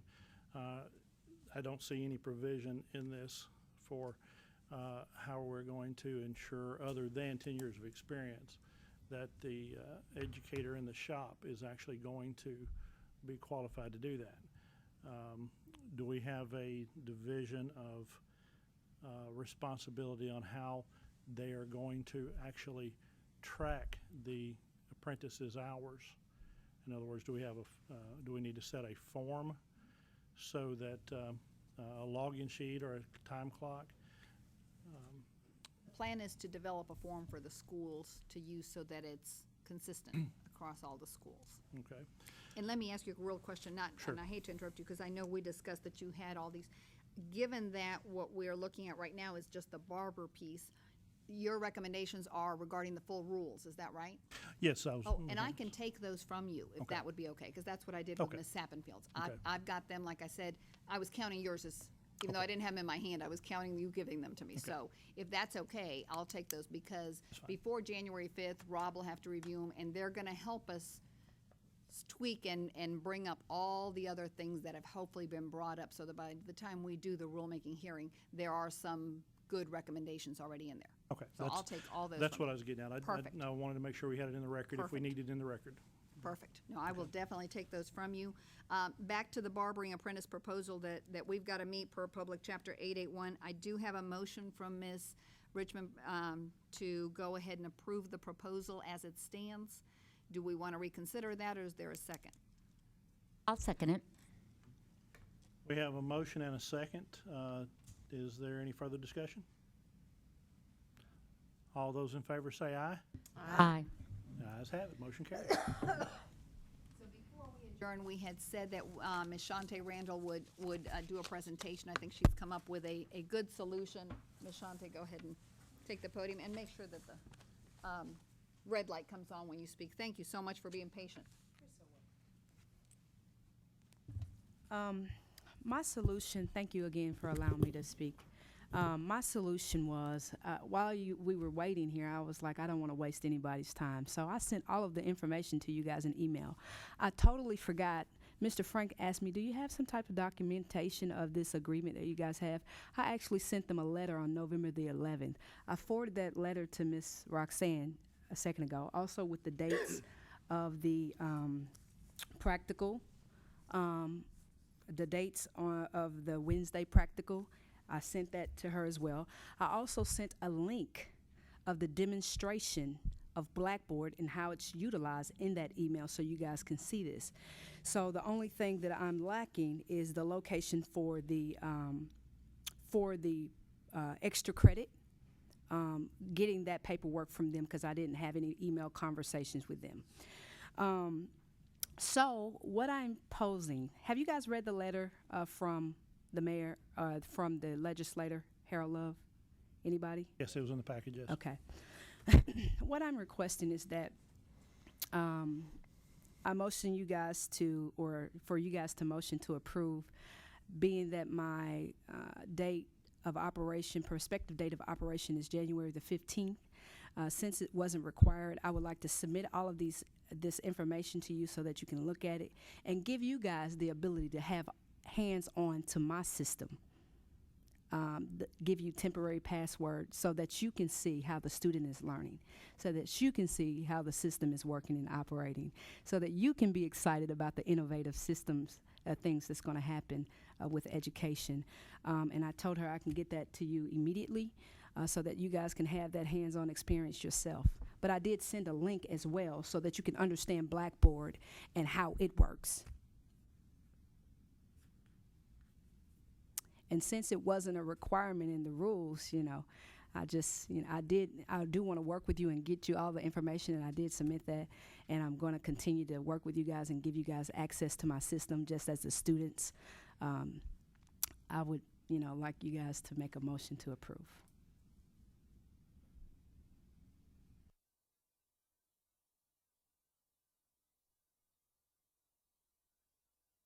Ladies and gentlemen, we've got a request for a motion to approve. Lack of a request would be an issue. We could also have a motion to deny. You've heard the presentation that we have here today. Myself, I think I need a little more information. I'm not quite ready myself to vote today. I would certainly know how to vote. Each of you would as well, I'm sure.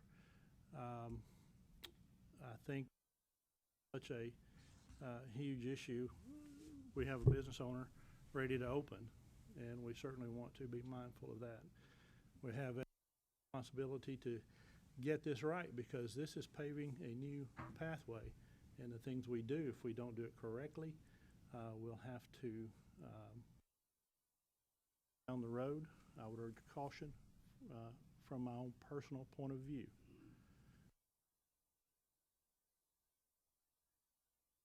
Telling you that we've had a request for a motion, and that is for the membership to make. I have just one more thing, if you don't mind. Yes, I am a business owner, and I'm in partnership with Christina, but this is not just for us. It's for the state of Nashville. It's for the state of, the state of Tennessee. It's for the city of Nashville. It's for the people. We need your help. So that's why we're here. We can't do it alone, and the people need your help. The community needs your help to move forward with innovative opportunities for career opportunities and advancement within education of barbering. So we can't do it without you. So we look forward to that. I'm assuming, so the rules hearing is on January 5th. We've already discussed that at that rules hearing, there will be maybe, we already know some folks have submitted proposal to rule changes regarding the apprentice program. Would it be at that setting that we as a board want to discuss online barber schools as a whole, knowing that I agree with you, Patricia, that this opens the door for each of you, our school owners, to add an online component to your business, just as Shantae's business is online. Does there need to be some, rather than, because I agree with you, but we've all said consistency, we have very clear rules for what we currently define as schools. Do we need to clearly define what those are for online institutions in this field so that going forward, applications are either within the scope of those rules or without. Do we think that's important?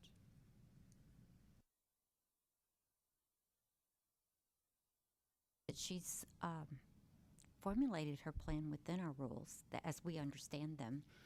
I think that anything new is going to maybe in time open up to some other questions. But I know how I would vote today, and I think it's very progressive. It's been demonstrated to me over and over in other schools that are chartered by the state of Tennessee in success. I'm very familiar with Blackboard. I don't need a demonstration. But I wouldn't know how to influence someone that isn't familiar with that process, because it is certainly very innovative for this category of industry. And innovators sometimes, have to wait a little bit longer. But I know how I would vote today if it was brought to a vote. And I think it's a very good thing for the state of Tennessee. I agree with you. I think it's a great thing for Tennessee. I think it's a great thing for the beauty industry in general. And I do understand Blackboard quite well, as I have 5 children and a wife who just graduated college.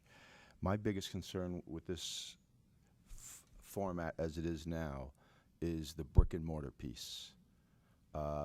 Had you had your own space where we wouldn't have to worry about bringing furniture in, taking furniture out, I just know those companies, which is publicly traded. If it was independently owned, that'd be one thing. It's a publicly traded company, and that being the brick and mortar piece raises a little red flag for me. And I think you can probably get that letter, or you thought you could. Yeah, I've emailed it to her where we've had these discussions. Oh, no, I understand. And I do want to clear something up. This is not just to me. It's actually open to the public. This is a service. Oh, no, I understand it. I have one in my okay. parking lot. Okay. Yeah, I get it. We've used it before for company meetings, and I see. that's why I'm concerned. Okay. All right. Had you had your own brick and mortar, I think this is cutting edge, and I think it's phenomenal for beauty. I think being pushed a little bit into a corner that because you were prepared for January 15th, I'm not sure we are, or I'm not anyway. I know how I want to vote, and I know how I probably will once everything's put on the table. I just don't think I'm prepared to do that today. And what I'd like to do, to Amy's point, with the January 5 get-together, is there any way, and this would be legal, that we could go home and do our due diligence with Blackboards and get everybody comfortable and then come back and make a decision that day, or would it have to wait till February? Because that would still put her in a position and get open for January 15th, providing the board passed it. Have to wait, because this meeting is noticed as a rulemaking hearing, and the board's not going to be doing any business. If you were going to do business, you'd have to notice that too, but the notices are already done. It's strictly for rulemaking, so we will have to wait till February. There's no other way around that, being that we're all going to be here anyway? Too late? I mean, let me ask this: is it the entire time that's taken up for that rulemaking? We've scheduled the whole day. And so, Okay. I wish there's some way we could approve it as a pilot program, to see how successful it is, or, as the first. Is there an idea that, and we did this last year, if you could come together with the brick and mortar piece and give everybody the opportunity, like maybe give you some kind of approval over maybe the next 10 days, and if all these things show up in your office, maybe y'all could shoot her an email that you've looked at it, you understand what she's doing, and then maybe could we do an approval if all that shows up at your office? And Only lack one more thing, and that's the participation of the nonprofit organizations where they would do the extra credit. Because I've sent the demonstration link and everything. But giving you guys access to my website, which I just said that I would be willing to do, so that you can see my website and my business and get you in touch like the students would have. I'm willing to do that as well and send her that email. I think one more missing piece would be the written agreement between. I sent that in an email where I sent that just a second ago. I forgot that we had a conversation, me and Salon Centrics, and I sent them an email back. Yeah, but that's not a signed agreement yet. Okay, so you're wanting an agreement. Well, you got real. You probably were you talking to the New York office or were you talking to the local? A local. Yeah. I can give you her name. Give me 1 second. You don't have to. It's not important because my point is with that is their 18th and 19th floor in New York is all legal. Yes. And it's going to have to come out of there for you to be protected because that person could be gone by Friday. Yeah. You know, so the email, I think it shows in good spirit, and I honor that. But at the same time, there's no guarantee that Yes, you're no going to be able problem. to I use can that get the place letter. every Wednesday for the next 52 Wednesdays. I think what I hear you saying, Frank, is with an actual designated space and contract for a designated space, you feel much better about the practical. But I would feel. But right now, just because that's not in firm, and I agree with you that space can Well, be unavailable. I have to be honest with you. The reason why we're not doing a contract is because they're not charging me for the space. It's actually free. So, and they said, Miss Randolph, we can't charge you because I wanted to do a contract. How much is this going to cost? Miss Randolph, it's free to you. Are you serious? Are you kidding? And so. Right, because the thing is, it's open to the industry, that room. Right. Because of independence, So and they because can't. of suite and booth rentals. And that's precisely my point, is the lack of commitment is what concerns me. I understand in kind, hey, it's yours whenever it's available, whenever you want it. You know, you can have it every Wednesday until somebody schedules it on a Wednesday or corporate needs it. And then my concern is we're not back here in 3 or 4 months. Right. Where we approve this, and now we got students who, like the gentleman that was here today, who's thriving with the concept. I believe it's going to be fiercely successful. I really do. But what's going to happen when there's 5 or 6 kids that show up on a Wednesday, possibly, and there's just no way to do it? That's not going to happen. My name is very important, and the people and serving the people in the community and the students is very important. And like I said, I have a plan B for just in case those things happen, because it's been thought about thoroughly. And so we've been looking for a space, but here's the problem. With theory being taught only 1 day a week, and I'm having this space and I'm only teaching practical, 1 day a week, then, you know, that's economically not suitable, especially if I'm going to stay, because Nashville will not be the only state that, I was hoping that Nashville will be the home base of this business, but next month I will be going to Chicago to get it approved, in Texas. Nashville will not be the only state that this will be going before the board. And it will be tougher in the Salon Centrics locations to confirm every Wednesday from morning to night, especially in the bigger cities, because they utilize them. I teach in them. Yes. And it sounds as though I'm kind of adverse to this. No. I'm more concerned about your concept getting blown up because we're excited that I'm willing to work hard and I'm available, and I promise you it's great for the community. I get all that piece. But there's still the reality of that it's a community space. Yes. And you talk about a truck pulling up once a week and bringing out equipment and then packing it back up, or, you know, it's a little loose for me. Concern the lack of control over the space. Yeah. I mean, corporate could decide they want to do something else, And they arrange it or something, and without a written contract saying you're not going to do that to me, they could do that to you. Yeah, because see, You never even know their landlord agreement either. They may no, not when you're have saying it's for the community, it's for the welfare of the people. It is, but that's the first ones who are going to be affected if we don't firm that up. Have to be a contract with offer, acceptance, consideration.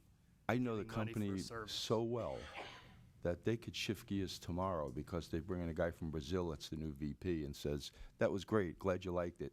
You know what, we're closing Salon Centrics down. It's an unstable element. It Well, can be, very much so. It can be, but like all other businesses, I can go get a business tomorrow, and he can and rent an establishment, and he can say, you know, I want to close this building and sell it to the government, and then I'm still out. So That's a longer shot than having your own space, though. I understand. I do have a plan B, a 6 month plan B. where we'll have a backup. But our goal is to be able to do this, to make it suitable, and to for people could have this place in the partnership with Salon Centrics, and other partnerships too. Just like the online nursing programs, they have partnerships with hospitals. They're not, guaranteed with these contracts, but they have the partnerships where the students go into the hospitals and they provide their practicals.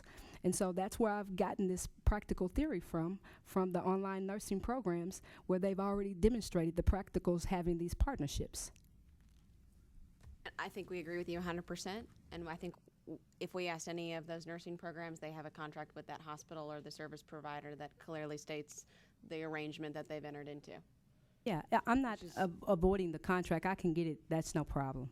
I just wanted to, state my opinion on that. Well, I would, providing that could be in written form, that's a locked up space. Okay. Over the course of that time, I'd be all for it. Okay, no problem. I do have a question. Maybe you guys can help me out with this. On the inspection end of this, essentially, if I'm hearing this right, it's kind of a set up and tear down each day, each time we do this. That's almost like a new shop every time you set it up and tear it down. So that creates other inspection issues potentially. I'm sure it can be done. I have concerns. We would not have the manpower to inspect it consistently. There's just no doubt about that. We would inspect it the first time the school is ready to open, which would be whenever that date is that the board authorized them to open. And then if there are concerns, we could possibly do 2 or 3 inspections a year instead of the 1, but that would probably be it. I don't know, the space would have to have certain, running hot water would have to be there, the restrooms, all those things would not be able to, the sinks be moved. We could treat it secular just like we would another space, I mean, right? I don't think that'd be an issue for me. I mean, based on my, again, gut would be she's going to do it right. I'm just concerned that you're going to maybe not always have a place to do it. Thank you. I appreciate your support. The concern would be if we don't come up with a good decision today that leaves it contingent upon the board office receiving things, the board members going online and playing with the logging in, seeing the system, those that need to, she would be delayed until the February meeting unless we come up with a plan that the board is comfortable motioning into and all the pieces are met. I don't know that we can do that. You currently have students signed up for the course? I have 2. 2. Mm-hmm. Have to have I 20. didn't, prospective students, because Barbara. according to I didn't know, I like to follow the rules. You're not supposed to have any students, but prospective students, yes. Roxana, since we're all kind of new to the the exceptions, is there another case where you can think of where some wiggle room is on getting Only the board? things we've done is with reciprocity, we have said the board has the authority to approve it if we receive the Kentucky licensure, the transcript from ours, that kind of thing. This would have to be pretty similar and locked in stone. If every board member responds to me by fax, letter, or email letting me know that they have reviewed the information and are comfortable with the Blackboard and the system, and then maybe now we vote on if the contract is legal and is presented to the board office within the next month, certain things along those lines. If all those things are met, then by January 5th, maybe we can send a board member to inspect. But it would have to be, I've got the 4 things that I believe Ms. Tanksley went over. The contract with the facility would have to be a written document in the board office that the board attorneys review. That's either there or it isn't, so that would have to be there. The dates for the practical meetings published, and that would have to be every Wednesday if that's the agreed. So that would be an easy document to receive. Provide the dates and locations for the extra credit proposals. That too would be an easy document to get. The last piece that we stated, some if not all board members wanted to do, is the online documentation that Ms. Randall would provide password and logs for those that are interested. That piece would be the last piece that some board members like Mona just mentioned, she wouldn't need to maybe go online to do, but some would. That would be the piece. If those four parts are all that are Doesn't holding Blackboard us. have a try me thing? you Yeah, can go on they and do. just- That's the just link that I sent where they Yeah. can play around with it, try. and but they can also have access to my system so that they can get excited about what's going on.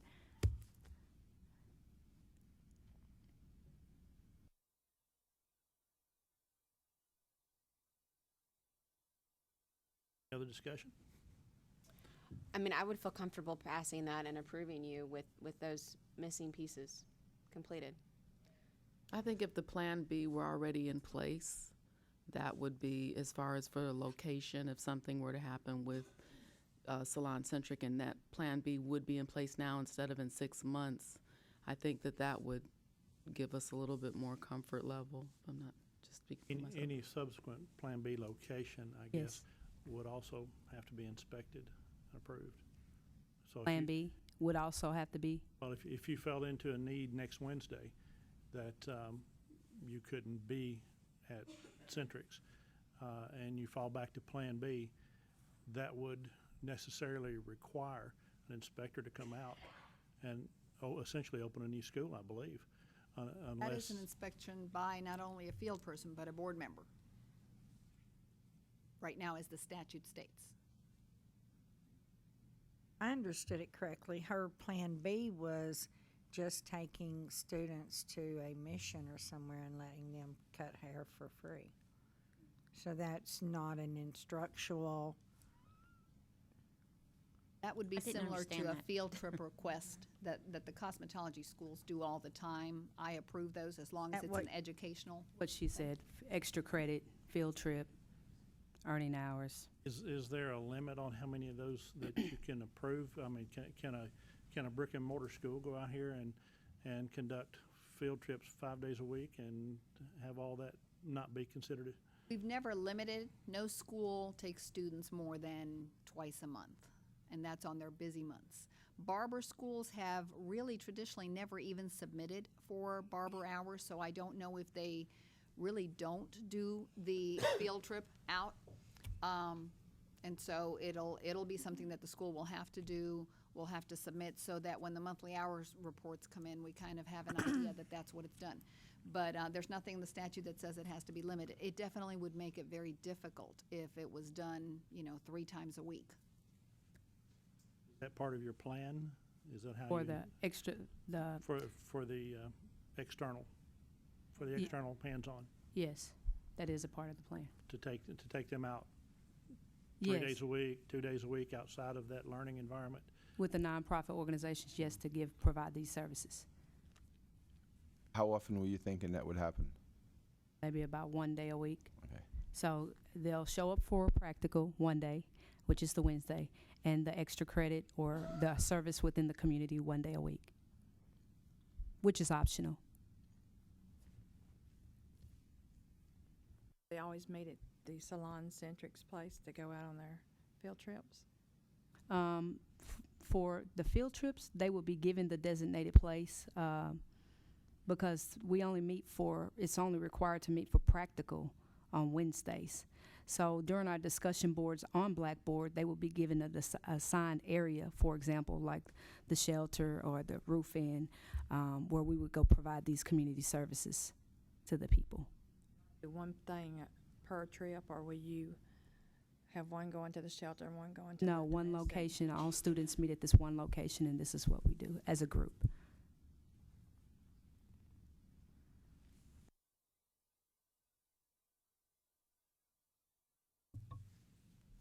We have a motion.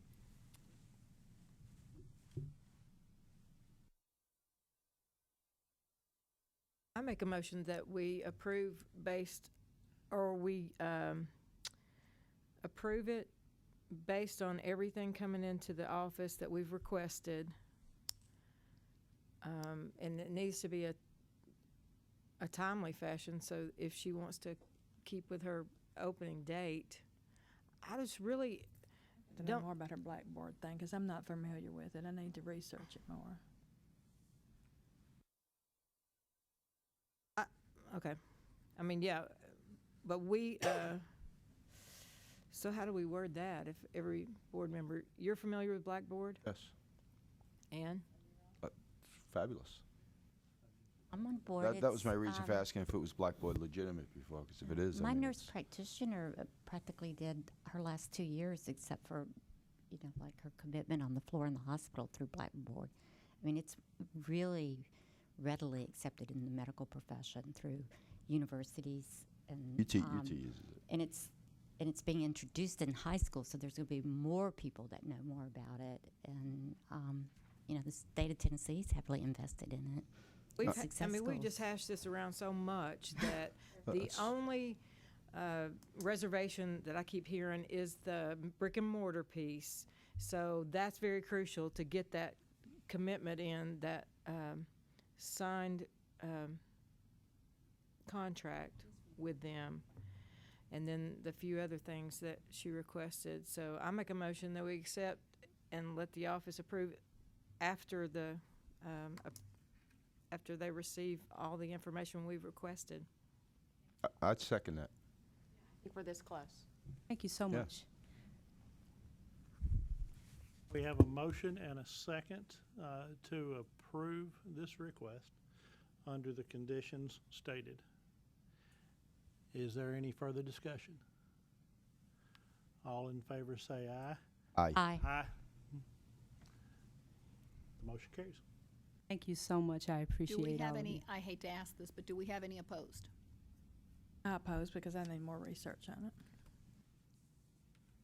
And in the items that the board office will be, I just want to go through so everyone has peace, waiting for the signed contract with the facility. That'll be an EC document that I can verify.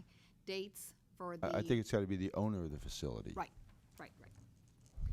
And legal will review the contract, so it's not gonna, it's gonna come to me, but they'll review it. Dates for the practical meetings, as well as dates and possible and locations for the proposed additional, we'll call them field trip hours, but they are makeup hours, whatever they are. The board office is gonna need to come up with a way of tracking these because there are gonna be so many.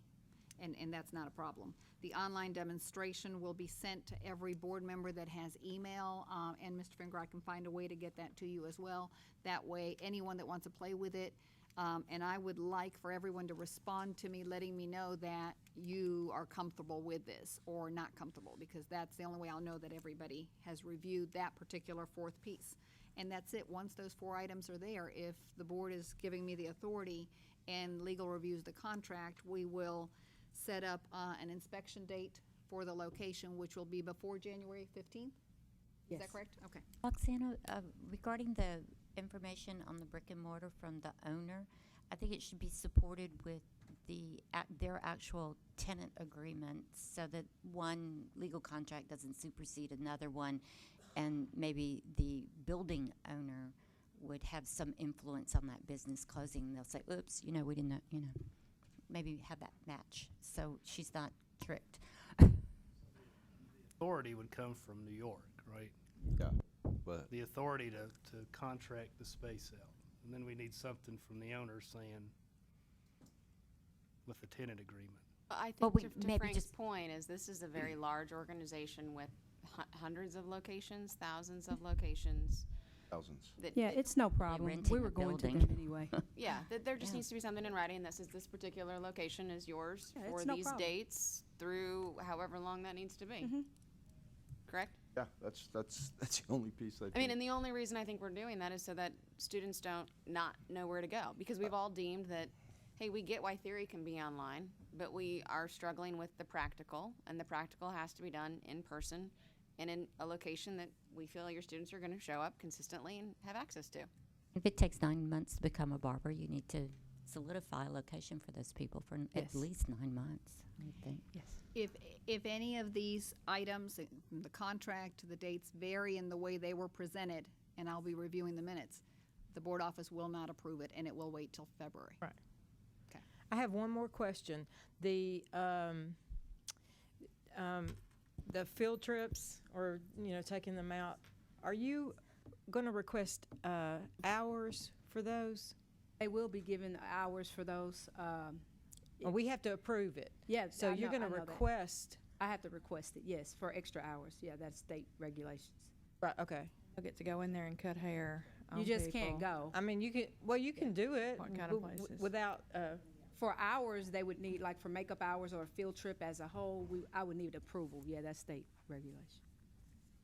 And I think because, as we've found out, they're gonna happen often, I'm just gonna have to track them a little bit differently than I would any typical school. Because in the typical schools, they'll go 3 times a year, maybe. And so I just approve them as long as, because the board gave me that permission, they're educational, and email them right back. I don't really do a whole lot more with them because they're simple, they're short, only 4 students go, that kind of thing. This will be tracked a little bit differently, so Okay. we always know we have them. okay.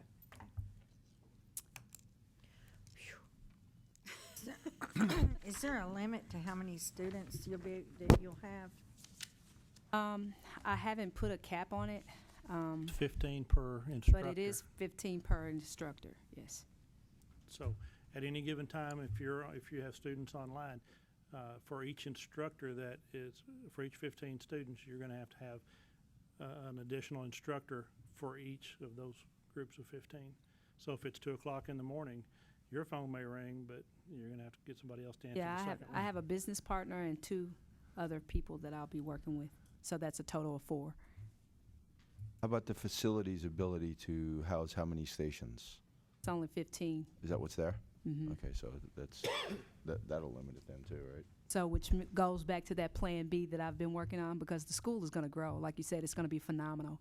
And I won't be able to stay in Salon Centrics because Tennessee is going to be the home base, and I'm expecting it to be really big. And so this is just starting out with Salon Centrics across America. And so there's a Plan B. I thank any you guys further- so much. Thank you. Is there any further business to come before the board? Need a motion to adjourn? Make a motion to adjourn. I second it. Seconded by Ms. Sappenfeld. Is there any discussion? All in favor, say aye. Aye. To all, we won't see each other till January 5th. Well, I told you, I used. Merry Christmas and Happy New Year. And 5 pounds of sugar. This is Yvette that was absent.